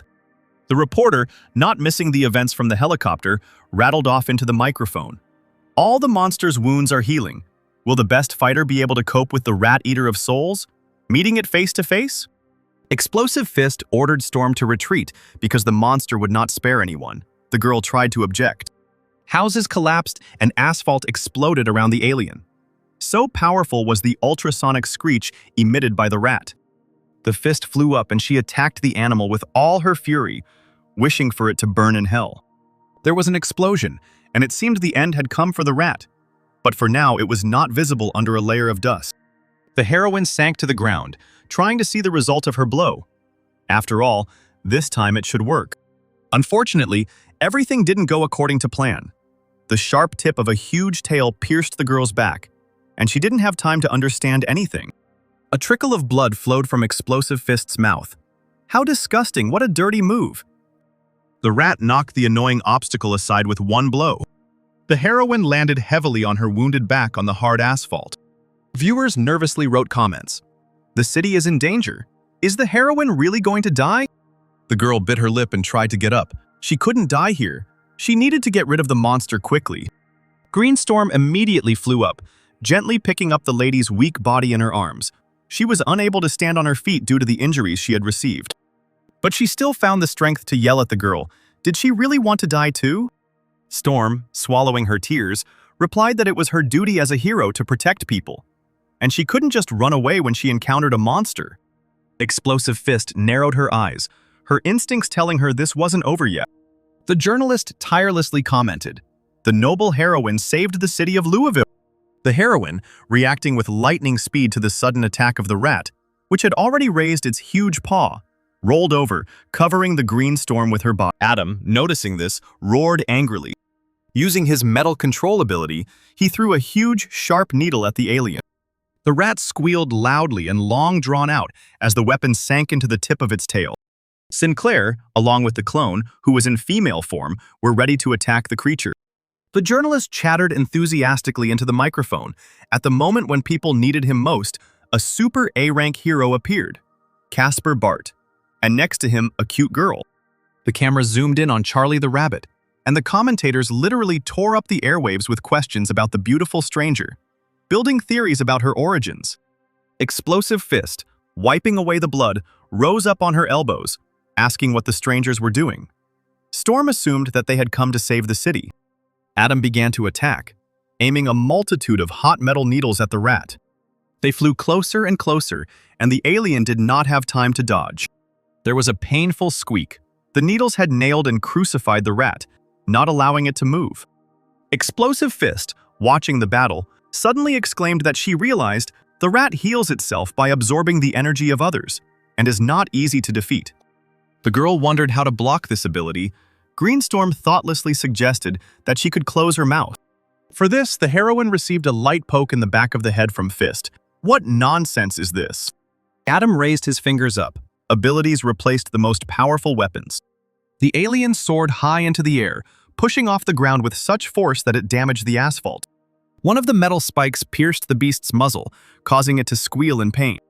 The monster tried to influence the enemy with its ultrasound. The palpable sound was getting closer and closer. Sinclair immediately created a shield in front of himself, a thick metal plate. This served as an excellent barrier to the rat's killing ability.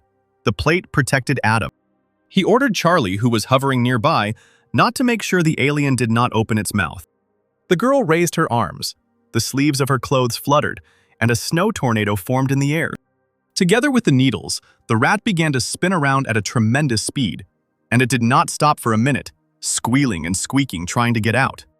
The people watching the fight from below shouted in admiration. The rabbit froze the rat. She definitely has a high rank to be able to do this to such a large monster. He really was trapped in an ice capsule, but even in that situation he managed to use his soul energy ability.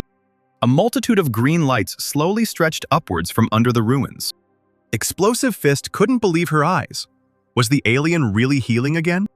Adam raised his hands to the sky and flew higher. Let the rat not even think about it. He lifted the ice floe with the rat behind him. From such a height, she would not be able to touch any corpses and would not be able to use the soul absorption spell. Adam clenched his fist hard, causing a metallic storm. Soon, only small pieces remained of the ice floe, thanks to the storm that cut through Adam's trap in a matter of seconds. The crowd raised their heads and caught small icy hailstones with their hands, all that remained of the evil alien. Adam, as always, extended his hand to draw the ability pearl to himself, this time green, an A-rank ability called Soul Eater. It can absorb the souls of the dead to restore the owner's body, but this causes characteristic mental disorders. Adam clutched the pearl in his hand and realized that the Soul Eater differed from the recently acquired ability, the Heart of Light, in that it required the energy of other people's souls for restoration, but they were still similar in their healing ability. A government helicopter flew over the city to reconnoiter the situation, and its staff used a loudspeaker to urge citizens not to panic. The journalist announced that the helicopter would disperse the clouds so that everyone could see the condition of Casper Barth.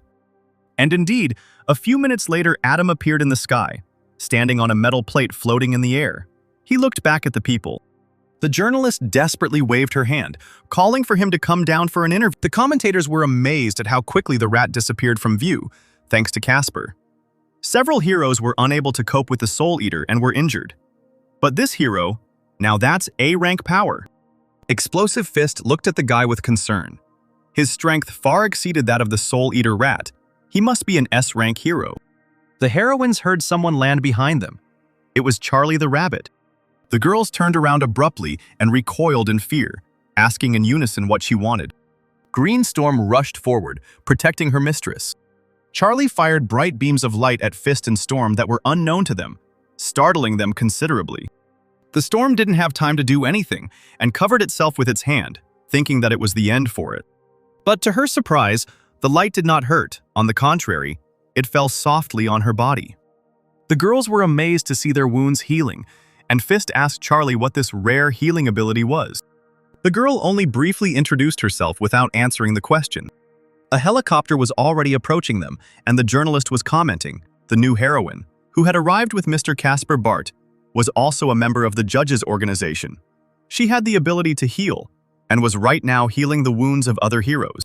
Adam and Charlie quickly gained fans. Commentators called them incomparable, and wanted to join the judges' organization. Some even proposed to Charlie. Explosive Fist scratched her head sheepishly as she turned to Charlie, asking where the judges' organization had come from, whether it was a new hero agency, and thanking her for preventing a disaster. Charlie responded by praising the hero's abilities. Adam and his clone rose into the air again on ice plates, the journalists' admiring odes echoing behind them. The superheroes had once again defended the city of Louisville from a monster invasion, and the representatives of the judges' organization had made the greatest contribution to the victory. Commentators tore after the live broadcast chat, praising the heroes and expressing gratitude. Green Storm looked dreamily at Charlie as she flew away. So beautiful, Explosive Fist frowned. They took all the glory for themselves. Adam flew towards the forest, followed by Charlie. The guy told her that his godson asked to meet. He wondered what he would tell them. Suddenly, Adam felt something was wrong. Charlie flickered behind him, addressing the master. Time was running out, which meant that the clone's life was ending. A few seconds later, Charlie disappeared into thin air. Pearls floated up to Adam, which he rewarded the clone with. This was very convenient. The fact that the abilities were returning, in the future he would be able to create doubles, so that they would carry out tasks for him. The guy grimaced. Even Charlie's memories came back to him, and the most disgusting thing was the lustful glances that the men passing by were throwing in her direction. Sinclair definitely won't create girls, especially in clothes like that. As the plate sank lower, Adam noticed Zachary standing by his car, picking his nose and muttering under his breath about girls. Even the mask seemed to frown along with its owner, and Adam thought the boy was an idiot who didn't take care of himself. And in the forest, he completely lost his vigilance. Upon seeing Sinclair, Zachary immediately rushed joyfully towards him with greetings, waving a piece of paper in front of him. Both turned their heads towards the trees. A suspicious rustling sound was heard from there. Wade stopped, not understanding the sound, and Adam coughed, taking the documents from him. It turns out the Hero Association recently planned to open a new facility in Louisville, which Adam figured would take a long time. Zachary excitedly exclaimed that he had heard about special items that could increase one's power level, and he and Casper must quickly get their hands on these Veti. Adam folded his arms across his chest and looked his godson over. The information the boy had brought him had proven valuable, so he had done enough to exchange his merits for an A-rank ability. As soon as Sinclair handed over the vial of ability, Wade snatched the bottle from his hands and drank it all in one gulp, simultaneously managing to praise and thank his godfather for such a gift. But after drinking the liquid, Zachary's stomach began to churn, and he complained that the medicine tasted like cold powder mixed with the sourness of dark chocolate, to which Adam patted his godson on the shoulder, noting that good medicine is always bitter. Zachary immediately transformed into a werewolf, his bloodshot eyes flashing with rage. He received the ability of the C rank, Werewolf. He was endowed with the powers of a hereditary werewolf every night.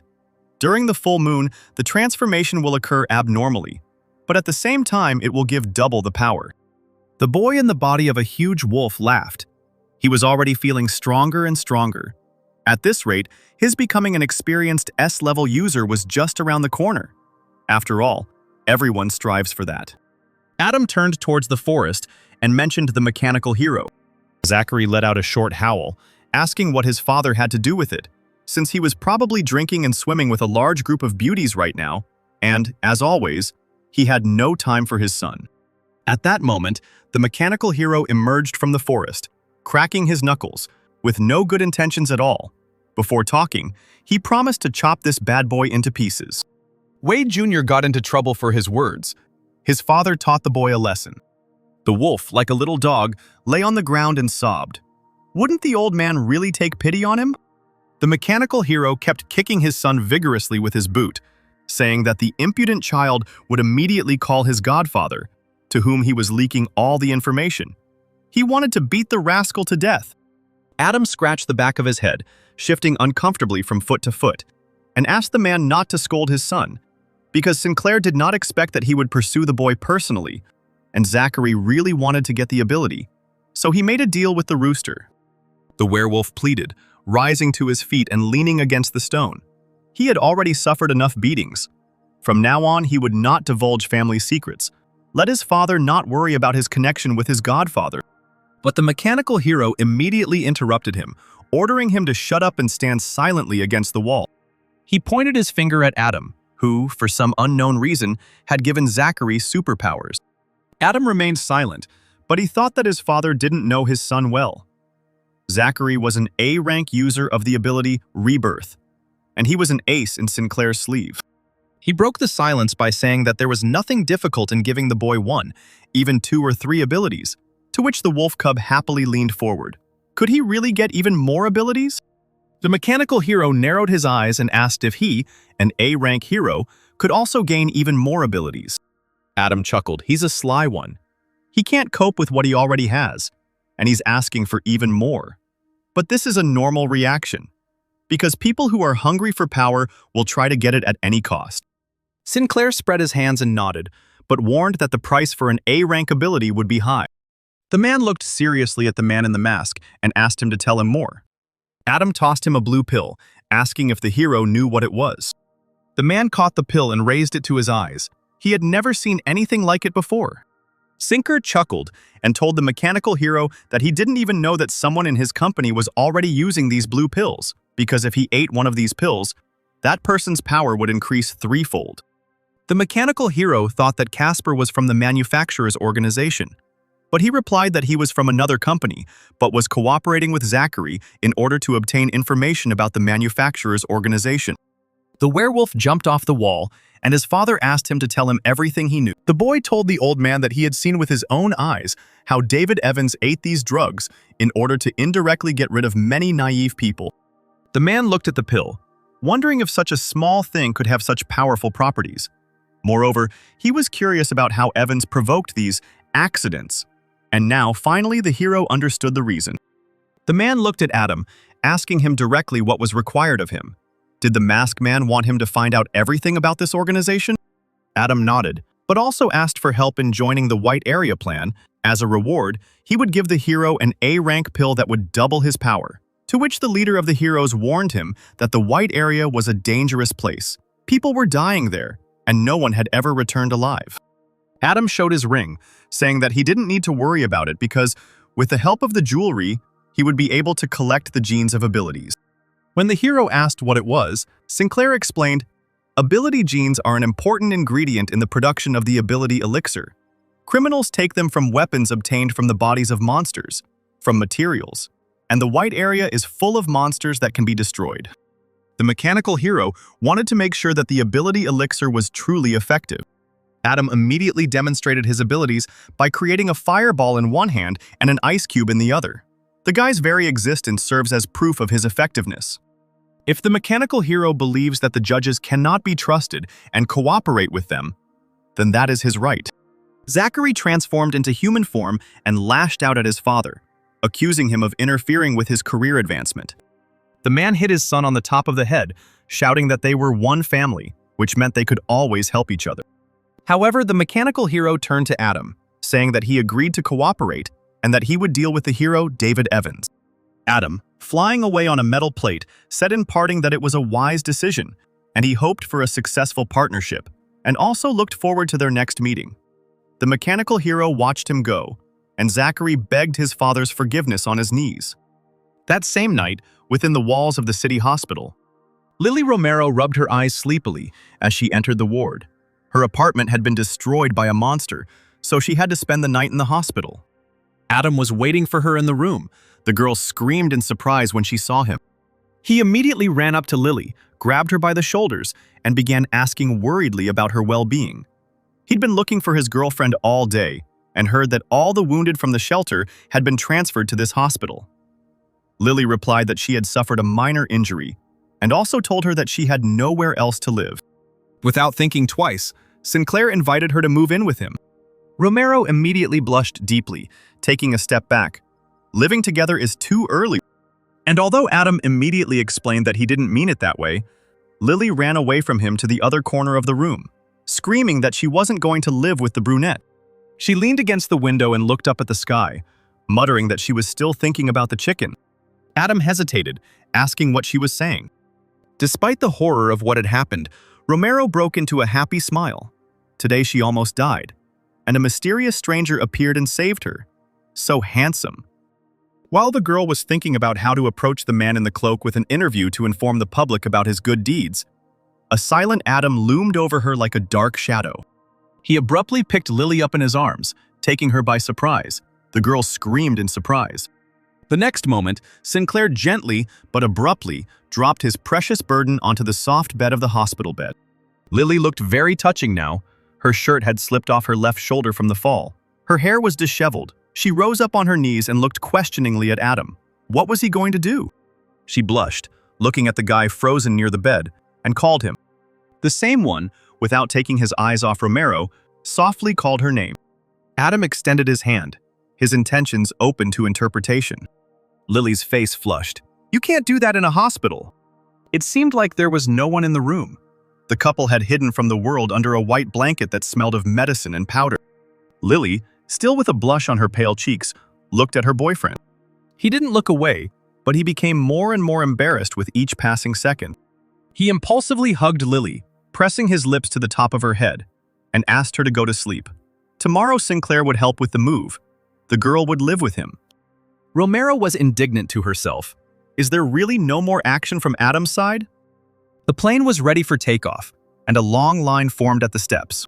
Adam, focused on not missing anything, absent-mindedly listed the kitchen utensils on the phone.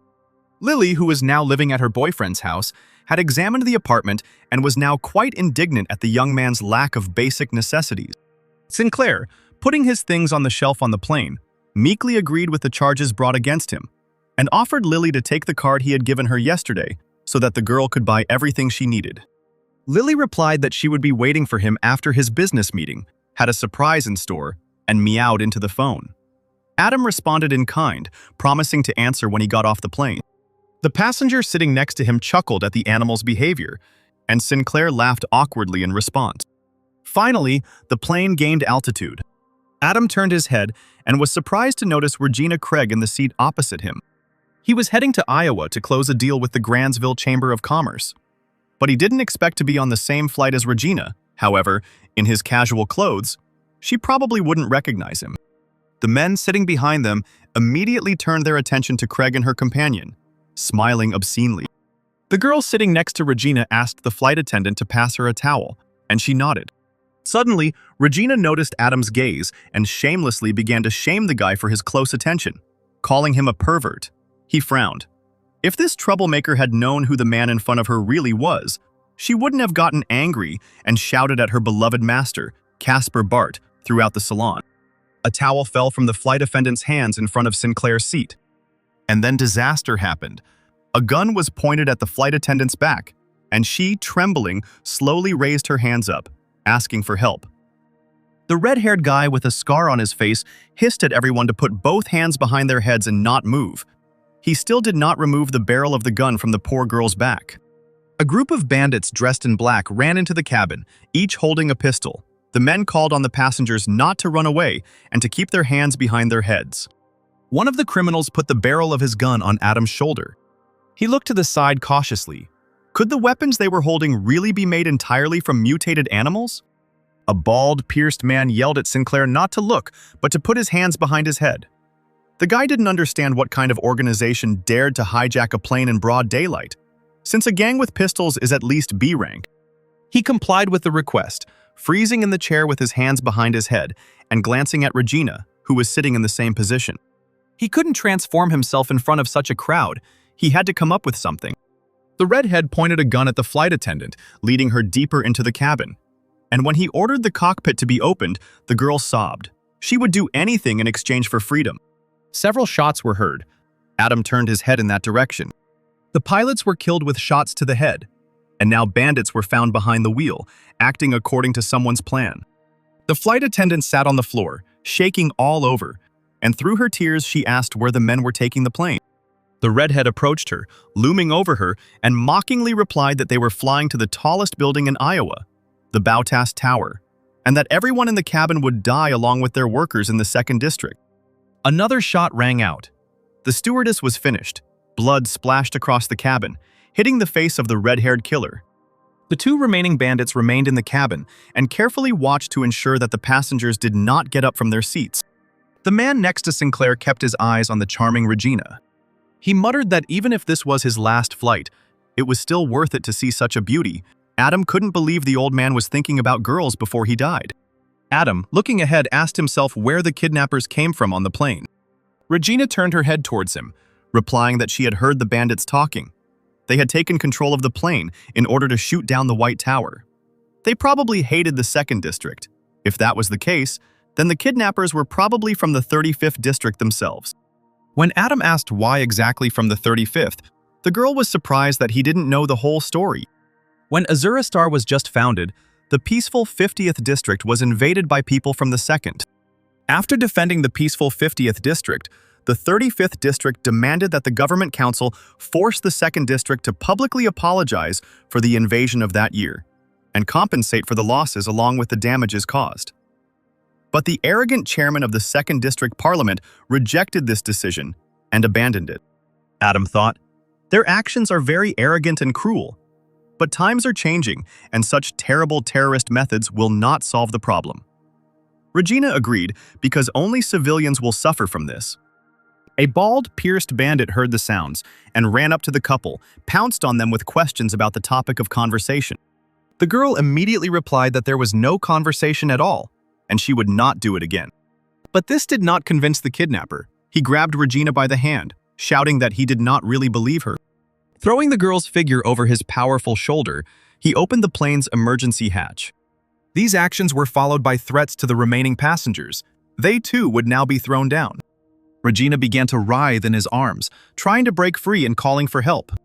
Adam couldn't stand this and immediately rushed towards the bandit, putting his fist forward. A second later, he was already lying on the floor, choking on blood. Sinclair turned around and saw Regina being carried away by a tall man in a green coat, who definitely hadn't been on the plane before. There was another stranger on board. A young, self-confident guy in a cloak and suit. An A-rank hero, Starcloak. His companion was Captain Cigar, an A-rank hero, a man with a scar on his left eye who constantly smoked a cigar. The passengers, noticing them, dared to jump up from their seats. The heroes, Captain Cigar and Starcloak, would save them. Adam breathed a sigh of relief. Now everything should fall into place. The bandits heard the hubbub and immediately rushed at the aliens. Cloak cursed as he met them in the narrow passage. Suddenly something passed between the men. A huge flow of unknown energy. The hero himself disappeared. Only his cloak remained. It was the clothes that were a spiritual weapon with a strong self-awareness. It is difficult to underestimate his fighting power. Even the bandits admitted that the attack was not bad. The hero glanced sideways at them, only they were left. Didn't they really want to just lower their weapons and run away? But one of the kidnappers got angry, shouting that all the people from the 2nd District were treacherous and cunning, and they shouldn't think that this was the end of it. What no one expected from them happened. The men tore their clothes, using their own abilities. Fruit meat bombs. Starcloak cursed, and Captain Cigar almost dropped his cigar. A powerful explosion was heard in the front of the plane. Now it seemed impossible to save the plane, which began to fall down like a stone. Those passengers who had unfastened their seatbelts and stood up were now holding on to their seats with all their might. Some lost their footing and rolled toward the opposite side of the plane. Captain Cigar ordered everyone to immediately put on oxygen masks. He mockingly turned to his partner, asking if Cloak had any useful abilities, like whether he could use his cloak to lift a plane. The boy snapped back that he wasn't an S-rank hero. All the passengers are ordinary citizens. The cloak will be able to lift at best a few of them, but no more. People hearing this rushed towards him, crying loudly, offering huge amounts of money to be saved first. Looking at the gathered crowd, Adam hoped they weren't going to pay right there. The excited crowd rushed towards the heroes, pushing and arguing over who would fly first. Captain Cigar told Regina to return to her seat and fasten her seatbelt. The girl thanked the man for his kindness and complied with the request. Returning to her place, Regina first saw her companion. She was incredibly frightened and happy to see her. The star hero took off his cloak, spread it on the floor, and knelt down on one knee, attracting the attention of Captain Cigar. He reminded them that they couldn't abandon the passengers, and his partner asked them to trust him. Otherwise, it would be too late. Both stood on the cloak and flew out of the plane. Adam realized that he could only rely on himself. Looking out the window, he thought that he could create a clone outside the plane. Even with 10% of the creator's power, he would certainly be able to save the plane. Sinclair concentrated, creating his shadow clone. Right from the edge of the porthole, Casper Bart gradually appeared on the street, wearing a cloak and a rooster mask. Meanwhile, the plane continued to fall, emitting clouds of smoke in its wake. The heroes, standing on the cloak, made a decision. Starcloak suggested that his older colleague use his ability to create a parachute and slow their fall. Captain Cigar praised him for his resourcefulness. He himself hadn't thought of this. He immediately took a deep breath, and at the same time took a deep breath of his cigarette, using his cigarette smoke ability. Then he released all the smoke from his lungs. There was so much smoke that it caught the plane's wings, forming 2 huge smoke parachutes. The captain sank to one knee. He was exhausted. The ability had exhausted him beyond measure. The star hero snuck up behind him, creating a tornado with a sharp end from his cloak. The guy thanked his colleague in a caustic voice for his hard work, because it's so hard to be a good person. Not feeling any danger, Captain Cigar simply replied that it was his duty as a superpowered person. Adam's clone just flew up to the area where the heroes had settled, realizing that something had slowed the plane down. He just noticed the men. Suddenly, the star hero threw the spear that his cape had become at the unsuspecting captain, piercing him through the chest. The boy screamed about how these righteous words made him sick. Casper stepped back in shock. What the hell are they doing?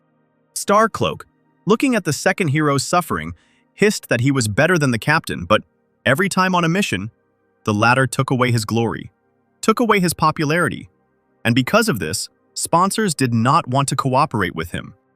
Bleeding, Captain Cigar crawled towards his killer, but Starcloak moved further and further away, smiling maliciously. If the captain is so good, then let him die for these civilians, and the press will find out that he died in a plane crash trying to save people, like a true hero.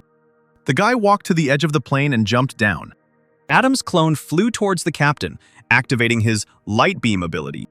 Gritting his teeth, the captain croaked that Starcloak had wounded him with a spiritual weapon, and such injuries could not be healed. Casper recoiled in disappointment. How could this be? Captain Cigar lay there exhausted, regretting that he had been too naive. He couldn't even imagine that the hero hated him. His son was still waiting for him at home to play football. Bart could do nothing but watch the dying hero as the plane fell. The Starcloak returned to the cabin, and the passengers regained hope of salvation, vying with each other to ask where the second hero had gone. The guy frowned, replying that Captain Cigar had thrown all his efforts into slowing down the crash, but hadn't been able to stop it completely, so Cloak himself would only be able to take some of the passengers with him. Without warning, he took off his cloak, which stretched into a thin strip of fabric, and tied it around the waists of several girls, including Regina's companion. She stretched out her hands, trying in vain to break free to stay with her sister. A few lucky people escaped from the burning plane. The rest of the people looked after them, not believing that they had been abandoned to their fate, left to die. Casper took Captain Cigar's ability, promising revenge when the time came. A-rank ability. Cigar House. Materializes absorbed smoke, which can only be used in an oxygen-containing environment. Through the porthole windows, the passengers saw a familiar mask. Could it really be that Mr. Casper Barth had come to save them? Casper flew a short distance away from the plane, then compressed the air in front of it with his hands, using his metal control ability. The boy prayed, hoping that the aircraft would stop. It didn't stop, but it slowed down significantly and landed right in the soft desert sand. People ran out of the plane one after another. They had survived, about which they shouted loudly and rejoiced. Coughing from the smoke and tension, they based to ask each other questions. Where is Casper Bart? What happened to the A-rank hero Captain Cigar? Regina breathed a sigh of relief as she sat on the sand. She thought she was definitely going to die. While wondering where Casper might be and why she couldn't see him, she heard a noise from the other side. The star hero was racing towards the plane at full speed on his cape, with a dozen ambulances barely keeping up with him. As usual, a helicopter with reporters on board was hovering in the sky, keeping everyone informed in real time about everything that was happening at the crash site of the hijacked plane. The journalist looked down with concern, expressing the hope that no one was hurt. Starcloak landed near the aircraft, not believing his eyes. Where had all the victims gone? He had seen the plane crash with his own eyes, how everyone had managed to escape without a single scratch. Regina ran up to him, demanding an explanation of where, according to her, the blonde man had taken her sister Jo and the others.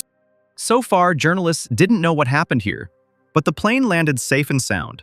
Before the crash, some saw Mr. Casper Barth, who was able to control metal. Perhaps he was the savior. Hearing the name of Captain Cigar, who was mentioned as one of the saviors, the star hero shuddered.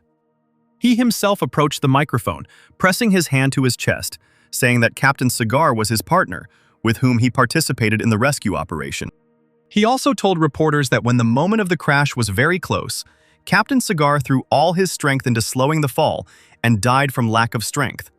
And Starcloak himself was able to save only a few passengers. Taking this into account, he realized that disaster was inevitable. And so, as soon as possible, he called an ambulance to save the victims, but he did not expect at all that they would be lucky and that everyone would remain safe. The flow of words was interrupted by a strange voice. which called on the hero to stop pretending and lying. Caspar Bart, descending on a metal plate, held the body of Captain Cigar in his arms. Regina ran up to the clone and asked if it was true that he had saved the plane. The guy carefully laid the lifeless Captain Cigar on the sand, replying that the man was a true hero, and that Caspar himself had only helped a little. Craig noticed the wound and asked, dumbfounded, if the hero really died from exhaustion if he had a hole in his chest. The crowd also saw the damage, and people realized that the captain had indeed died not from lack of strength. Caspar pointed his finger at the star hero. He demanded an explanation, but the hero, stammering, insisted that he did not know what had happened to Captain Cigar. Then Bart decided to tell the whole truth himself. Starcloak lured Captain Cigar out of the plane under the pretext of saving people, and then forced him to use all his power and killed him when he weakened. It turned out that evidence of the crime was on that very cloak. The star hero hadn't noticed it, and now the fallen general's blood remained on the tip of the cloth. A blood test will prove whose it is. The audience was taken aback, not expecting such a brazen lie from everyone's favorite. They couldn't believe that he could do such a thing. Cameras and microphones immediately rushed to the unmasked Star-Spangled Coat, asking for comment and permission to conduct a blood test on the coat. The hero's eyes turned bloodshot. He had been stupid, not expecting that his carefully thought-out plan would be ruined by a scoundrel in a rooster mask who appeared literally out of nowhere. He recalled how much he envied Captain Cigar's success, who was celebrated by crowds of people everywhere. Why was he more popular? Caspar asked if the hero had really made a secret deal to steal the plane with the bandits from the 35th district, since they were surprised to see Starcloak. The guy laughed madly, flew up, and admitted that he himself was from those parts. He had to sacrifice so many brothers, and all in vain. The hero swirled his cloak, and a powerful sandstorm rose in the air. Starcloak, realizing that there was no way back, decided to destroy those present in the sand, loudly wishing death on the people of the 2nd District. As a child, he had a favorite cape that his mother gave him before she died. She said that all superheroes who save the world wear one like that. Starcloak was born in the 35th region, where the sun does not shine, where there is only ashes all around, where flowers were treated as sacred and worshipped. Although the local children sometimes had to dig through the trash, they were happy, thinking that the whole world was like that. Until one day the residents accidentally managed to get into the 2nd region. The amazed future hero walked along the local streets, and it was then that he first learned that water can be tasty, that flowers can grow everywhere, that the sky is blue, and that clouds are white. The locals behaved disgustingly. As soon as they found out the guy was from the 36th region, they immediately started looking down on him, laughing at him, and even beating him up. He hadn't done anything wrong, so why such an attitude? But once the boy decided to get to the bottom of the truth, he discovered that it wasn't him at all, but these disgusting people who steal resources, bully the weak, and act arrogantly towards others. When this realization came, the cloak awakened its spiritual power. Then Starcloak forged a passport to stay there and secretly traded information with people from the 25th district, provoked them to commit terrorist attacks, and then became a hero and saved people.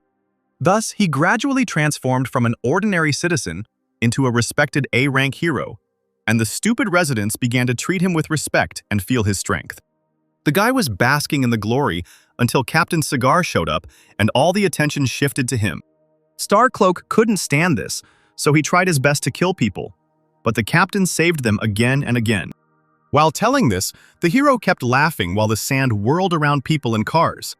He clenched his fists, shouting that the stupid people of the 2nd region, Captain Cigar, all deserved to die. Regina tried to get through to the madman, asking who he had become now and how he differed from the usurpers he had spoken about. The girl turned to Caspar, worriedly saying that the hero had gone crazy and was now going to kill everyone. The space was torn apart. The tornado grew stronger. Such is the destructive power of the cloak.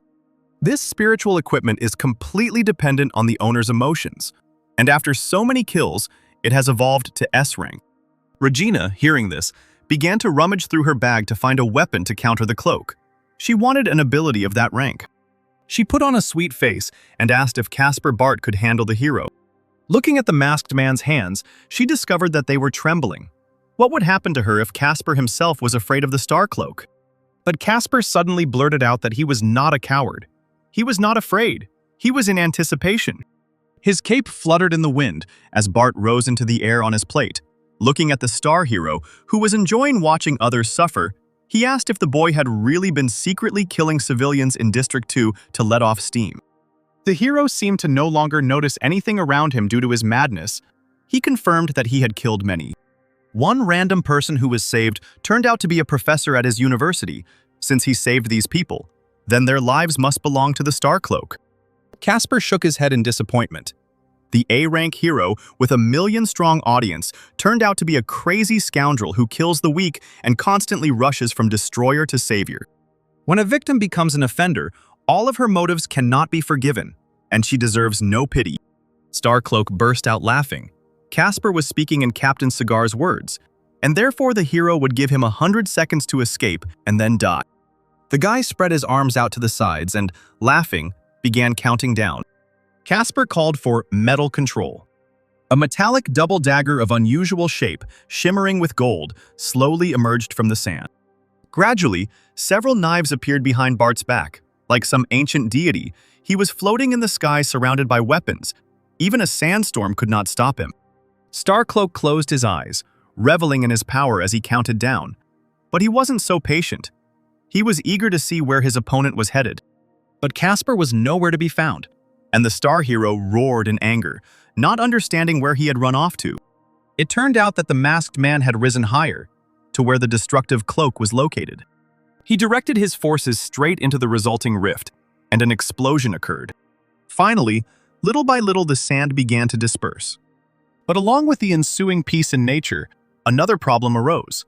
Cars lifted up by the elements began to fall. And what's worse is the number of people who were found inside the sand tornado. The star hero, seeing that his creation had disappeared, hysterically asked Casper what had happened and what he had done with his cloak. It turned out that the cloak had been pierced at 4 ends by Bart's knives, which calmed him down. This was the first time he had used an S-rank ability to encounter a spiritual weapon of the same level, and he didn't think that spiritual power was so hard to control. He turned to Regina for help, asking her to figure out how to save the falling people. The girl immediately began looking for something in her bag, shouting that Casper could rely on her. A multitude of beautifully decorated eggs flew into the air. They gradually increased in size. Craig whined, "These animal eggs are too expensive to save people with." At that moment, the eggshells cracked. A strange, sticky, thick liquid began to pour out onto the sand. People fell there, screamed, and couldn't get out of this mass. The star hero, having lost his strength, drew his weapon. People could not survive. They must die. Bullets flew at Casper, which he began to dodge. Bart ducked, and one particularly rapid volley nearly hit him. Suddenly, he realized that these were homing bullets. The guy came up with an idea: to cut bullets right in the air. Meanwhile, the hero discovered his cloak and stretched out his hands to it. Calling it to him, it was the owner's own fault. He was too careless in allowing the cloak to escape. The cloak settled softly on its owner's shoulders. Having regained his power, the hero, his eyes burning with rage, ran towards Casper Bart. He immediately began to attack the masked man with all his might. Casper realized with shock that he had been hit right through the thick material of his suit. He used the holy healing ability, but something went wrong. Blood continued to ooze from the wound.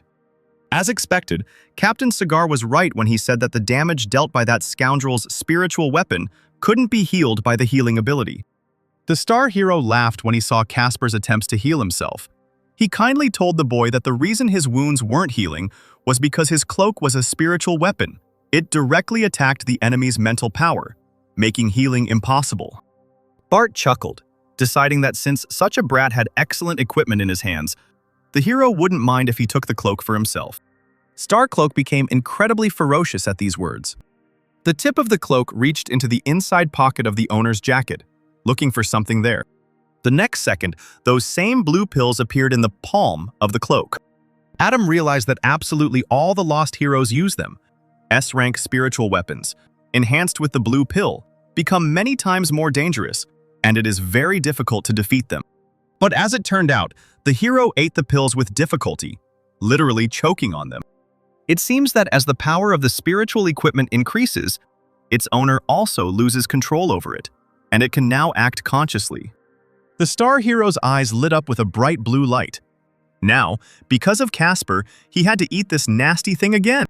The cloak increased in size 100-fold, to such an extent that the man was unable to fly. The next moment, the fabric wrapped itself like a cocoon around Casper, trapping him. Even the owner could not control the cloak. The guy found himself in an unknown dark space, and in the sky, there were things glowing that looked like stars. A voice was heard calling for death in grief and despair, and those same stars suddenly flew down from the sky. The closer they got, the more clearly it became clear that these were not ordinary stars. Each one, as it fell, stuck to Casper, who couldn't shake them off. Taking one in his hand, he almost dropped the star. It was getting hotter and hotter. Now Casper was almost drowning in them. Could those really be bombs? The guy weakly extended his hand. From outside the cloak, Bart could be seen struggling to escape. And a second later, there was an explosion. Regina called the masked gentleman by name with all her might. The star hero was smiling broadly as he ordered her not to scream, assuring her that Bart had already exploded and turned to ashes. The cloak opened and thick smoke poured out. Craig gasped, covering her face with her hand. "It can't be!" Seconds later, the smoke cleared, and Regina was even more amazed. In the middle of the sands, a real metal cocoon was floating in the air. There was a crunching sound and it began to fall apart into pieces. The star hero couldn't believe his eyes. It was impossible that Casper could still be alive after that. However, it really was like this. The guy slowly freed himself from the cocoon that protected him, glad that he remained alive. The people around were delighted and began to greet him loudly. Regina clapped her hands. She knew that the gentleman would not die so easily. Casper rolled his eyes at this. Standing in front of the shocked star hero, he said that he got it from Captain's cigar.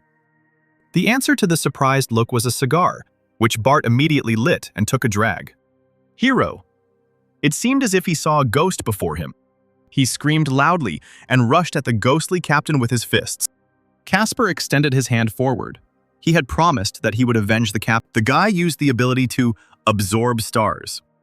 The hero coughed loudly, and a black substance came out of his mouth. The next moment, he turned to dust. Casper had pulled all the metal out of his body. Echoes of the star cloak could be heard as the wind blew his last words, "I want to go home." A cloak slowly descended onto the sand, now a completely different color, blue-black with white stars. This ability is self-aware, is a spiritual weapon, can attack the mental power of the enemy, has immunity to A-rank abilities, elasticity, has the skill of Star Rain, the stars explode, causing damage to the enemy. Casper praised the cloak. It now had a new owner. It was necessary to connect the two entities. Suddenly, the cloak formed a heart shape, and Casper chuckled. To keep such a weapon under control, one must be stronger all the time. Otherwise, it will consume the owner sooner or later.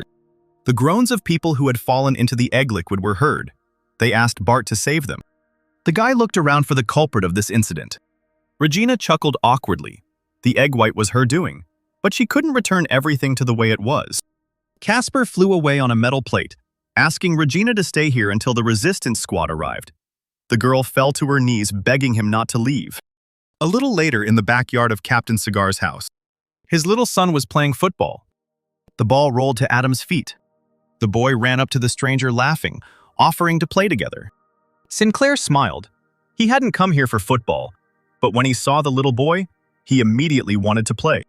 Adam, unnoticed by the boy, created a silhouette of his father, Captain Cigar, in the air from the smoke. The baby laughed in surprise when he saw such a miracle. Adam placed the former owner's ability into the silhouette. Now there were 3 of them playing: the son, the father, and Adam.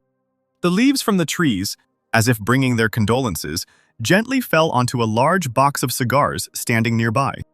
Regina and her sister Jo discussed what happened on the plane and in the desert. Jo admired Casper, who saved everyone. Regina regretted that her sister did not see it with her own eyes, because the battle was simply incomparable. Craig waved her arms, imitating a fight. The gentleman took off, dodging the Starcloak's homing missile, and then knocked him out with one left hand. Those who were taken by Starcloak were less fortunate. The hero simply abandoned them in the desert to their fate. Luckily, helicopters arrived. Otherwise, everyone would have died. Not from the crash, but from the heat and lack of water. Regina grabbed her sister by the shoulders, suggesting that what happened to them was fate, and they should value their lives more. Joe nodded. She had to be strong, because today she had a meeting with the judges' organization from the Grandsville Chamber of Commerce. A couple of days ago, an invitation letter arrived at their headquarters. The sender was a member of the judges' organization, Casper Bart. Joe would never have thought that she would be chosen for this mission. It was a real blessing. Joe clapped her hands, expressing the hope that she would be able to see Casper Bart in person, whom Regina described as very handsome and strong. The girl did not notice how Adam's hypostasis, the snake man, appeared behind her. Regina screamed, pointing her finger in that direction. Joe recoiled in fear when she saw the stranger. The snake asked what Joe was so surprised about. Regina carefully looked at the man in the mask. He looked very familiar. Could he really be a member of the judges' organization? Joe immediately whispered, remembering that the A-rank heroine from the 2nd District, the swordswoman Blanche, said that there was a person in the judges' organization whose specialty was a mask with the image of this animal. Regina looked at the snake with undisguised interest, introducing herself as a friend of Mr. Casper Bart, who had recently been on the brink of life and death. The snake was so cold, Regina took a deep breath. Both were from the judges' organization, but for some reason he was so cold, he needed to be friendlier. Regina went ahead. She arrived at the appointed place at the request of the judges to help with the goods. But where is the goods themselves? The snake grabbed Joe by the hand and dragged him somewhere. Craig turned around suspiciously, asking where they were going. Snake pulled the chain hanging from the ceiling. A hatch opened under the girl's feet, and she screamed in surprise. The snake laughed. He wanted to tease this greedy girl. Joe crawled to the edge of the hatch, asking if her sister was all right. There was no word coming from there. The snake counted to 3 in his head. A squeal came from the hatch, causing Joe to jump back in surprise. Regina announced that she was now rich. The girl invited her sister to come down and look at what was below. Regina had never seen so much jewelry in her life. And indeed, the entire area of the room was practically covered with gold coins and huge chests. In addition to the coins, there were large vases, jewelry, everything a person could desire. Craig lay down on top of one of the chests. She would like to live here forever. The snake looked down, saying that these were the goods of the judges' organization. For some reason, they were handing over all the contents to the care of Grandsville. Regina, putting the gold in her bag, gave a thumbs up. They can definitely show the judges these treasures, so don't worry. She approached Joe and asked why the judges felt the need to hand over so many treasures to the Grandsville organization. She replied that Grandsville was a major business agency, and after the trade, they would establish a basic relationship of trust that would help smooth out future cooperation. Regina asked in surprise, what kind of cooperation? As they level up, strong heroes rely not only on themselves, but they also need good weapons. Looking at the large diamond, Regina asked with admiration, does this mean that they have people who can make weapons from monster materials? Joe nodded. In the future, when the hero needs equipment or weapons, the Chamber of Commerce will come to the rescue. At this time, in the hospital, a blue glow was again emanating from Adam's sister, Trisha. The lights slowly rose upward. The girl, wearing an oxygen mask, coughed harshly and clutched the hospital sheet with her palm. She started whining. She was in pain. Trisha called for her brother. The plane landed at the Louisville airport. Adam Sinclair heard a familiar girl's voice calling his name in a strained voice. Lily Romero was running towards him at full speed. She had just seen the news about the crash of the hijacked plane and decided that she would never see the guy again. Men passing by greedily followed her with loving glances. The girl ran and buried her face in Adam's chest. She was very worried. The guy gently said that Lily was exaggerating. Seeing Adam tenderly stroking the head of such a beauty, saying that he was fine, the men were beside themselves with annoyance. Romero, with tears in her eyes, asked that they be sure to let her know if something like this happens again. Adam put his arm around the girl's shoulders as they walked from the airport. He intended to meet his godson. When Lily stuttered and asked, "Who exactly?" Sinclair explained that this is what they call each other in the company of friends. Zachary was sitting at a bar with 2 hot women, telling them about his godfather and the influence he had on his biological father. He drank the glass of alcohol in one gulp, complaining that his godfather had simply used him to get closer to the old man, and now Zachary was no longer of use to him. Suddenly, Something changed in the room, thanks to the ability of psychic explosion that appeared out of nowhere. The girls gradually began to lose consciousness. Wade watched in horror as they fell to the floor. Suddenly, water poured down on the guy from above. He hissed, not understanding what idiot dared to pour water on him, and threatened to beat him to death. Adam's voice was heard asking why he was being beaten. Zachary waved his hands. No, he wouldn't dare. He would rather gladly allow himself to be taken by his godfather. Adam sighed and patted the boy on the head, asking if he hadn't just said that his godfather was using him and advised him not to judge himself that way because Wade Jr. had potential and he was trusted. Zachary turned to Sinclair with tears in his eyes, asking if this was true, as he had never been able to gain recognition from people before. Adam lightly flicked his godson on the nose, nodded, and said that he had decided to dispel all doubts and organize an expedition, as well as give him a task as an official member of the organization. Adam invoked the spiritual contract. All Zachary saw at that moment was darkness, marked with thin lines of a symbol unknown to him. There was a second click on the nose. He threw the guy somewhere into oblivion. Adam woke up in complete darkness, with a glowing portal ahead. He reached out to the complex symbols, not believing his eyes. A voice announced the signing of a contract, and something made Zachary close his eyes. The next moment, he woke up again. Zachary was waist-deep in clouds, as if he were floating in the sky. It seemed as if he was somewhere very far away. Adam, who was there, said that Wade Jr. had made a spiritual contract with him and bridged the gap between body and soul. Only now did Zachary realize that he couldn't feel his lower body, and he asked his godfather in fear what had happened to them. But Sinclair reassured him, asking him not to be surprised.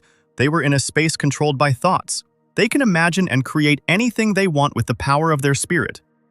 Recently, he received many spiritual abilities and one weapon of the same type. And during his research, he discovered that this is the space that people who have entered into a spiritual contract end up in. Adam asked Zachary to dive into his gemstone, a white diamond now shown on the boy's forehead. It glowed brightly as Wade tried to concentrate his consciousness. As if from the sky, a huge golden palace fell into their space, stunning the guy. Around Zachary, there was an incredibly beautiful ensemble of houses and buildings, as well as unusual column thrones, built in a semicircle. The guy couldn't utter a word, stunned by the sight. The godfather was sitting on one of the thrones. Asking what he was staring at, Adam gestured for Wade to come over to him. Zachary realized that the judge's organization was much stronger than his old man's organization. That was really cool. Adam smiled and said that he would give the guy official membership, and the place itself was called the Heavenly Palace. The organization uses it to exchange information, and their next meeting will take place here. The vain boy's eyes lit up, and he immediately asked what his mission was and what throne he could occupy.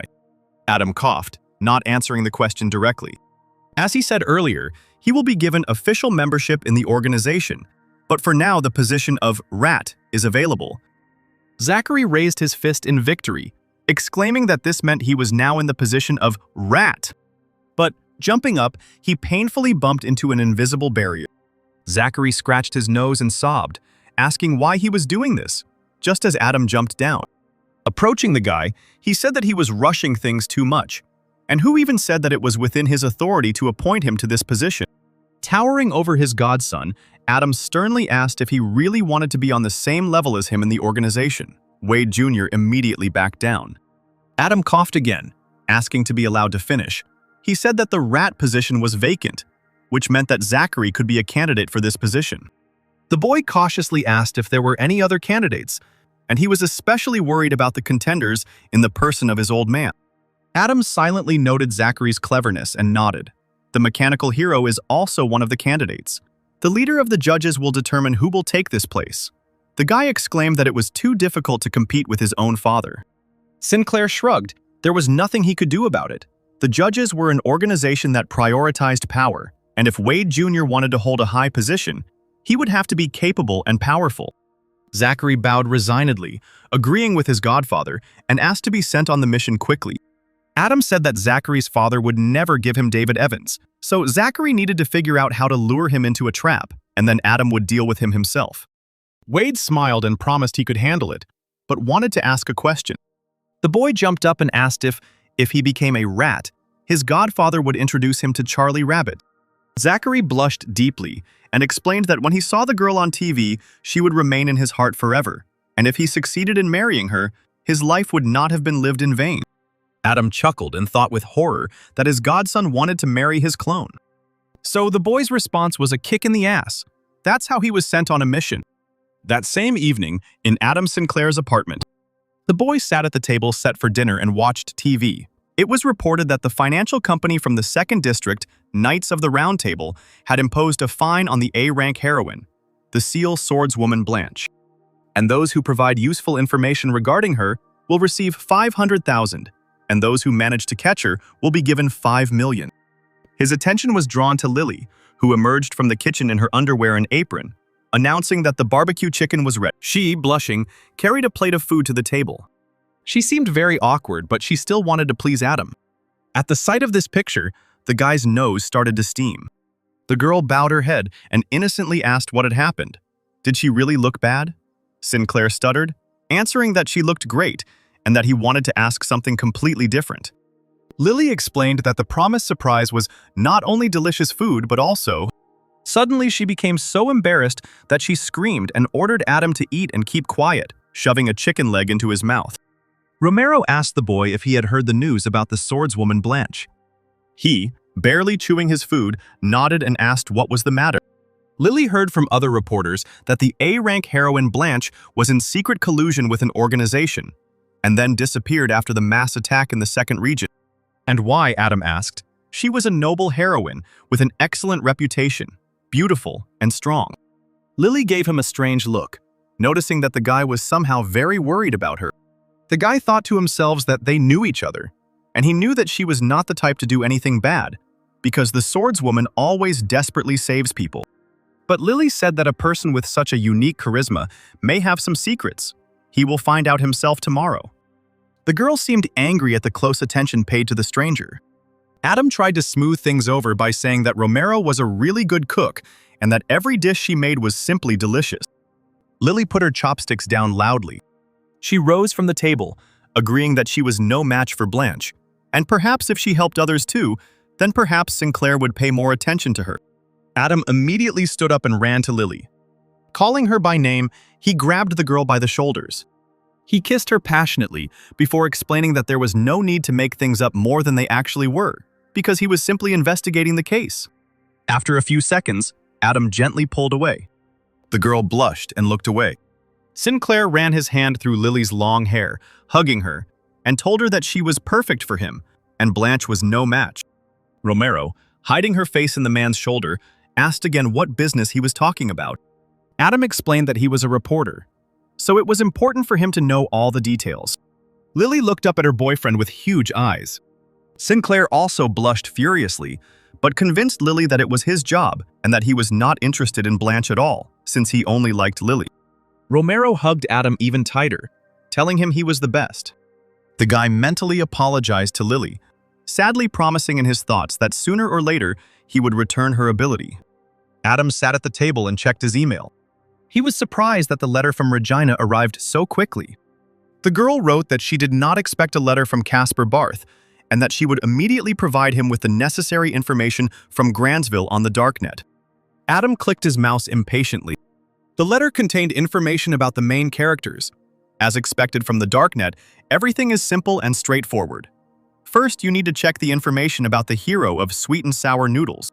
To view the information, he had to pay 100,000.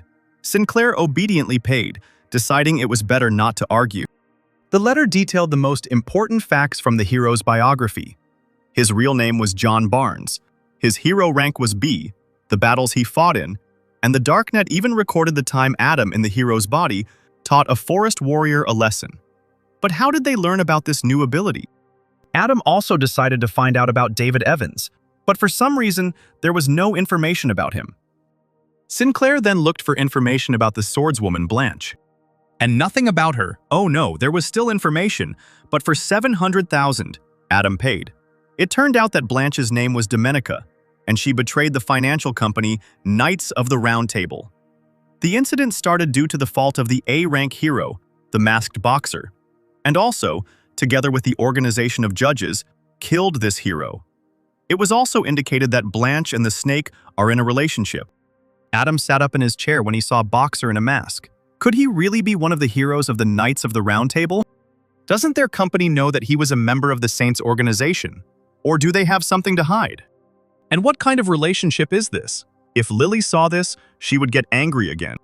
He decided to search a little more, and suddenly saw that they were offering $30 million for information about Caspar Barth and the judge's organization.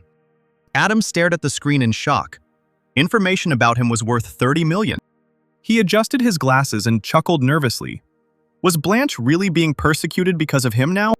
There was a scandal in the office of the hero organization. Wade Sr. was shouting and asking his father, the mechanical hero, why he gave David Evans a chance to participate in the White Area case. The man clasped his hands and asked seriously if his eldest son had any doubts about his decision.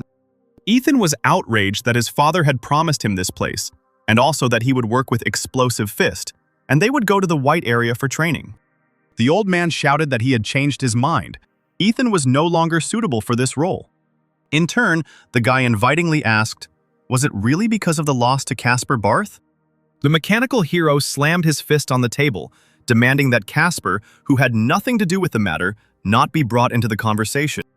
Ethan's dark eyes widened at this, and he walked out of the office. His father stopped him, putting his hand on his shoulder, assuring him that he had made the right decision, and that he was doing this for Ethan, since he had no idea how dangerous the White Area was. Ethan angrily threw off the mechanical hero's hand. The man turned around, looking after his son with regret. He said with great resentment in his voice that in fact his father simply did not take him seriously. The mechanical hero knew that the White Area was not just a territory with monsters, and those who were there also noted that it was much more dangerous than they were used to thinking. Coming out of the office, Ethan was surprised to find his brother there and asked what he was doing there. Zachary, who had apparently been caught eavesdropping, asked his brother point-blank what he and their father had been arguing about. Ethan explained that his father would allow David Evans to participate in the White Area operation, and that made the boy very angry. To which Wade Jr. rightly pointed out that the White Area was a great place to earn a lot of valuable materials from monsters. Ethan noted that if this became known, everyone would assume that David was the mechanical hero's biological son. Zachary hid in the restroom and decided to use the acquired spiritual bargain stone to break the news to his godfather. A few moments later, he landed on the organization's territory, hitting his face painfully on the floor. Adam sensed the guy approaching and was already waiting for him there, asking what brought Wade Jr. He immediately told about the old man sending David Evans to the White Area for an operation. Sinclair was surprised and asked what the mechanical hero was planning. Zachary didn't know, but since his brother started arguing about this, it meant he definitely wouldn't give David to it. Adam thought that if he got rid of the hero, it would alert people, because he had serious connection. And then, after thinking it over, I decided that we could take part in the operation together, because if something happened in the White region, no one would be surprised. Wade Jr. was amazed by the goals his father was pursuing. Adam gave his godson instructions. He must make sure that everything went according to his father's plan, and he and David Evans took part in the operation together, and there was no need to worry about the rest. Zachary assured that he would carry out the instructions. While Lily Romero was at work, Adam decided it was time to improve his abilities in preparation for the surgery. First, it was necessary to improve transformation and cloning to A rank. Black cubes appeared in the guy's hands. Now he had a B rank ability, transformation, which allows you to transform in 0.01 seconds. 3 ninth costumes are available for transformation. You can change body parameters, appearance, voice, personality, improves acting skills, but you need to be careful when using it. Rank B ability. Cloning creates a clone with the host's abilities. Lifespan is 6 hours. Energy output is significantly increased. Adam uses the dragon ability to upgrade the spirit of the deep sea and the fiery fire to A rank. The A rank ability is Water Leader. The first skill is Blood Rain. The second is River Defense. The third is Water Steel Spear. A rank ability, Fire King. First skill, Phoenix Hatchling. Second, control of an area engulfed in flames no higher than the user's level. Sinclair thought dragons sounded cool. The cruise liner rocked gently on the waves near the port. Lady Blanche, wrapped in a dark cloak, handed over the money to her accomplice for his help, and he, tossing the bag in his hands, asked why such a beauty, who was bathing in money and fame, would engage in smuggling. The girl turned around and sternly said that it was none of his business. Let him do what he should, and if asked, answer that he didn't know anything. The man rolled his eyes, promising to keep his questions to himself. It's only been a few days since the swordswoman Blanche left Louisville, but now she doesn't belong here either. She's already turned from a superhero into a criminal.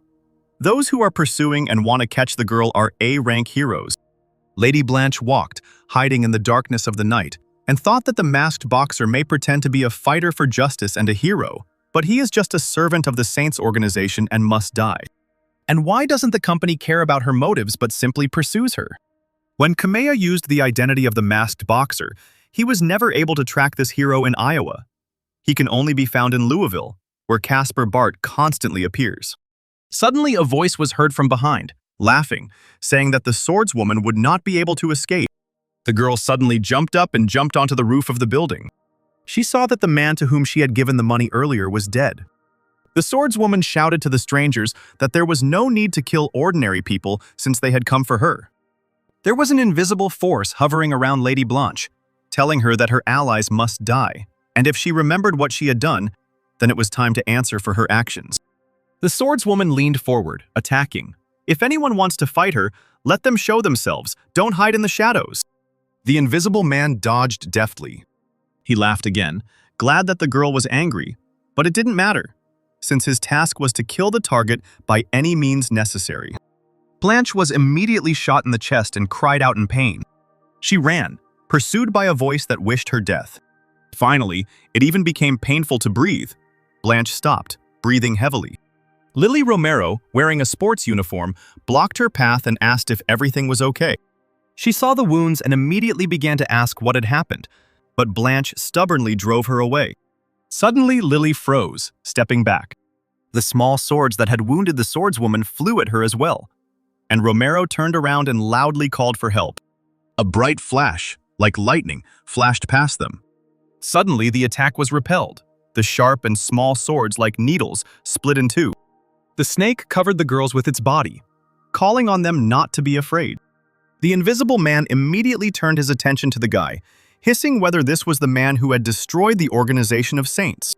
The stranger stood behind the tree.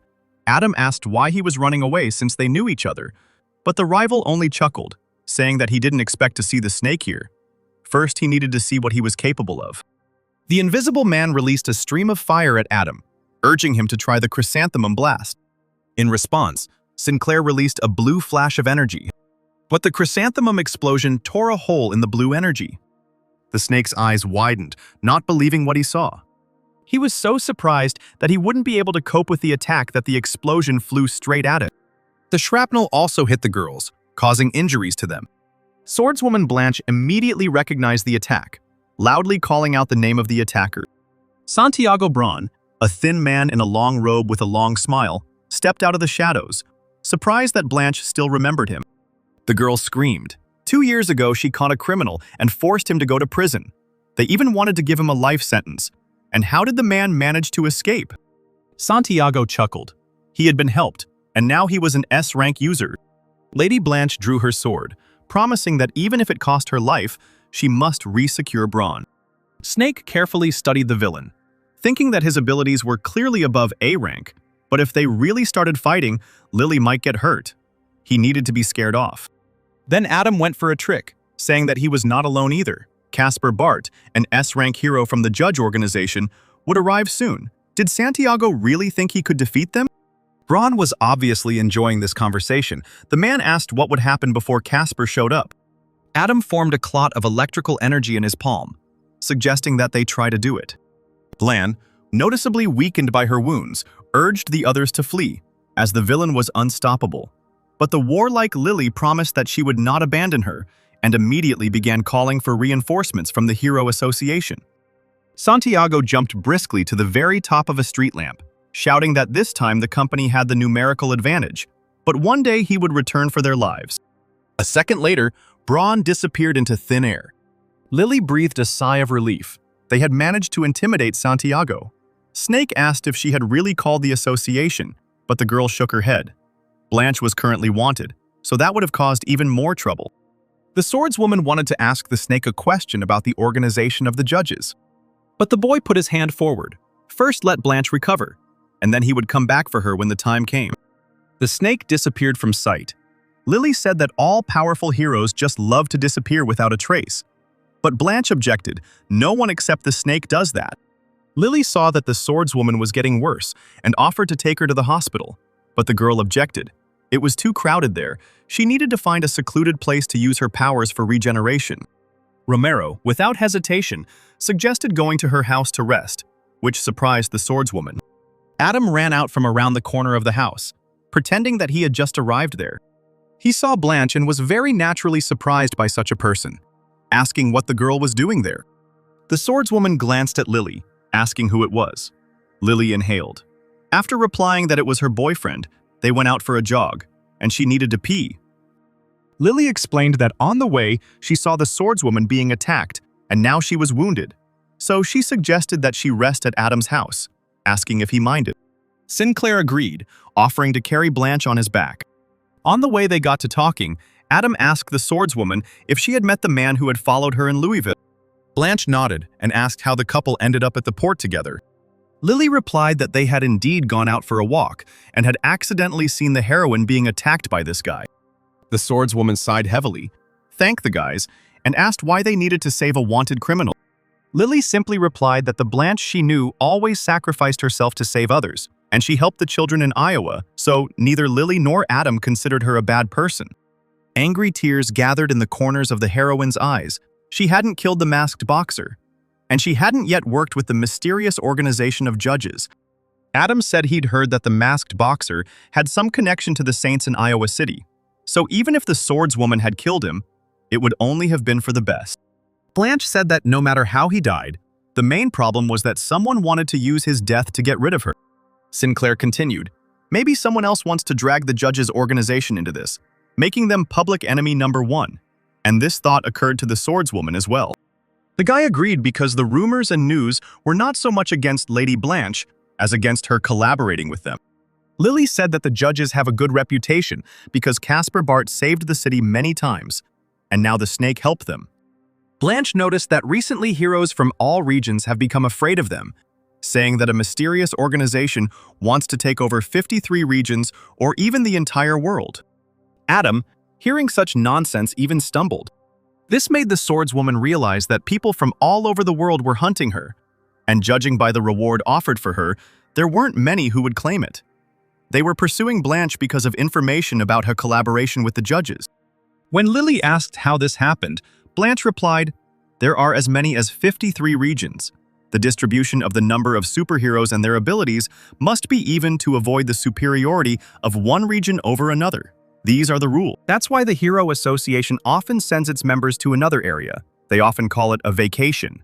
Lily said that this information is confidential, so ordinary people will not really understand anything. Adam thought that the heroine Explosive Fist had been absent from Louisville for a long time. And when the invasion happened, she said that she had only recently returned from vacation, which means she had been fighting in another region. Blanche also added that there are many powerful heroes in the judges' organization, and the most powerful of them is Caspar Bart. Due to their sudden appearance and uncontrollable enormous power, they have become a kind of leverage over heroes from other districts. Someone wants to take advantage of this opportunity to gather all the superheroes together and destroy the judges. Adam wondered if people were capable of spreading so much hatred through rumors alone. Perhaps they were trying to raise an army of heroes to confront the judges. Lily noted with alarm that they were encroaching on world peace. Sinclair thought that the Blue Pill organization was good at manipulating people's minds. I wonder if that had anything to do with the attackers. The abilities appeared hundreds of years ago on a sky blue planet, which is now watched over by the White region. But there is also an organization planning to destroy this place, and the problem with Trisha and that blue light is still not solved. How tired Adam is. He asked Blanche if she had come to Louisville to confront the judges, and she replied that it was the exact opposite. She had come to find out everything and help them. Sinclair was surprised by these words. The swordswoman said that she knew Snake from their organization. They had been through a lot together, and now he had miraculously appeared and saved her. So the girl wanted to ask about the true motives of the judges' organization. Adam chuckled. What a miracle! He just heard strange sounds, and, having transformed, he hurried to Lily. Lily cheerfully asked the swordswoman if she liked the snake, but she vehemently protested. Meanwhile, at the Grantsville Chamber of Commerce headquarters, Regina hung around her grandfather, Dave Craig. The man said he hadn't thought there was such a rich and powerful organization of judges among the four great seas. If Regina managed to join it, the Craig family's position would be significantly strengthened. The girl assured that she would also like this, but despite her close relationship with Mr. Casper Bart, he never offered to join her. Perhaps she could bribe him with family treasures?